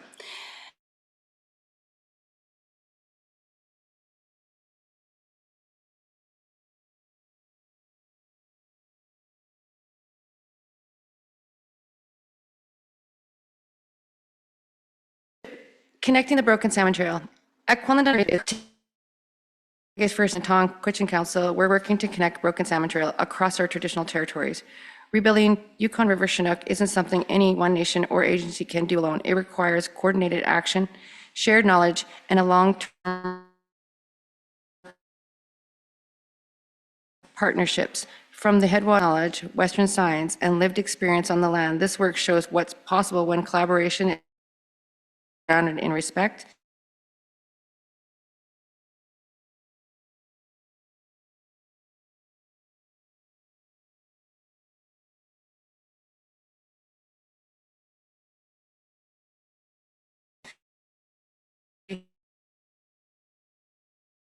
done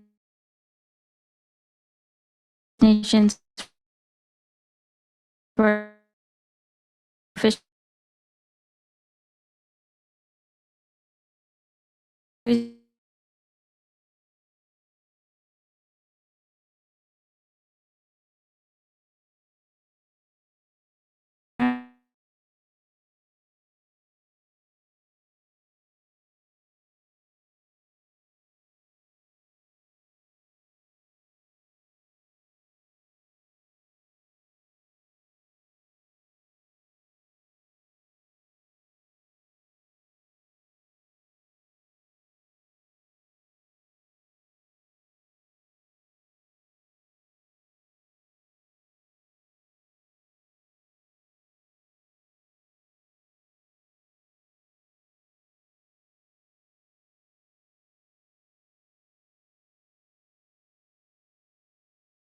with TKC and CTFN, an important part of stewardship is ceremony and sharing. We honor salmon as more than a resource. It acknowledges salmon as relatives and teachers. It's time to give thanks, to reflect our responsibility, and to ensure salmon continue to be shared within our community. These gatherings strengthen cultural continuity and reinforce why the work we do across the watershed matters. All right. And I'm going to the video.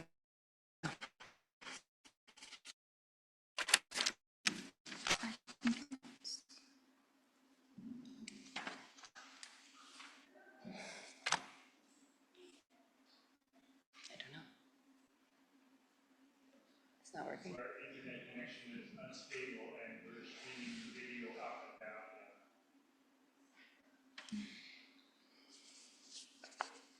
All right, well, just, you can see it online. Is there a way to connect volume?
Well, everybody gets to see it online, sorry.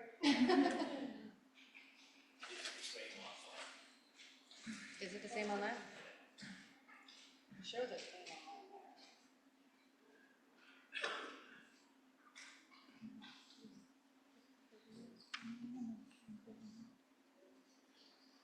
Good try.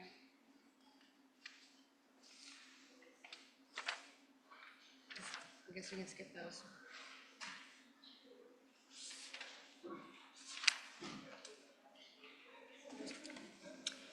Well, that's disappointing, but anyway. So they can maybe read all that or not?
Stayed up till what time last night?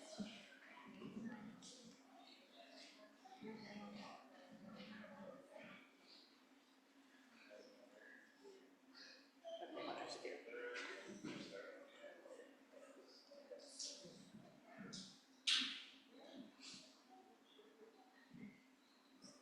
So what do you want us to do?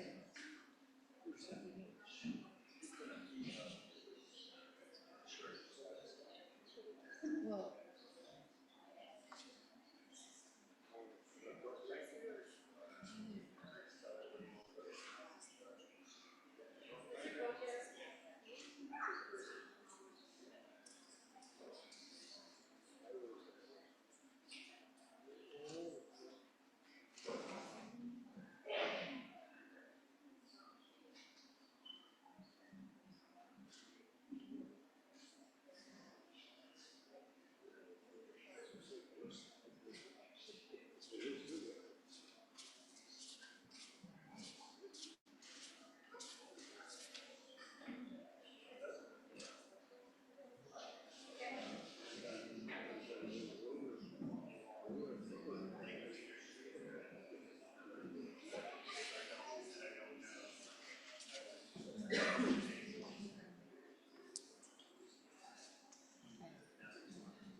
Of the planet, swimming upriver for 2 months and 3,000 kilometers, passing dozens of indigenous communities to reach their spawning grounds. my name is Brandy Mays. I am the Operations and Fish and Wildlife Manager for Kwalndun First Nation. This Area around here, my family has a trap line. I've had this trap line forever. Yeah, and they tell stories back then about that the river was red with salmon. Chinook salmon have been spawning in the traditional territory of the Kwanlin First Nation since the beginning. But today, our salmon are in crisis. And so our goal is to get our feet in the creek. If we see a carcass, we sample the carcass. If we see a live fish, we record the live fish, any red sites.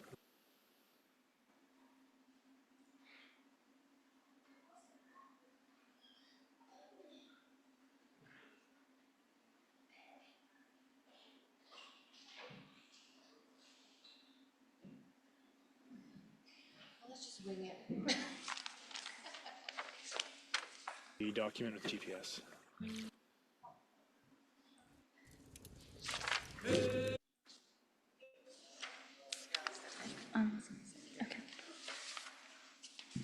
Well, it doesn't look like you guys gonna get the heart of the show. We'll have to wing it as best what we can. Sorry about that. All right, where are we at? Lost our way here. Okay. Trace, yeah, go ahead. So this year we did a treaty simulation with FH Collins, which was a hand-on learning experience grounded in Indigenous perspectives on salmon relationships and responsibility. The students worked with KDFN, DFO, NYG, and the Yukon Salmon Subcommittee to better understand how decisions about Yukon River salmon are actually made. And by stepping into the roles of KDFN, YG, and DFO, the youth experienced firsthand the realities of power, negotiation, and collaboration. It was supported by the Yukon River Panel Restoration and Enhancement Fund, and the simulation helped youth see treaties as living tools, not just documents, for protecting salmon culture in future generations. I'd like to point out, I think this is what we would look like when we're negotiating. Do you want to see the top one, DFO, with the hand over her head and the look on her face? Katie Fenn's really engaged. Next slide. I'm going to go back. Okay, so another project that we're engaged in, besides some of the technical work that's outside the river panel, the Salmon Stewardship Center, some of you guys have heard about this. We're in the year 3 of the feasibility study for this. The proposed Salmon Stewardship Center is on the Whitehorse waterfront, would be a physical expression of connecting the broken salmon trail. This space would reconnect people to the ecological, cultural, and historical importance of salmon in the Southern Lakes, from migration to ecosystem relationships to First Nations stewardship and the pre-gold rush use of the waterfront. Paired with the salmon trail along the Millennial Trail, the interpretive signage would guide residents, visitors through the salmon journey while highlighting the leadership of Kwanlin First Nation, Carcross-Tagish First Nation, and Tonquitchin Council, especially in relation to impacts from the Whitehorse Dam. Together, the center and trail would create a place for learning, reflection, and responsibility. This would also support the whole Yukon River system in other projects that relate to it. So right now we're in the design, we're into the accessing the land site for this one. We're in negotiations with the city, or collaboration on negotiations with the city, approaching Yukon government and working with a team to design an overall project and what that would look like. These are just some shots of what we are kind of envisioning: an outdoor learning space, the center itself, training, research, a place where we could use this center to support the whole system.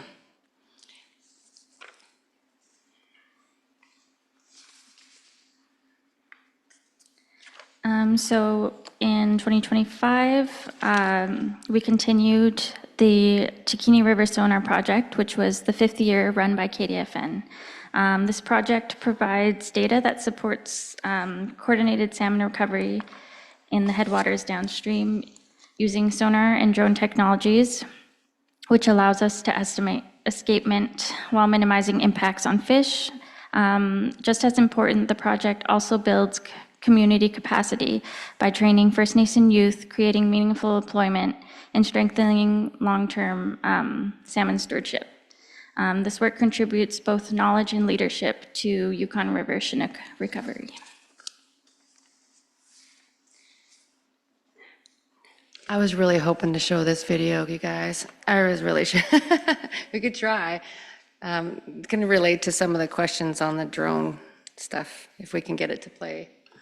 Randy, we will do our best to play it here, but post-meeting, we'll see if we can't insert these videos into the recording. Okay. Apologize.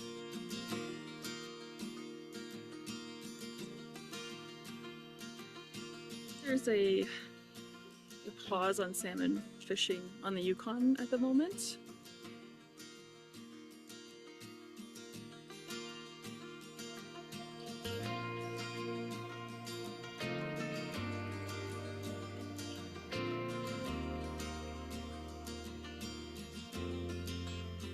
My name is Alberta Sam. I am Quinlan First Nation. I'm from Whitehorse. I've lived in Whitehorse my whole life. I guess I've always had an interest of being out in the land. I'd, do my own thing, hiking and walking and biking. Did a bunch of that growing up. I got hired and then I was really just hands-on right away, being on the water, getting to know the camp. My name is Emma Hoogland, and I am from the First Nation of Nacho-Nayakdan. Well, I studied natural resource science in school, and I was kind of interested in the wildlife side of things. But once I got on the job and learned about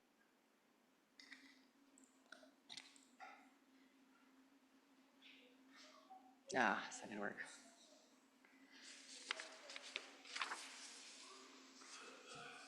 all the salmon work, I think it's really cool. I get to do this job that helps bring back the salmon.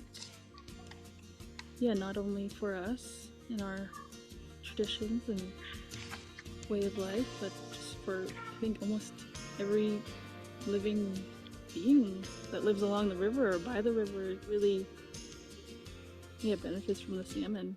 Some of the elders said the salmon goes and we're no longer going to exist as a people because we're culturally and spiritually connected. It's a wake-up call.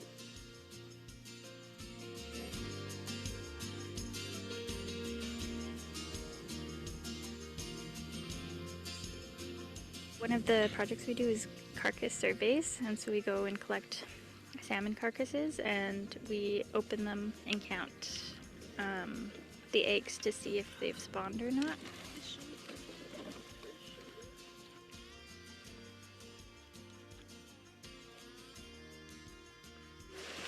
49.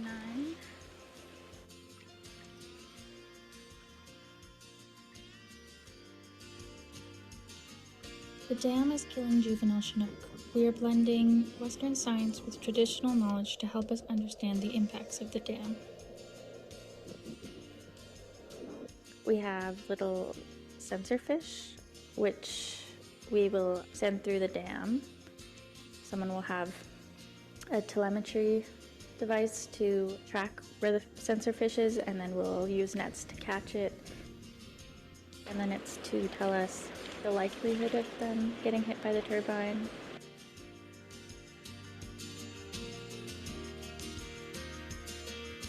We set up a sonar at our base camp and we count a bunch of fish. It requires a lot of work. Every day we're there just about 24/7. We have a crew. This would be my third summer being a part of the project, learning more, getting more hands-on work with it. I really enjoy doing it. Camping is so much fun too. I think the main focus is getting younger people to come and join. Last year we had 332 go up the Takini, but this year we've already seen 400 go by, so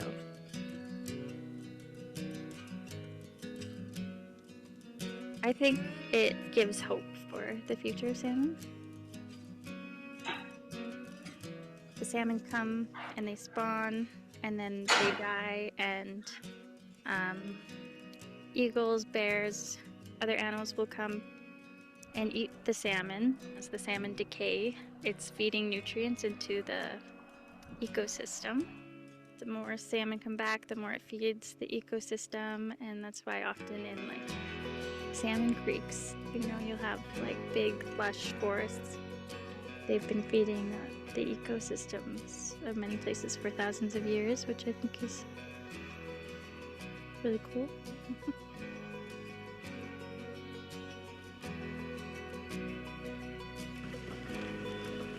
We got fresh whole salmon for today's event.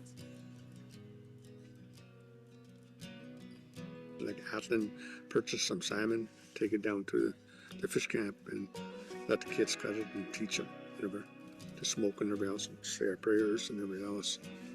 And the stories around the fire and everybody else have to keep that part of growing up in the culture and the spiritualism and everybody else alive.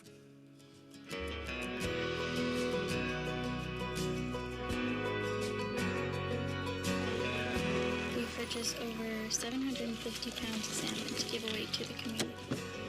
Hey, hello, how are you? Okay, you're welcome. Have a good day. It's to give thanks to citizens for not fishing on the Yukon River. A lot of our people have lost that connection. And when you lose your trail, you have to find it again. They don't have a voice, but we do. And it's our sacred duty to speak out and to do whatever we can to help them.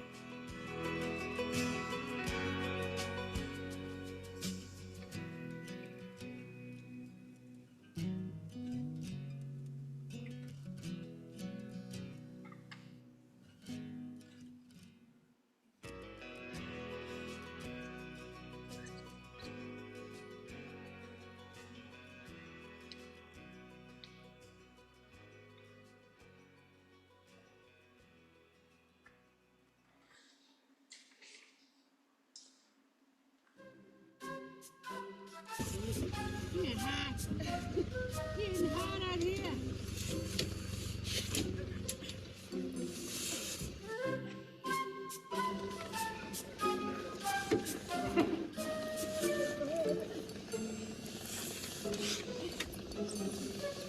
Slow motion, actually.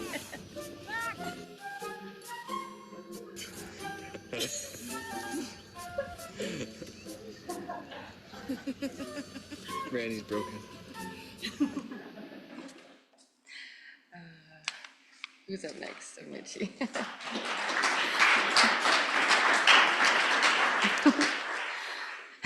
A little bit of technical difficulty, but we'll wait till the end to show the last one, but or the last two. But it is really hard. Can be. Next is Mitchie Creek salmon monitoring. Mitchie Creek is another key piece of reconnecting the salmon life cycle.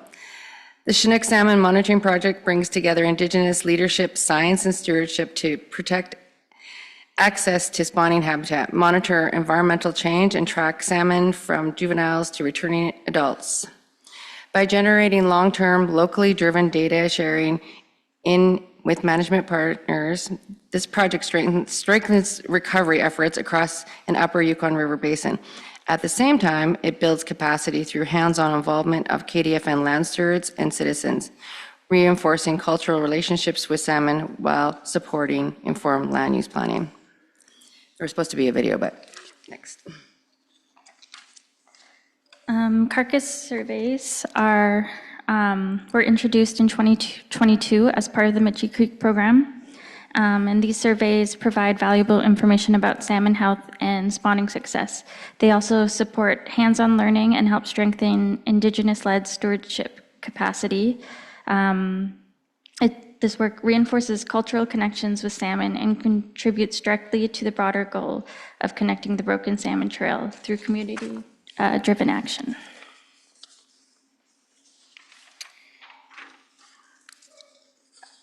And yet another project. The White Horse Rapids Generation Station, finally addressing major barriers, is essential to reconnecting salmon pathways.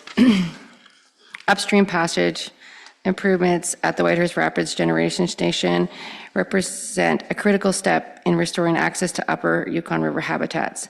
This work is grounded in careful monitoring research to understand how salmon interact with the altered flows and existing infrastructure. A phased approach from feasibility and design through construction and long-term operation reflects a commitment to responsible planning, shared decision-making, and sustained stewardship.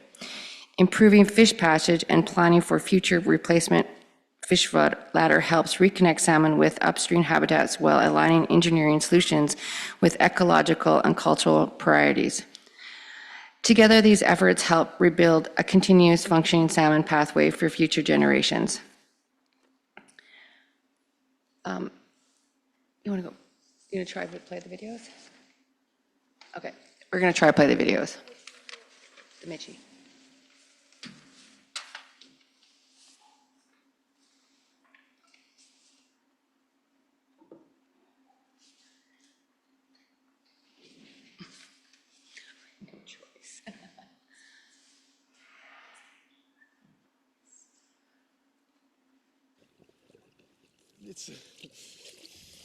It's not a ditch. It's a freaking organism. It's not working. This place here is called Michi Creek, which is one of the longest spawning creeks for the Chinook. Michi always has been historically one of the greatest producing streams in this traditional territory. My name is Lars Jessup. I'm a biologist based in Whitehorse in the Southern Lakes. If we see a carcass, we sample the carcass. First Nation. My name is Brandy Mays. I am the... Yeah.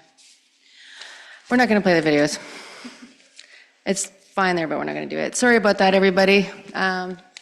We finally had the time to showcase our stuff, and we can't do it. But anyway, we can take some questions. There's multiple projects that we work on.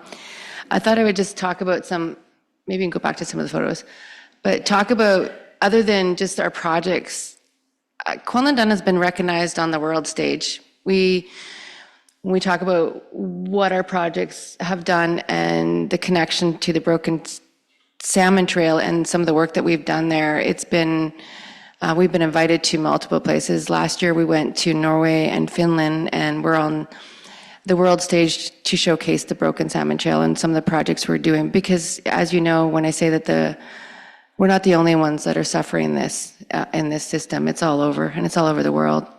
The Sampsi people they can't fish at all. They can't, and there is still commercial fishing in the ocean.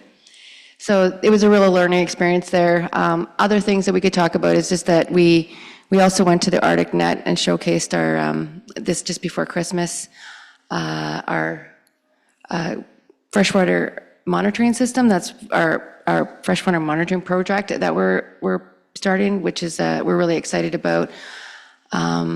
We actually got told that it was the best presentation ever, so it was really good. So I'm just a lot of things that we're involved with besides what you see here. It's kind of throwing me off because we had it set up because the videos would show what we were doing, like all of our projects, and explain them in detail. So maybe one day we can have a night or something, but it would have been nice to show it with the public. So I don't know where to go from here. It kind of threw me off, but anyway, I can take questions if you guys want to ask about anything that we're doing.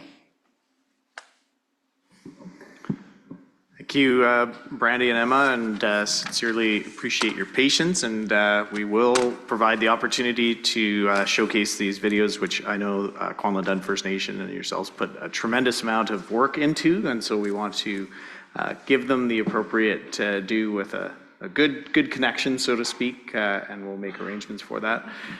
As far as questions for Brandy or for Emma regarding any of the projects or initiatives that that Quinlan Dunn First Nation is working on, members.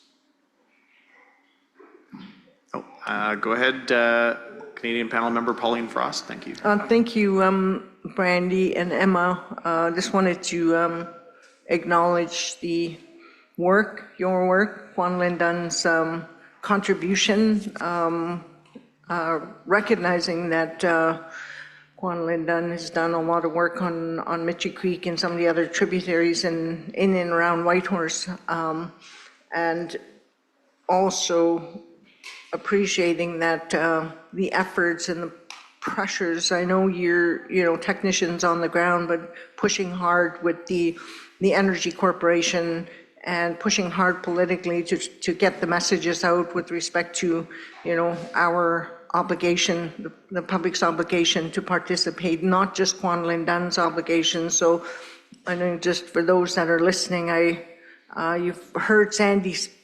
Sorry, I said Sandy. You've heard Kwan Lin Dun. You've heard their testimonies. You've heard their work. We just acknowledge you for just for their dedication over the years. It's really amazing where and how far you've come, and for you to present. It's not.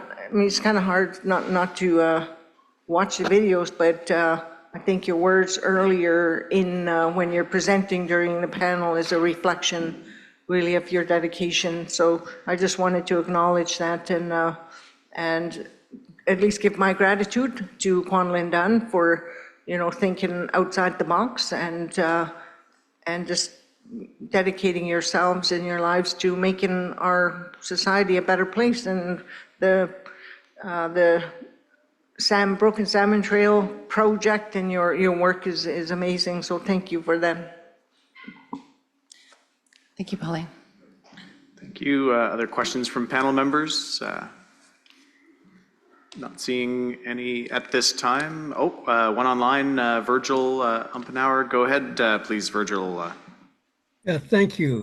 Yeah, Brandy, are you involved in the fish ladder? Because it seems like I heard earlier in the meeting that they were going to maybe replace it or make it easier on the salmon or something like that. Are you involved in that? And if so, could you give us a really quick briefing on it? Heavily involved. Yes, that we've done a number of, we said at the technical working group. So as per the relicensing that came up for the 25-year, for 2025, this year we had the water board hearing meetings and we prepped for the last 3 years to get ready for that. We were heavily involved with doing a number of assessments. That's where the entrainment study came in that Carrie was speaking to yesterday on her testimony. That was a project that was initiated by myself and Will Torek, and we did bring it to the River Panel, and we did get funded for it, which was contributed to, but YAC with our technical working group, including Carcross-Tagish First Nation, Yukon government, and Tonquitchin Council, decided that it was such an important project it should be part of the technical working group. So that's where we did the assessment to find out what the mortalities of the turbines on juvenile fish. There's a fish ladder assessment that was done, 2 that were done on that. A number of other studies that we worked with EDI, and then to look at what's happening. And we're still working on that technical working group and still determining what we can do going forward, because there's things constantly popping up there. And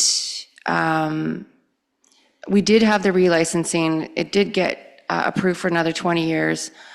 And so, but with an adaptive monitoring management plan that is part of that, our monitoring adaptive management plan that is part of that we're heavily involved with, that's going forward to keep monitoring the effects of the dam and how we can make improvements and put in mitigations. But overall, the biggest thing that we're trying to accomplish now is getting a new fish ladder for supporting both in and out migration. Great. Thank you very much for that, Brandy, and for the presentation this afternoon. Our apologies again with respect to the IT and the connectivity. Next, we will move on to our final presentation of our meeting proceedings. And perhaps for panel member awareness, we have allocated 30 minutes for each of our presentations. So we will be foregoing our break and that way providing our next presenter the full 30 minutes afforded to them.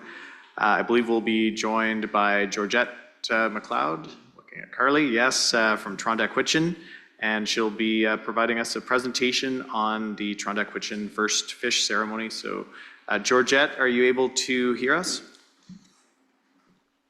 Yes, can you hear me okay? We can hear you very well. It's nice to see you again, and please proceed. All right. Masi, Drin Tatlat the whole zone. Good afternoon. Shon's right, Georgette McLeod. Trondequitchin, DJ, Trondequitchin, Nakat, Reda Hokai. I work for Trondequitchin as the Director of Heritage. Recently, Director of Heritage, just entering into since July, and I'm happy to be here today to talk with you all, and I'm happy to be speaking on the homelands of the Buntuck-Wichin First Nation. And I hope everything is going well there. I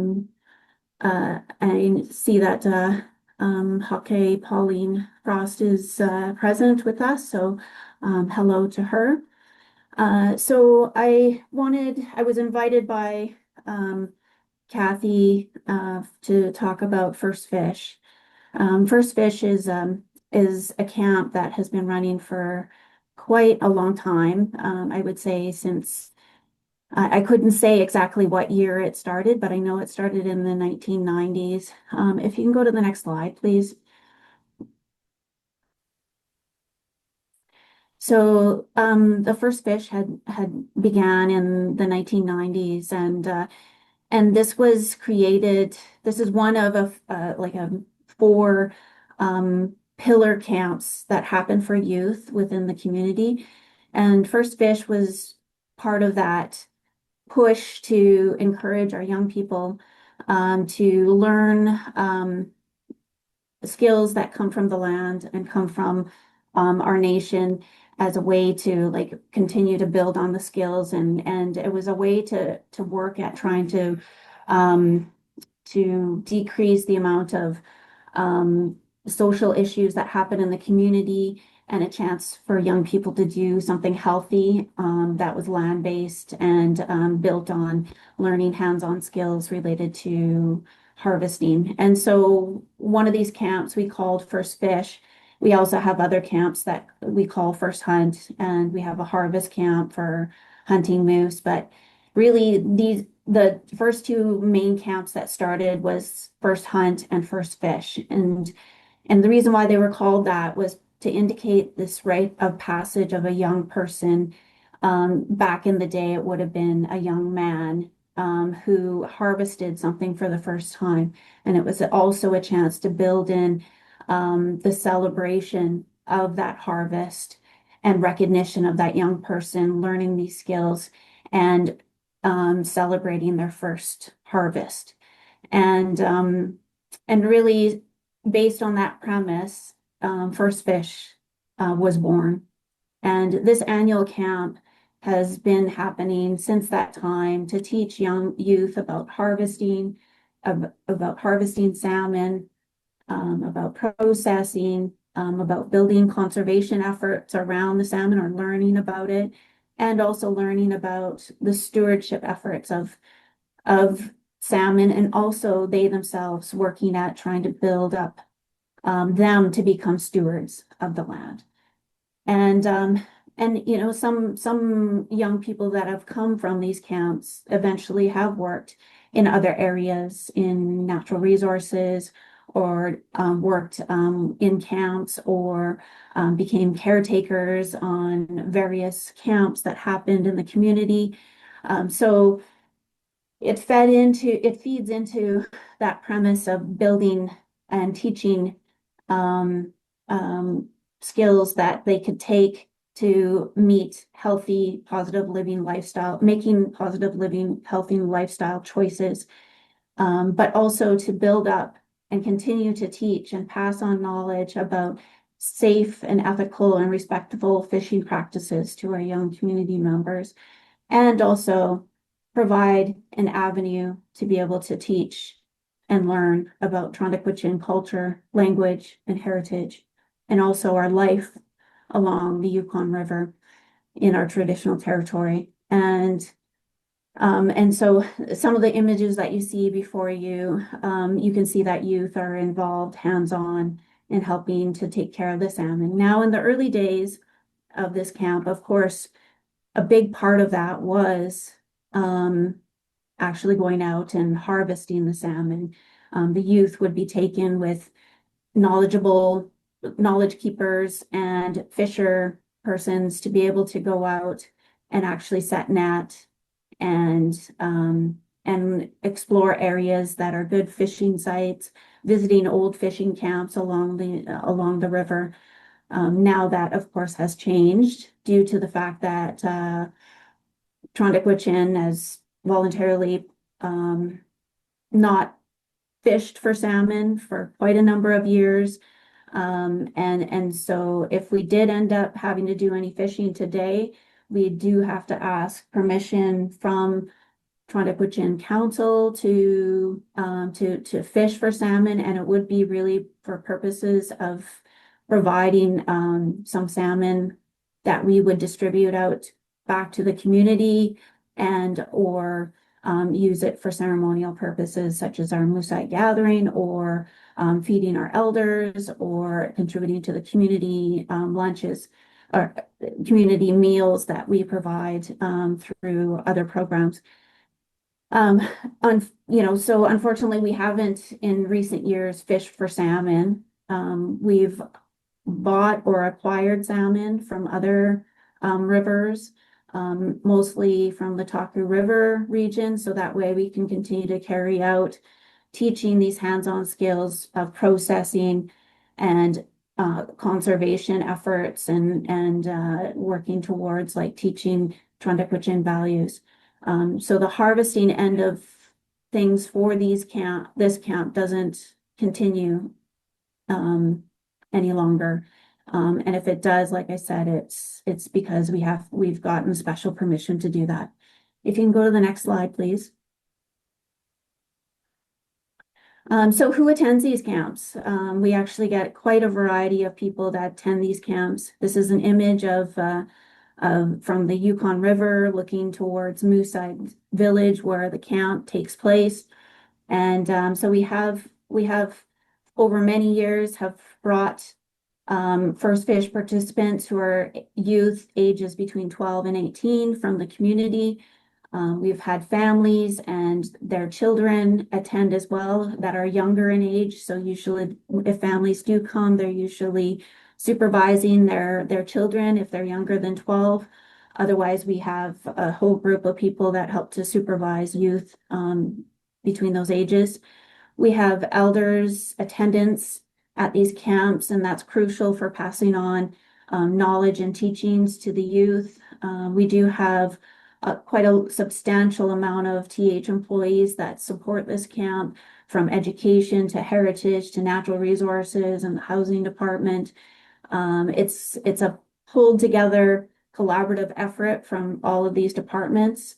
We do have Dawson community members and other Trondequichin citizens that come down for visits, or they would plan to stay and take part in some of the activities that happen at the camp. We have a large body of contributors from various organizations that help to teach the youth about everything about salmon, anything related from First Nation teachings all the way to the biology of the salmon and learning about streams. And because we do have the Mooside Creek that flows right beside Mooside, so we explore the creek there and learn about the ecology of that creek in relation to salmon. And also teach about like traditional forms of fishing and harvesting along the Yukon River. Next slide, please.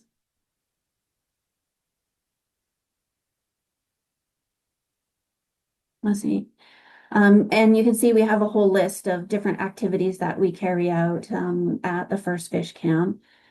And so Flat Joe is like smokehouse, maintaining, learning about the maintenance and care and preparation of the smokehouse for when we did harvest for salmon to bring in.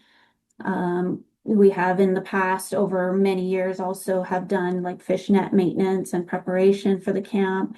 We've done tremendous amount of wood collection. We have great sources of wood materials, trees for collecting, for doing the smoking and salmon right in the area and for drying the salmon. When we have been given permission, we will set nets and check nets with the youth, and we take them out on the boats with us.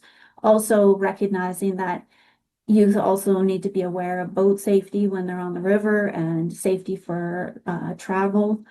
We do help to maintain, the youth learn about maintaining the fires for smoking, and also doing any sort of documentation related to any caught salmon if we do harvest for salmon in the Yukon River. The Natural Resources Department usually helps to support in the efforts of documenting the size of the salmon, the gender, and so on. And they weigh the salmon too, and just looking at the general health of the salmon. We do spend our days doing a lot of processing of the salmon, the cutting, the gutting, the filleting, the stripping, and the hanging. All the youth are participating in all of those activities, and contributing to ensure that we're going through the whole gamut of processing the salmon, to make sure that the salmon are well taken care of. We do have ceremonial activities and practices to honor the salmon. We have circles that we talk about in terms of sharing various stories related to the salmon, allowing elders an opportunity to share their stories of their life on the river, reflecting on all of the activities of the community of Moosehide that used to happen in relation to the seasonal salmon harvest, and also talking about our other traditional camps that we have along the Yukon River and how they were utilized and the stories associated with those.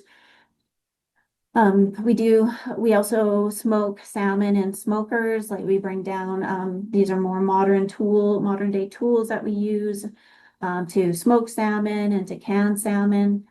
And aside from that, we offer various types of craft activities down at the camp. And at this time of year, we usually have a lot of soap berries available. And we go berry picking, collect some berries. We've made like Denijou ice cream. So we can have if we have a salmon feast, we'll have a beautiful array of salmon and also like some local berries that are available. Over the years, we've done plant identification and made the use of different types of apps. As you know, if you've ever been to Moosehide, it's a beautiful location with a lot of variety of plants that we can study and identify, and also recognizing the use of medicinal purposes of the plants that are in the area. We've played many traditional and contemporary games at the camp. We go on tours with the Fish Wheel Charter Services tour company to other locations, but mainly to the tour company's camp, who used to have an operational fish wheel at their camp location. He talks in a wide range of stories right from his dad's time living and working and harvesting salmon on the Yukon River to the time that fish wheels were used and how they work. And he talks about the building of fish wheels that he used to build. Of course, we haven't seen fish wheels along the Yukon River in our traditional territory in quite a long time. And then, to round everything out, we have a lot of traditional singing and drumming that we share with the youth over many years of these camps running. Next slide, please. So some of the benefits that are of First Fish is really highlighting our Deniju values, our First Nation values that we share with the youth through whether it's through stories or knowledge that we've collected, the research that we've gathered from our elders. We also have elders and knowledge keepers on hand at the camp to teach many variety of skills and share their knowledge of their life growing up in fish camps. But really like having the elders' presence when the youth are really working hard at the processing of the salmon, that they have a chance to like get help and support from these knowledge keepers and elders. We teach and try to encourage learning about our dot ole, our traditional laws and cultural protocols for harvesting salmon. The biggest thing is that, learning these skills and combining it with wellness, it is really trying to support that effort for all of our youth and all of our communities, for making good life choices in a way that they're going to carry out living in a good way beyond their time when they're youth. And so we're abiding by Trehude, which is living in a good way, and a strong value in our community. We wanted them to continue to be grounded in old time and contemporary stories associated with salmon and fishing. And we want them to learn not only both the traditional methods and the modern methods of fishing, and how they can combine and utilize them in them if they decide that this is something that they want to continue to carry on. And then just understanding of like how to be prepared when you're out on the land to guarantee your own personal safety, but the safety of others. And some of the other benefits I think for myself is seeing the generational sharing that happens in these camps as well, from all the way to like the elders to the young ones that come. There's a nice mixture of multi-generational sharing and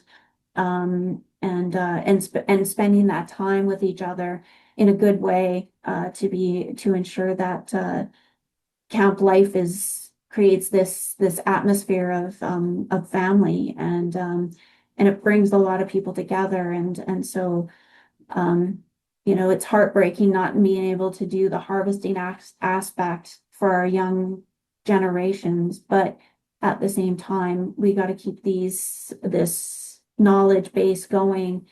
If there is ever a time, because it is a big part of our culture and a big part of our way of life to be able to continue to do this, and salmon was so central in our lives. Or going back many generations, Mooside and other locations along the Yukon River have really reflects on a lot of our historic and cultural connection to the land. So it brings a lot of benefits to multi-generation people that are at the camp. So it's yeah, and it's a lot of fun bringing the youth together. They always have a great time. Next slide, please. There's a lot of benefits to the community as well, when we have these camps, and when we have a variety of people that come to the camp, both Indigenous and non-Indigenous. They have an opportunity to learn from Trondhekwitchin, but also learn with Trondhekwitchin about the important aspects of harvesting salmon, but also like working at stewarding salmon, and also helping that broader picture of stewarding life along the Yukon River, maintaining that lifestyle, bringing acknowledgement and health to what happens along the Yukon River. So the First Fish is also open to community members to come and visit and spend time with Trontequichin and learn about the importance of salmon. Um, there's all these various bodies of organizations that have come to the First Fish over the years, has contributed to the discussions around salmon conservation efforts and stewardship.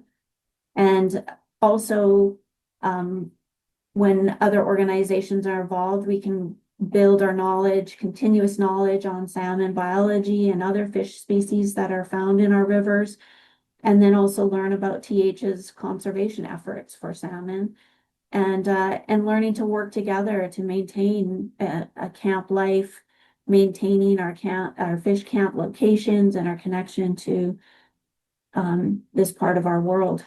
So, next slide, please.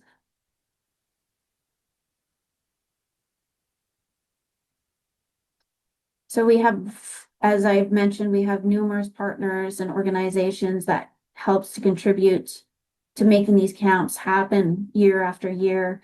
And it doesn't go, these counts can't happen without the involvement of so many people, and knowledge keepers and our, partners, in salmon, work, harvesting, conservation. And, there's probably a few organizations I've overlooked on this list because I had to write this up really quickly last week.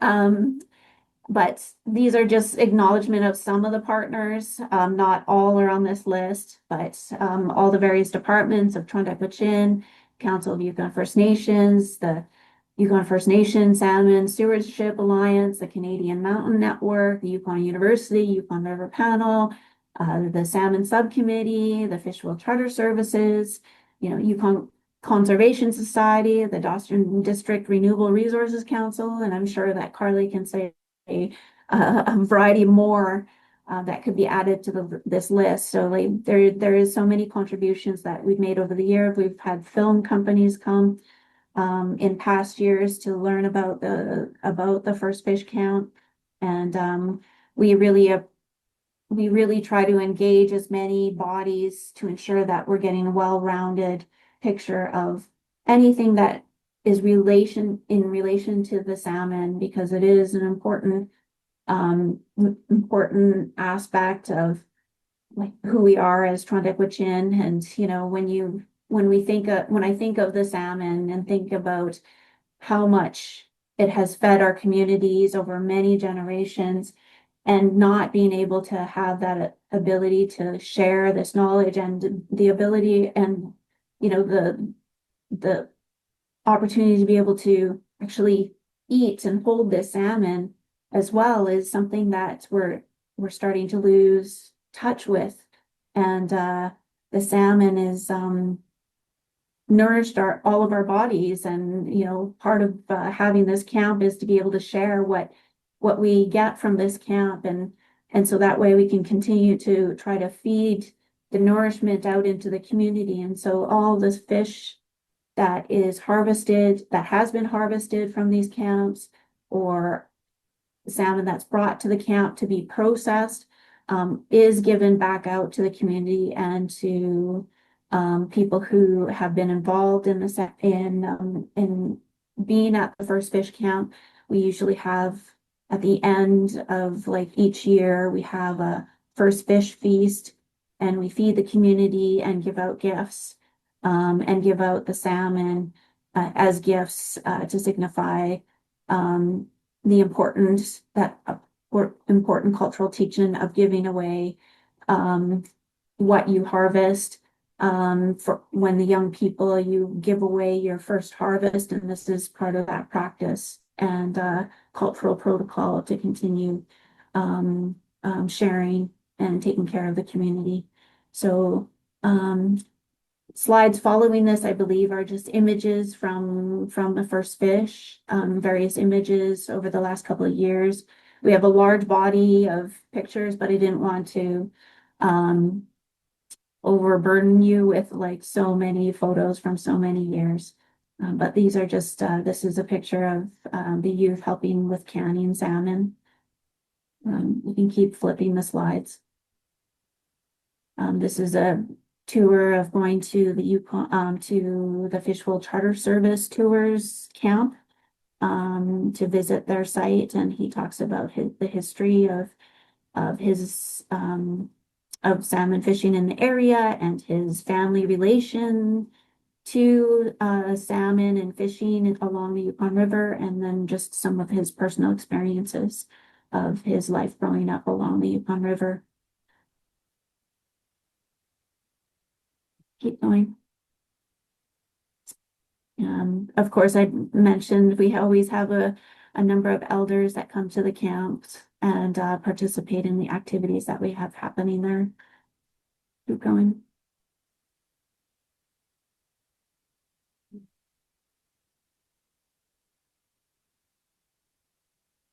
Next slide, please. This is when when youth and families come to help out with checking the creek, the Moose Eye Creek, and the health of the Moose Eye Creek, and see if it's viable, continually viable as a fish spawning area, and also to know the health of the creek, and knowing if there is I forgot the name of the different types of bugs that they're looking for that the salmon love to feed on, that sort of thing. So next slide, please.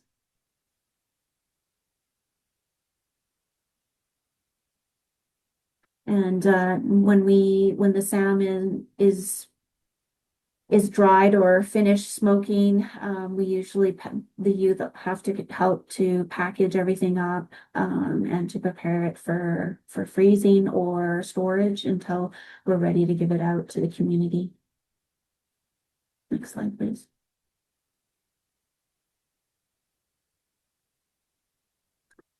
And it's just a time of visiting, getting to know each other, and continuous building connections and enjoying space and space at Moose Eye Village as well.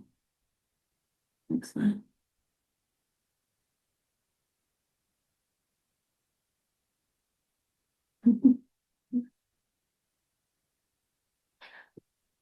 Just a couple more photos to show the different generations of youth and elders that are at camp. And photos of people working and enjoying themselves. We always have a rousing game of Deniju Bingo at Moose Eye. Keep going. Some of the salmon smoking that we do in the smokers, and other different types of salmon preparation. We usually organize a big schedule that happens over 5 days of the first fish. And this is just a small example. And then some of the activities that we've done in the last couple of years about using the app program to study the plants of the area.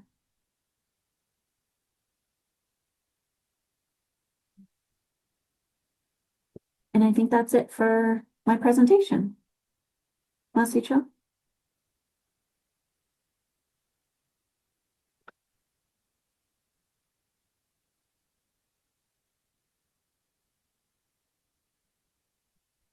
Okay, thank you very much for the presentation, Georgette, and importantly highlighting the work that Toronto Quichin are doing to maintain the connection to salmon.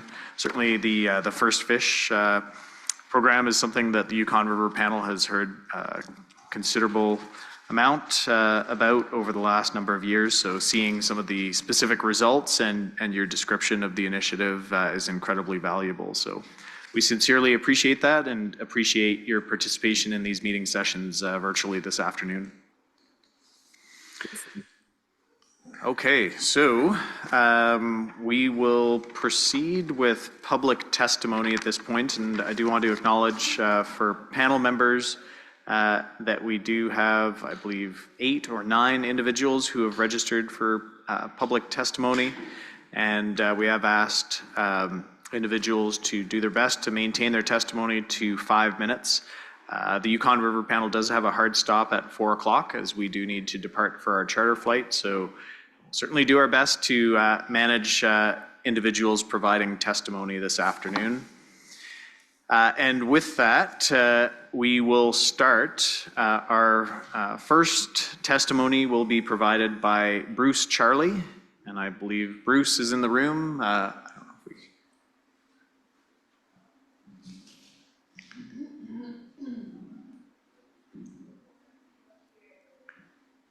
Bruce may have stepped away for a minute.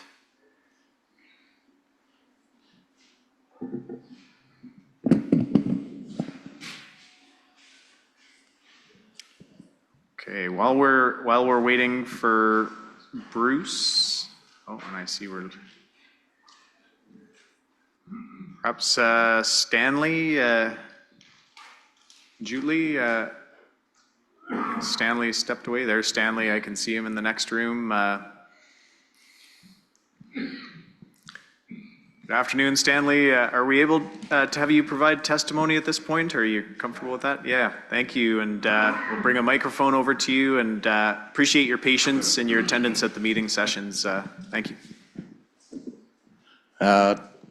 Stanley Grafton to Julie for the record. Masi Cho for everyone sharing, and welcome to the traditional territory of the Vandakwichin. I think there's lots to be said about salmon, you know, but the one thing is, like, you know, we're working on this rebuilding plan, and you know, the rebuilding plan within the Yukon is just a really small part, in my mind, of the whole plan. We got to start dealing with the ocean, the trawlers. Like, you know, there's so much damage being done to the ocean and the ocean floor from those trawlers.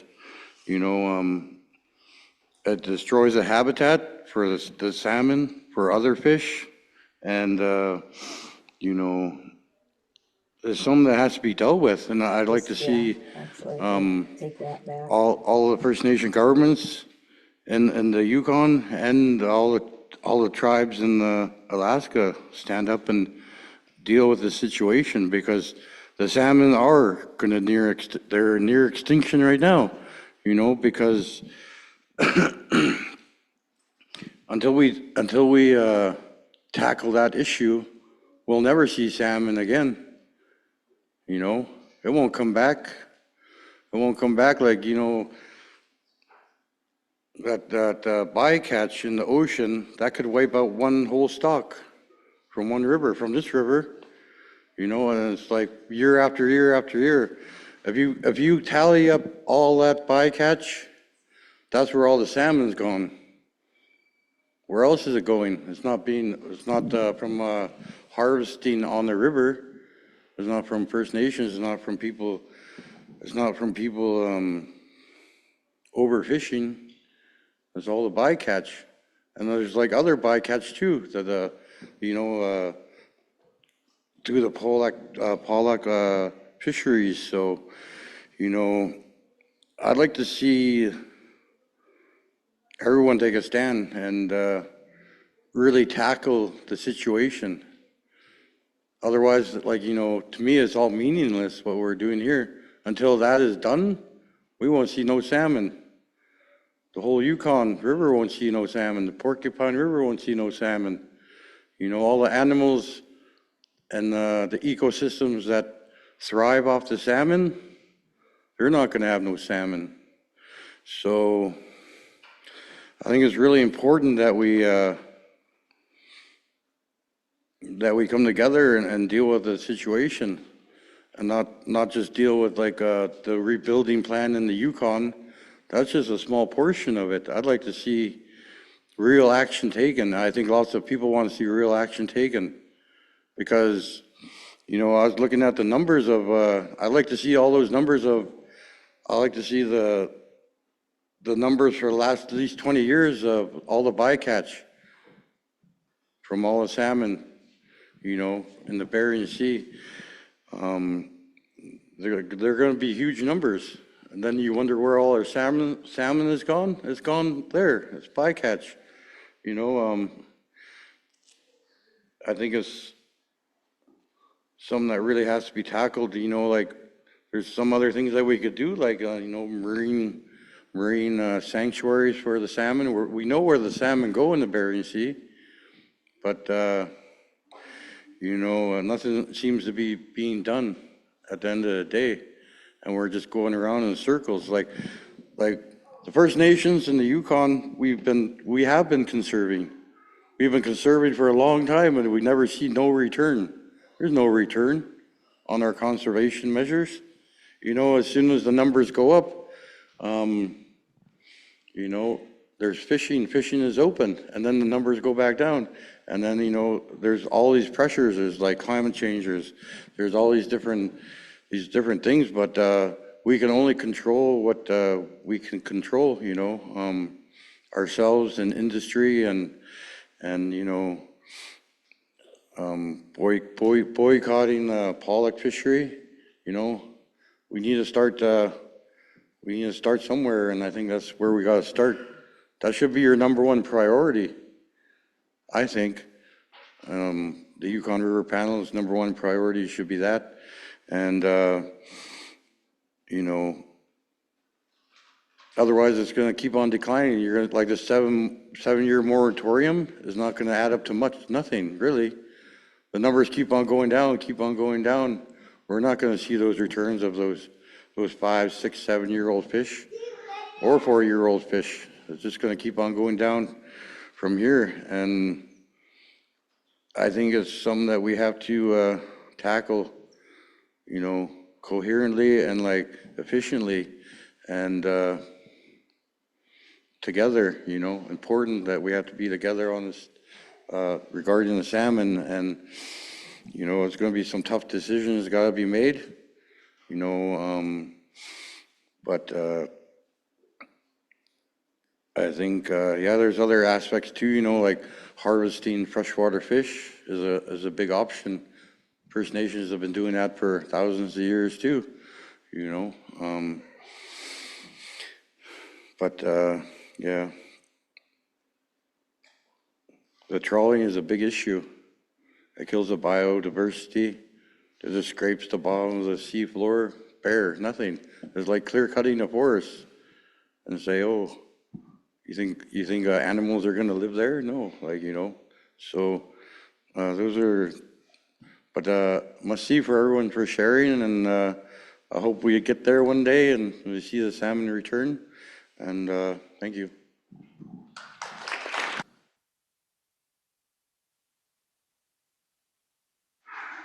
Thank you very much for your testimony, Stanley, and also for your participation this week. I noted you were in all of the sessions, paying close attention to the presentation, so appreciate very much your time.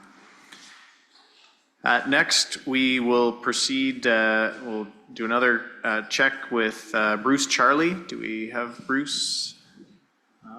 Oh, there you go. Welcome, Bruce, and please proceed when you're ready.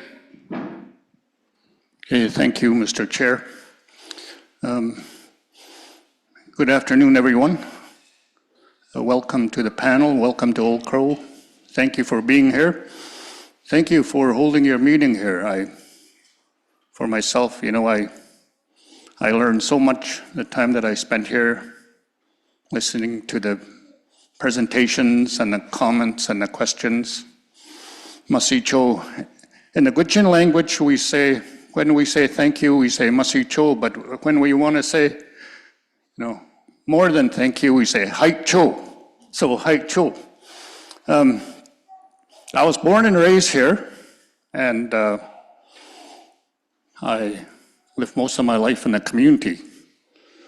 I was born in a time when my parents, grandparents were alive. You see all the photos here, and some of the generation before them.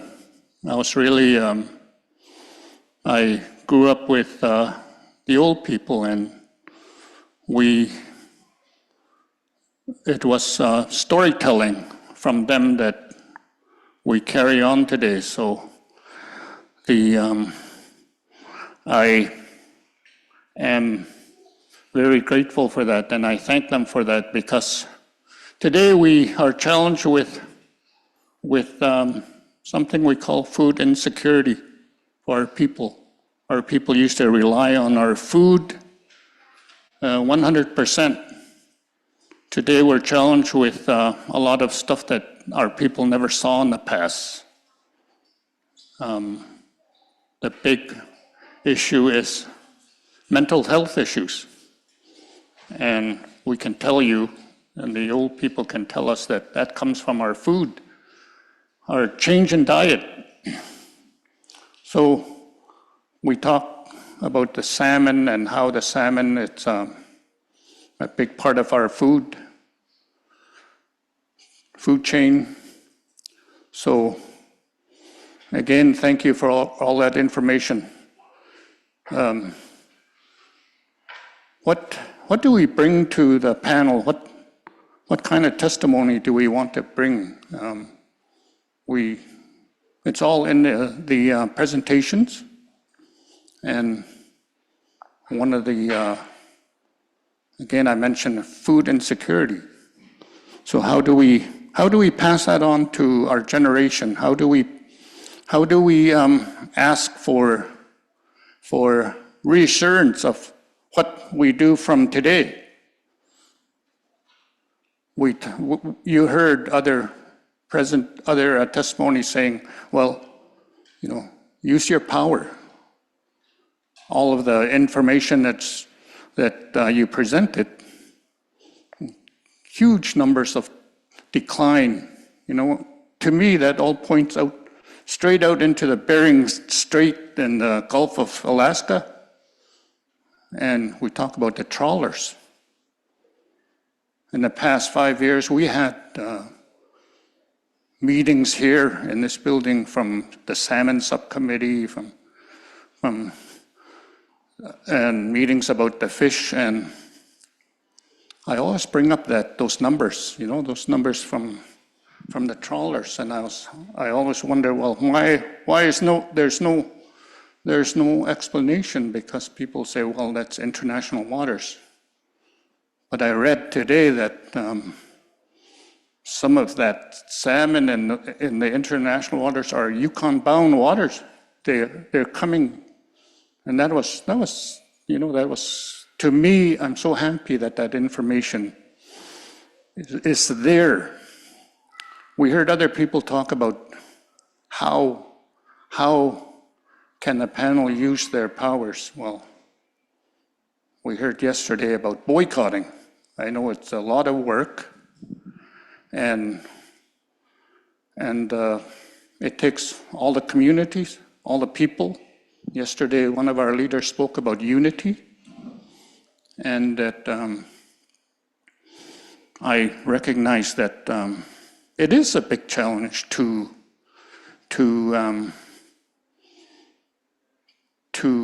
talk about boycotting the trawlers. Then you have to go out into the world and see who these trawlers are selling to. It could be the Asian market. That's a huge market. It is a big challenge for boycotting in the international world. So I am, again, I'm so happy that you are here and that information that we have, and I get to make a testimony for the future children. Someday, in 30 years from now or 40 years from now, we talk about the generation, the different kinds of generation from my generation, the baby boomers. I was born in 1956, so you do the math. And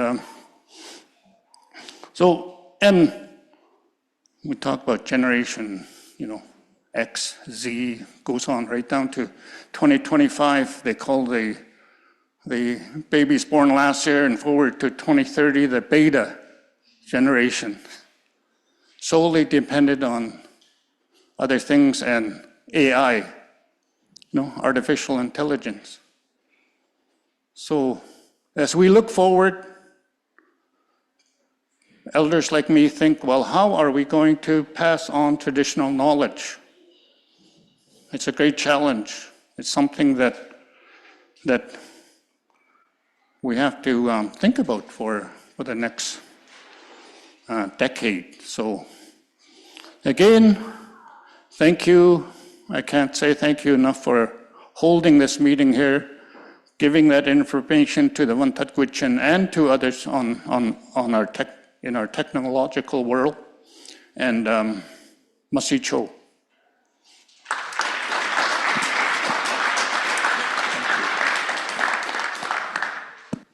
Great. Thank you very much, Elder Charlie. Appreciate your words of wisdom and for providing testimony. Okay, so got some people bouncing around here a little bit. In person, I think we have Bathsheba, is that right? Yes, okay. Thank you. Is there somewhere you want me to stand? Is here good? I think as long as the camera can view you there, Okay. that would be fine, Cool. yes. Thank you, and I will try to be brief. My name is Bathsheba Demuth, and in my day job, I teach environmental studies and history at Brown University, so I have one of the longer commutes to get here, since that's thousands of miles southeast. And I'm standing here this afternoon giving testimony because I have a very persuasive and very dear friend on the panel, and I feel a little silly trying to offer something after the really powerful words that we've heard yesterday and today. But if you know Stanley Najutli Sr., and many of you do, you know that he's very convincing. He also seems to have stepped out of the room. So I research and teach about the relationship between law and environmental change along the Yukon and its tributaries. And I do this because I lived in Old Crow for years, back at the turn of the 21st century, and I still have a scar on my finger from a chum tooth because I was here back when the runs were big enough to feed our dog teams. And it's not really an exaggeration to say that salmon changed my life. They're why I'm here now. And it's because of my experience in Old Crow and along the river since that I now teach 2 university classes about the Yukon watershed. One is a lecture course at Brown University that about 70 students take. And these are students that have never seen the Yukon, and most of them never will. And the other is a land-based class where we canoe from Eagle, Alaska to Circle on the Yukon, where some of the students are from communities on the river and where we can meet people who depend on the river. And at the end of both classes, I ask students to keep a journal to record their thinking about the Yukon. And I'm going to quote from little bits with permission from 2 students who got back to my email very quickly today. Because as we have heard over and over in these testimonies, the work of saving salmon is for their generation, for the generation of my students, for the youth in this room, and for younger generations. The first student, whose name is Lily, is from my Brown University class, and she grew up in New York City, and Providence, Rhode Island is the smallest town that she's ever lived in at 350,000 people. And she wrote this in one of her journal entries. She said, "I started this class thinking that the Yukon was a cool place. I had to go find it on a map. My mom was like, why a whole class on one river? When I went home for Thanksgiving, though, I thought that I had an answer. I think the Yukon River shows us what we have to do if we're going to make a world where we can actually live. We have to recognize that there are so many layers of connection. I'm connected to the Yukon because I sometimes eat fish fillet. I make carbon pollution when I fly home, and that pollution makes the river warmer. I don't even know where the gold in my earrings come from. Maybe it's the Yukon. And I get really frustrated that I didn't choose those connections, and they're hard to opt out of because it's profitable for someone. So I told my mom, the Yukon showed me that having connections where you can't be responsible is the problem, and we need a mechanism for that." The second student, whose name is Cooper, grew up in Russian Mission, which is about as far from New York City as you can get.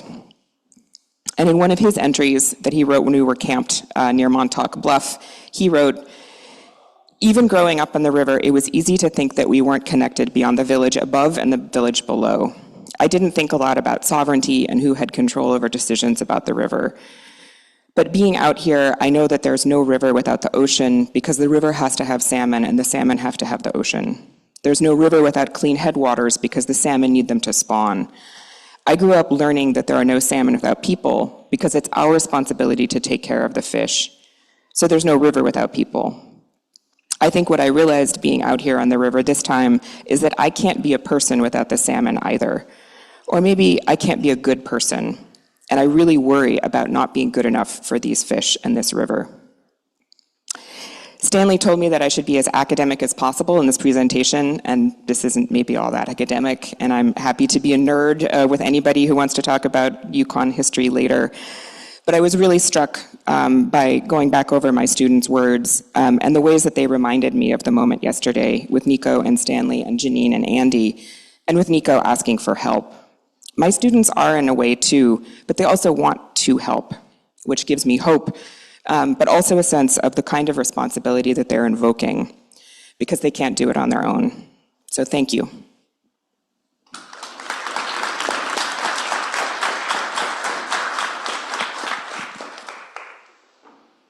Great. Thank you very much for your participation and presence this week, as well as testimony. We do sincerely appreciate it. Next, we will go online, and I believe we have Brooke Wright attending virtually. Brooke, are you able to hear me? I can. Can you hear me?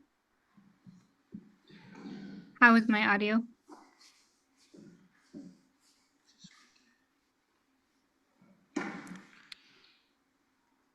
Brooke? Is my audio going through?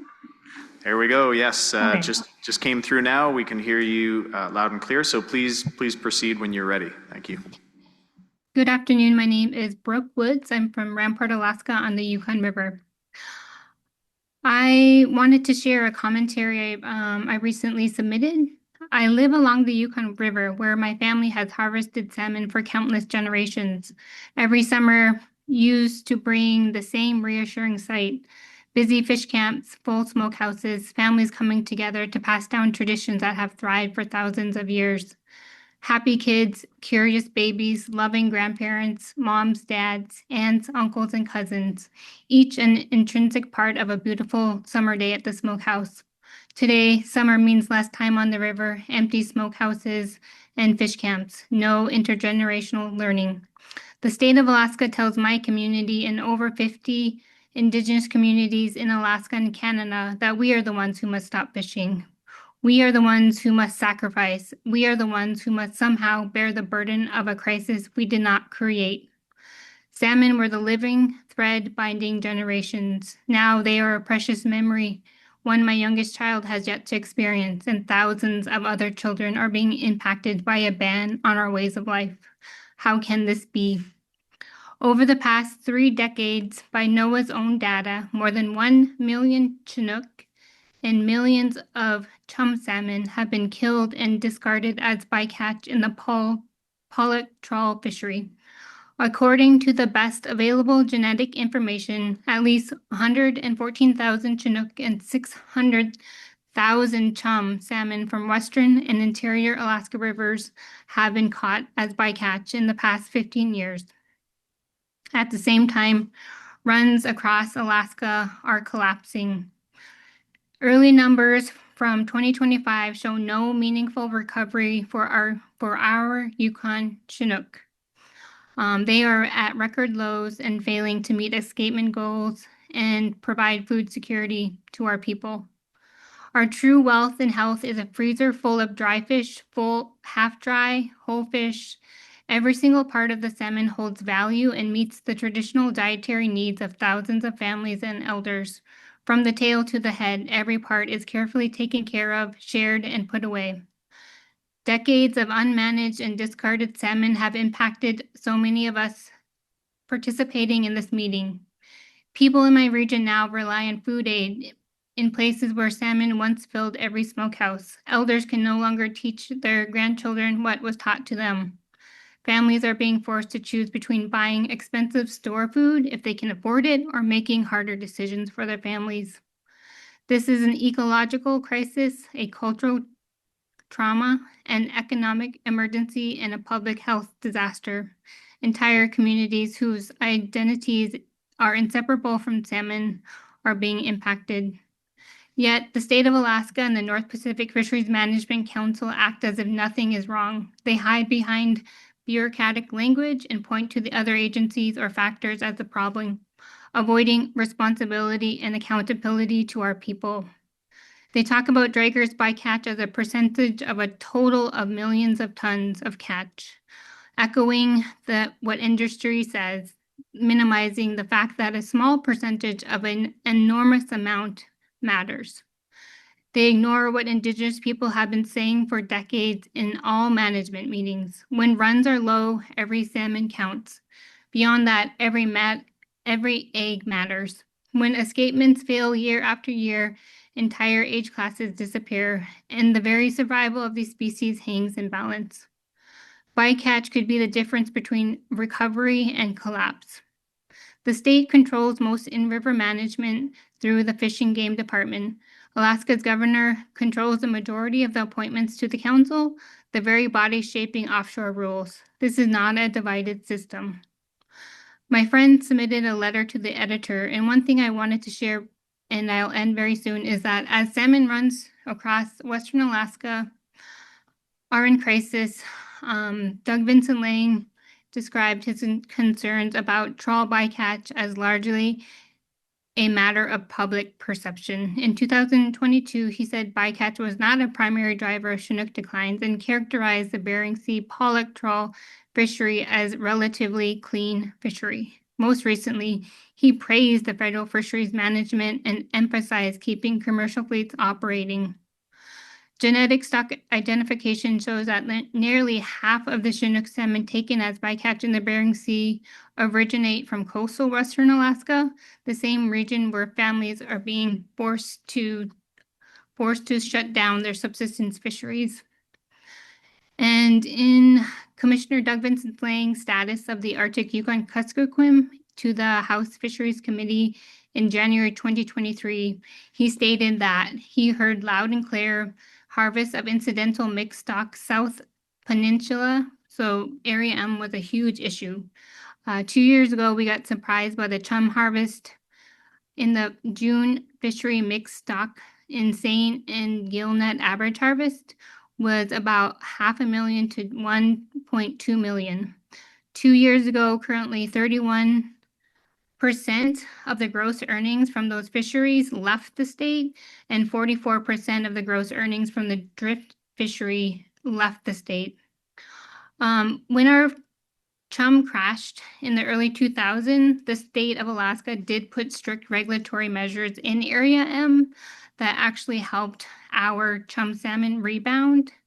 And those same restrictions do not exist. This fishery remains completely open with no time and area closures. And I'll be closing saying that right now, North Pacific Fisheries Management Council and the Board of Fisheries will be making decisions on bycatch and intercept fisheries that impact each of us attending this meeting. So we need hard bycatch limits in the pollock trawl, time and area closures, or full closures in the Area M fishery, adhering to subsistence law, and that our panel members are able to make tough management decisions to help us save our salmon. These salmon are such a big part of who we are as Indigenous people. Thank you so much.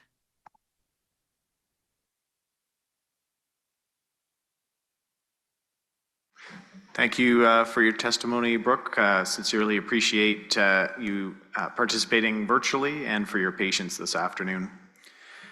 Next, we will proceed with receiving testimony from Eva Dawn Burke. Eva, are you online? Are you able to hear me? I am. Can you hear me? Yes, we can hear you, and thank you very much for joining us this afternoon and for your patience. Please proceed when you're ready. Yes, thank you. I'm sorry that I couldn't be there. Good afternoon, members, advisors, and alternates of the panel. I wanted to say hi to Chief Pauline Frost and Anna Basit for your jacket. I'm going to be wearing that jacket as we go into the Bering Sea pollock fishery and the Area M fishery and advocate for caps on the chum salmon. I wanted to call in today to give a couple comments, a little update on things, data that's becoming available from these fisheries in the ocean. Really emphasizing the need. I keep hearing it, other people talking about we need to do something in this ocean. And we really do need to take a gravel to gravel approach with rebuilding salmon. Right now, the way I see it, we have a gravel approach. We don't have the to gravel. We need to have the ocean component. And what we're seeing through data is in the Bering Sea pollock fishery, there's actually been a trend in the past few years of higher upper mid Yukon, which is fall chum, as a larger proportion of the overall chum catch. It's very small in the eyes of the pollock industry, but when we're trying to rebuild and our run size is only 184,000, in 2025, the genetics, these are all preliminary, but pretty good estimates, was 2.7% of the overall chum in the Bering Sea was was a fall chum, Yukon fall chum. With the overall catch of chum over 150,000, we believe about 4,000 Yukon fall chum were taken in the Bering Sea pollock fishery in 2025. We see some reductions of fish taken in Area M, but we just got the genetics there for the past few years, which would be 2022, 2023, and 2024. And in Area M in 2024, there was 119,930 coastal Western Alaska chum intercepted. In 2023, there was 58,923 intercepted. In 2022, 95,474 were intercepted. In the Bering Sea pollock fishery, we see a little less of the coastal Western Alaska. In 2023, there was 3,721. In 2022, there was 18,131. And those numbers are all from their genetic testing and estimates. When we're totally limited on the Yukon, even our summer chum was pretty poor this past year. And to think about these proportions, and there's no real distinction in this genetics of whether or not those summer chum are destined for us. And it's very concerning to see that level of fall chum being taken in the Bering Sea pollock fishery. The majority of the chum are ages 3 and 4. And we need them to grow up. We need bigger fish. We can't afford to have these immature take. We can see that some of the chum are migrating while others are still feeding. And I think it's really I think it's within the purview, I believe, of the Yukon River Panel to make recommendations to the Fish and Game and to the North Pacific Fishery Management Council. What's happening now and the lack of caps, it's really, we're in a worse salmon crisis than we ever were from 2000 to 2001 when there was actual protections in these areas. And we really need to get those protections back in place. And the things that we're asking for are very reasonable. We're not even asking for the strict time and area closures that used to exist in the Bering Sea and also in the Area M June fishery. Salmon spend majority of their time in the ocean, and we need to focus on protecting key habitats like the Aleutian Islands, creating marine sanctuaries and protected areas. Our salmon eat pollock, both Chinook and chum. Many species eat pollock, and many of those are suffering in the marine environment. It's not okay to take over 1 million metric tons of pollock every year. This is like the 4th largest single species fishery in the world. Rebuilding really needs to take all of this dynamics of the food web in the ocean. How important is that pollock to the salmon diet? What ages are they relying on it?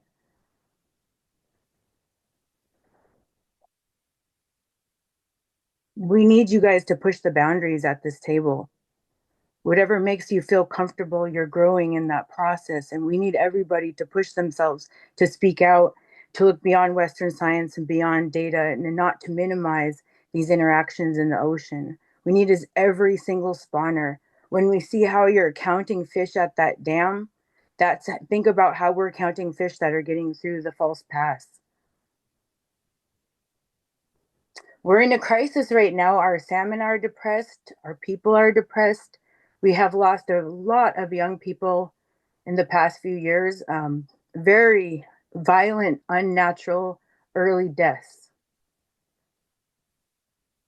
You know, as Native people, a lot of you have been there for a long time, but Native people have been here for millennia with stories and knowledge passed down from generation to generation. And we can't understand these jurisdictions and boundaries. We have to look past these imaginary lines on paper, you know, well-crafted words and carefully constructed shifting baseline of data to tell the story that industry wants us all to believe.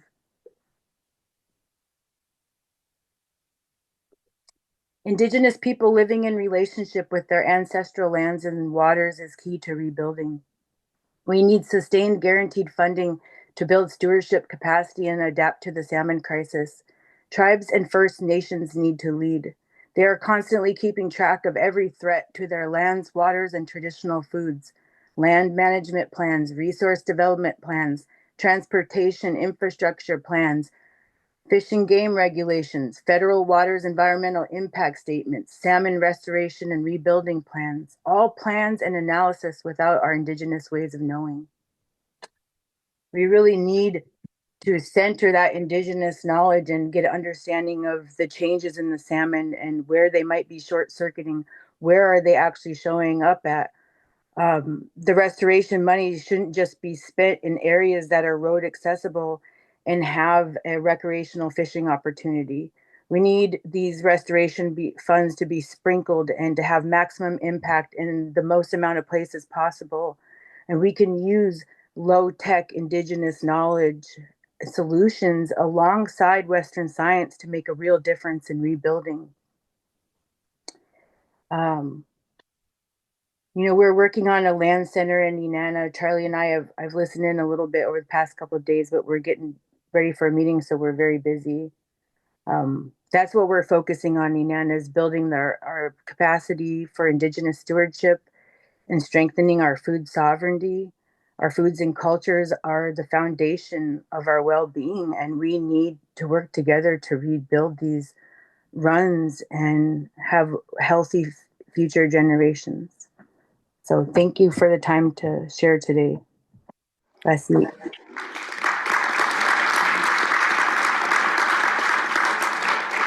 Thank you for your testimony, Eva. Nice to see you again and appreciate your patience. So we have two more individuals that will provide testimony, and we have about 6 minutes left, so we'll do our best here. Next, we'll go to Jasmine Vent online, please.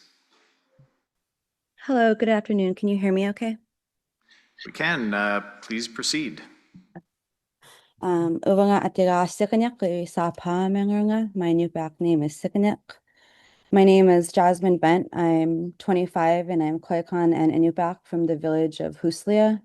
I'm from the Kaikuk River, a tributary of the Yukon in interior Alaska. And I grew up going to fish camp with my great grandma and her good friends in the villages of Kaikuk, Galena, and Hughes. I've been involved in Alaska Native hunting and fishing advocacy since I was a child, and I've spent the last 10 years of my young adult life being educated in these matters. And I want to start out by thanking all of the advocates that have testified and to those that spend countless hours in this area of work, all of the tribes, First Nations, and Indigenous peoples who continue to fight to keep our traditional way of life and ensure that the future generations have a connection to our ways of being. I want to talk about how the Chinook salmon bycatch in the 2025 Bering Sea pollock fishery spiked early in the season at nearly 3 times the previous year, totaling over 23,000 Chinook and roughly 156 to 172,000 chum salmon. Area M fisheries reported over 14,000 Chinook and more than 1.3 million chum salmon by September 2025. And I want to note that while these fish are being caught in trawling nets, sometimes the size of football fields, our fish nets, fish camps, and freezers along the Yukon River remain empty. I have 6-year-old cousins that do not know what a king salmon is and don't know the taste. And these levels of bycatch are unsustainable and directly undermine efforts to rebuild Yukon River salmon runs. And it should not be allowed that money coming from these resources continue to be prioritized over the lives of my people and the future of the health and well-being of our communities and the salmon. This past summer, I did a project to document perspectives of the salmon collapse on Native communities, and I rafted 160 miles of the Yukon River with a photographer. My biggest takeaway from that trip was how empty every fish camp was and how quiet it was on the river. No boats going by, no nets in the water, and through that, nobody eating salmon at any stop we did make in the villages. Last month, we just had a memorial potlatch in my hometown, and that's a traditional gathering focused on celebrating the lives of people we have lost and to heal. And I cannot begin to explain how surreal and dystopian it was to me to see store-bought canned fish being handed out to visitors instead of fresh caught, prepared, dried, and jarred salmon. I have never seen that in my life, and it almost felt disrespectful to our visitors, but what are we going to give them when we have no other option? Our ways of life are being impacted in so many unspoken ways. Every aspect of our lives are being affected, and we see the consequences of this every single day, not only with our physical and mental health, but with the social impacts of family dynamics, skyrocketing suicide rates, and substance abuse. Our people are constantly dying from diabetes and cancer. Every single one of my grandmas, great aunties, and great uncles that have passed away in the last 10 years have died from cancer alone. That in itself is not normal and can be linked to so many things, including a change of diet. Our young men are dying left and right, and we don't know how to survive without salmon, and we shouldn't have to. I want to talk about the Whitehorse Dam and how it continues to have a devastating impact on salmon. Studies show it blocks roughly 3 out of 10 fish migrating upstream and 3 out of 10 downstream. Even with moderate removal rates, salmon populations can collapse to dangerously low numbers in a decade or less. The dam's 2025 license renewal for 20 years could threaten Canadian Yukon salmon stocks, and I believe that fish ladders alone will not solve this problem. Dams and salmon cannot coexist, and alternative solutions must be considered to prevent further harm. This panel has unique legal authority to recommend coordinated management and conservation measures. This authority must be used to reduce marine bycatch, enforce sustainable harvests, and support tribes and First Nations, Indigenous communities who have relied on salmon for 10,000 years. Native communities are being harmed while industrial users continue with minimal accountability, and it's very imperative that the panel act decisively to protect salmon and the communities that depend on them. I urge the Yukon River Panel to fully use its legal authority under the Yukon River Salmon Agreement to protect and rebuild salmon populations. And I want to finish by telling you a little bit about how I was raised by my great-grandma. Since a young child, she taught me the concept of tsakut l'kayakadni, which means you take what your grandparents taught you and you allow that to guide you through this life. And I continue to live that concept and remain rooted in the sustainability of our cultures and ways of life, as that was taught to me as the right thing to do. This is not work to me, it's a responsibility, and I will carry that with me. The salmon collapse has been really extremely traumatic to our people, and although we are very adaptive, this is unlike anything we have ever experienced as a people. Elders have warned us of these times, and I can tell you that I didn't think it was going to happen within my lifetime. And at this point, I can only hope that our voices start to be integrated into these decision-making processes and that salmon becomes prioritized over industrial greed. I believe that traditional ecological knowledge is very crucial in this matter. And I just hope that decisions start to be made to better support not just Native communities, but salmon populations as a whole and begin to rebuild in that sense. Anabasi, thank you for your attention to this. Thank you to everyone doing the right thing in this work. And to those who aren't, it's never too late to change your mind and just do the right thing. Thanks.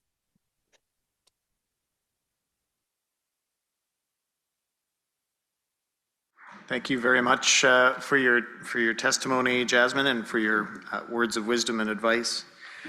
Final testimony will be provided by Dean Najutli. Dean?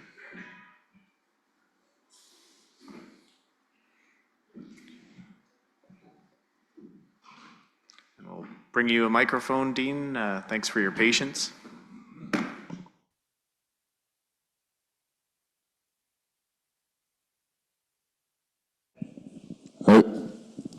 Hello everyone, my name is Dean Najutli. I'd like to say thank you for the whole river panel for coming to my community. You know, sometimes I feel like my voice isn't being heard, but I'm one of the most youngest fishermen and providers in my community. I don't know if this is on point, but I'm going to let my heart talk. I understand the 7-year closure on the Chinook salmon, but we need to find a way for the very few fishermen left in my community.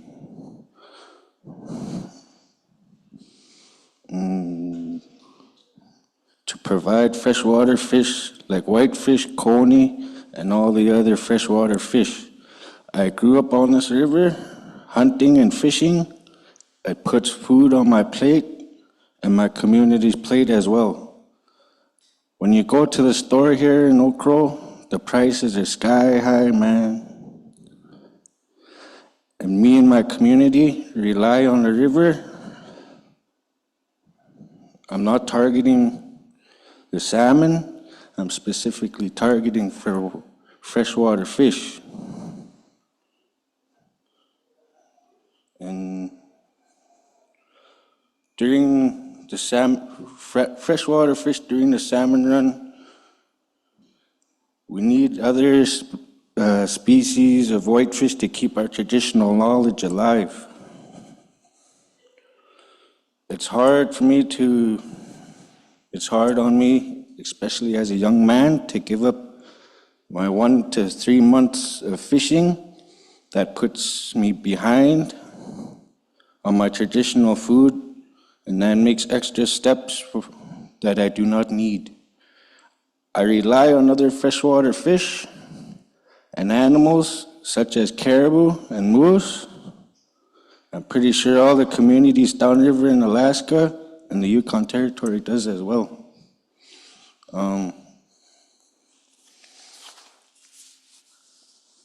Yeah, that's all I wanted to say.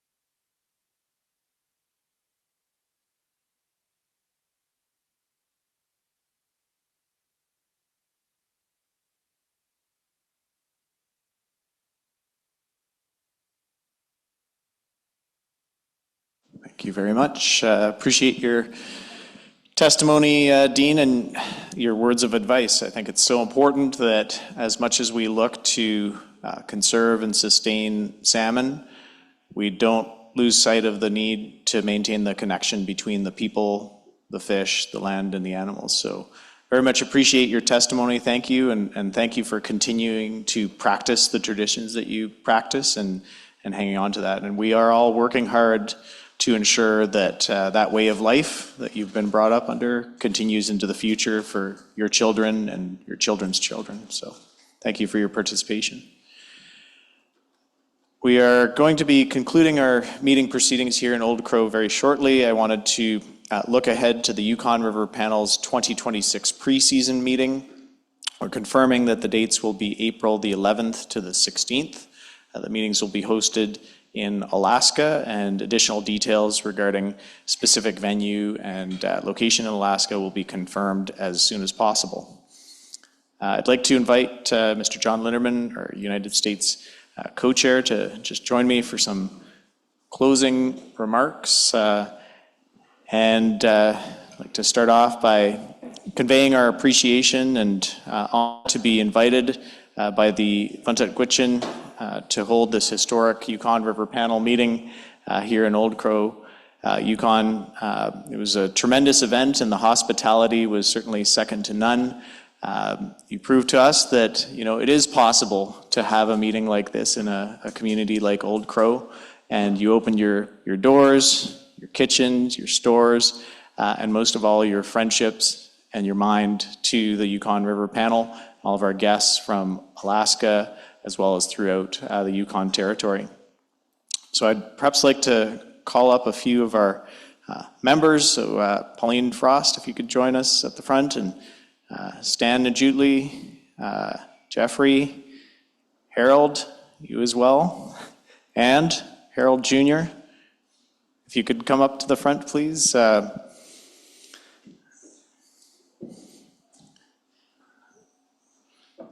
So when we started our public meeting proceedings, I conveyed how this process, and importantly this panel, is not about necessarily the governments, it's not about politics, it's about people from throughout the Yukon River watershed. And before you here, we have leaders that are heavily invested and involved and contributing considerable time and effort to this process. Vuntut citizens who have been leaders in conserving salmon, fish, and wildlife resources for millennia and protecting these very important lands for time immemorial. So to commemorate this historic meeting, we've like to present you with a plaque conveying our appreciation to you for welcoming us and allowing us to host this very important meeting here, and for your participation. And we look forward to coming back again someday soon. So thank you very much.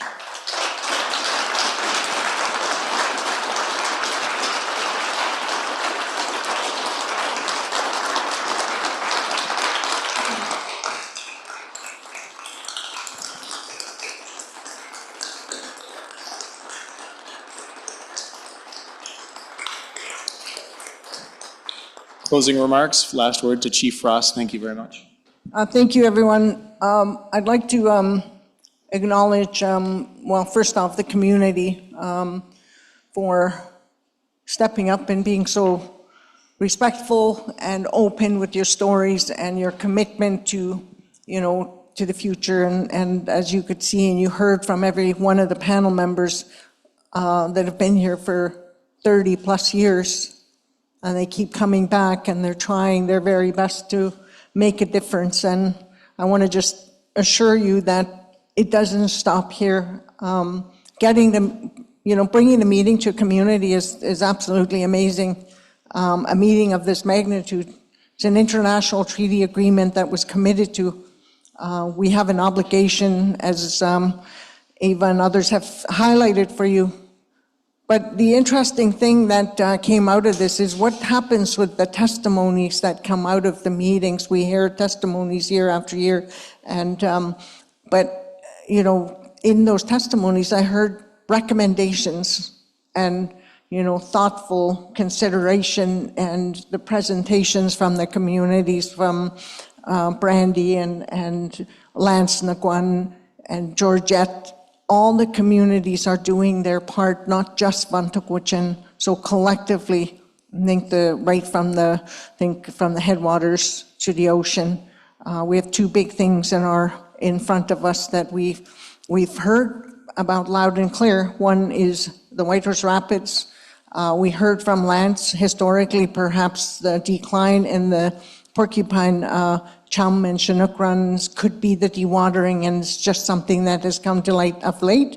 But Paul Josie stood up and gave you a recommendation, or sorry, not Paul Josie.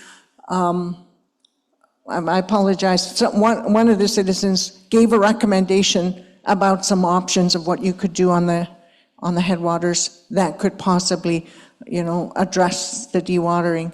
You had, Brandy speak from her heart about what she's doing and what we're all doing with respect to the energy, the Chiefs Committee on Energy, to try to change policy regionally and to look at what's happening on the deep seas. How do we collectively work with John, work with Rhonda, and work with others just to get before the Board of Fish, to get before the regulators, to advocate for change. And I want to just assure all of the community and those that are listening that we are dedicated.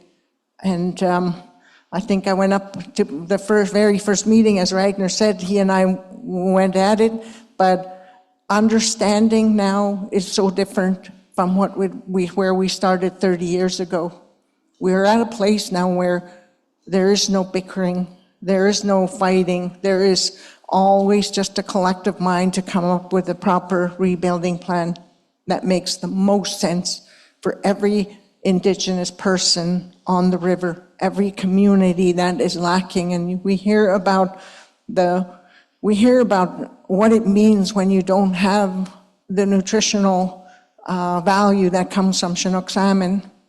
You know, we have higher diabetes, we have cancer, we have, cardiac issues, things that affect us because we don't have that sustenance. So what's the alternative? And I just want to acknowledge Elder Bruce for raising the food insecurity question, because it really comes down to that at the end of the day, is maintaining a way of life, maintaining a culture, but how do we ensure the health and well-being of our people so that we can continue to come back to these tables and continue to advocate for young people like Dean and others, that all the young children that sat in the back of the room quietly in and out over the course of the last 3 days from the high school.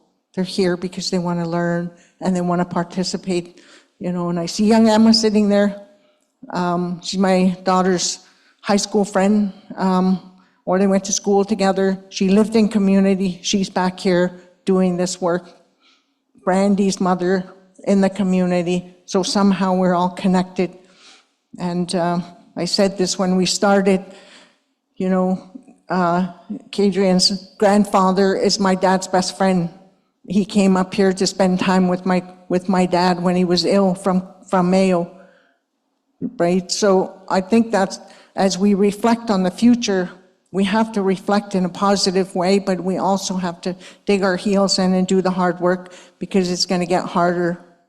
It's going to get harder. It's not going to get easier for us. And I just see the wall here of the men in the community that's standing up behind us to try to, hold us up. And just want to acknowledge Jeffrey for stepping into the role.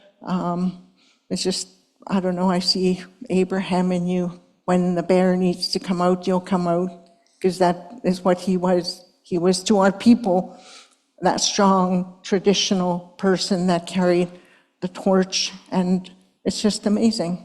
And I just want to acknowledge that, because it's amazing. We all bring strength and work together.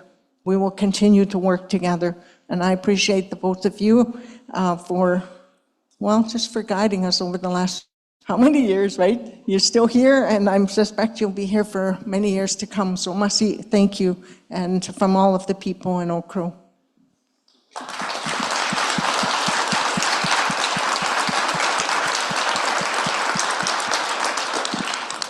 Thank you to everyone, and see you in April 2026. Meeting adjourned.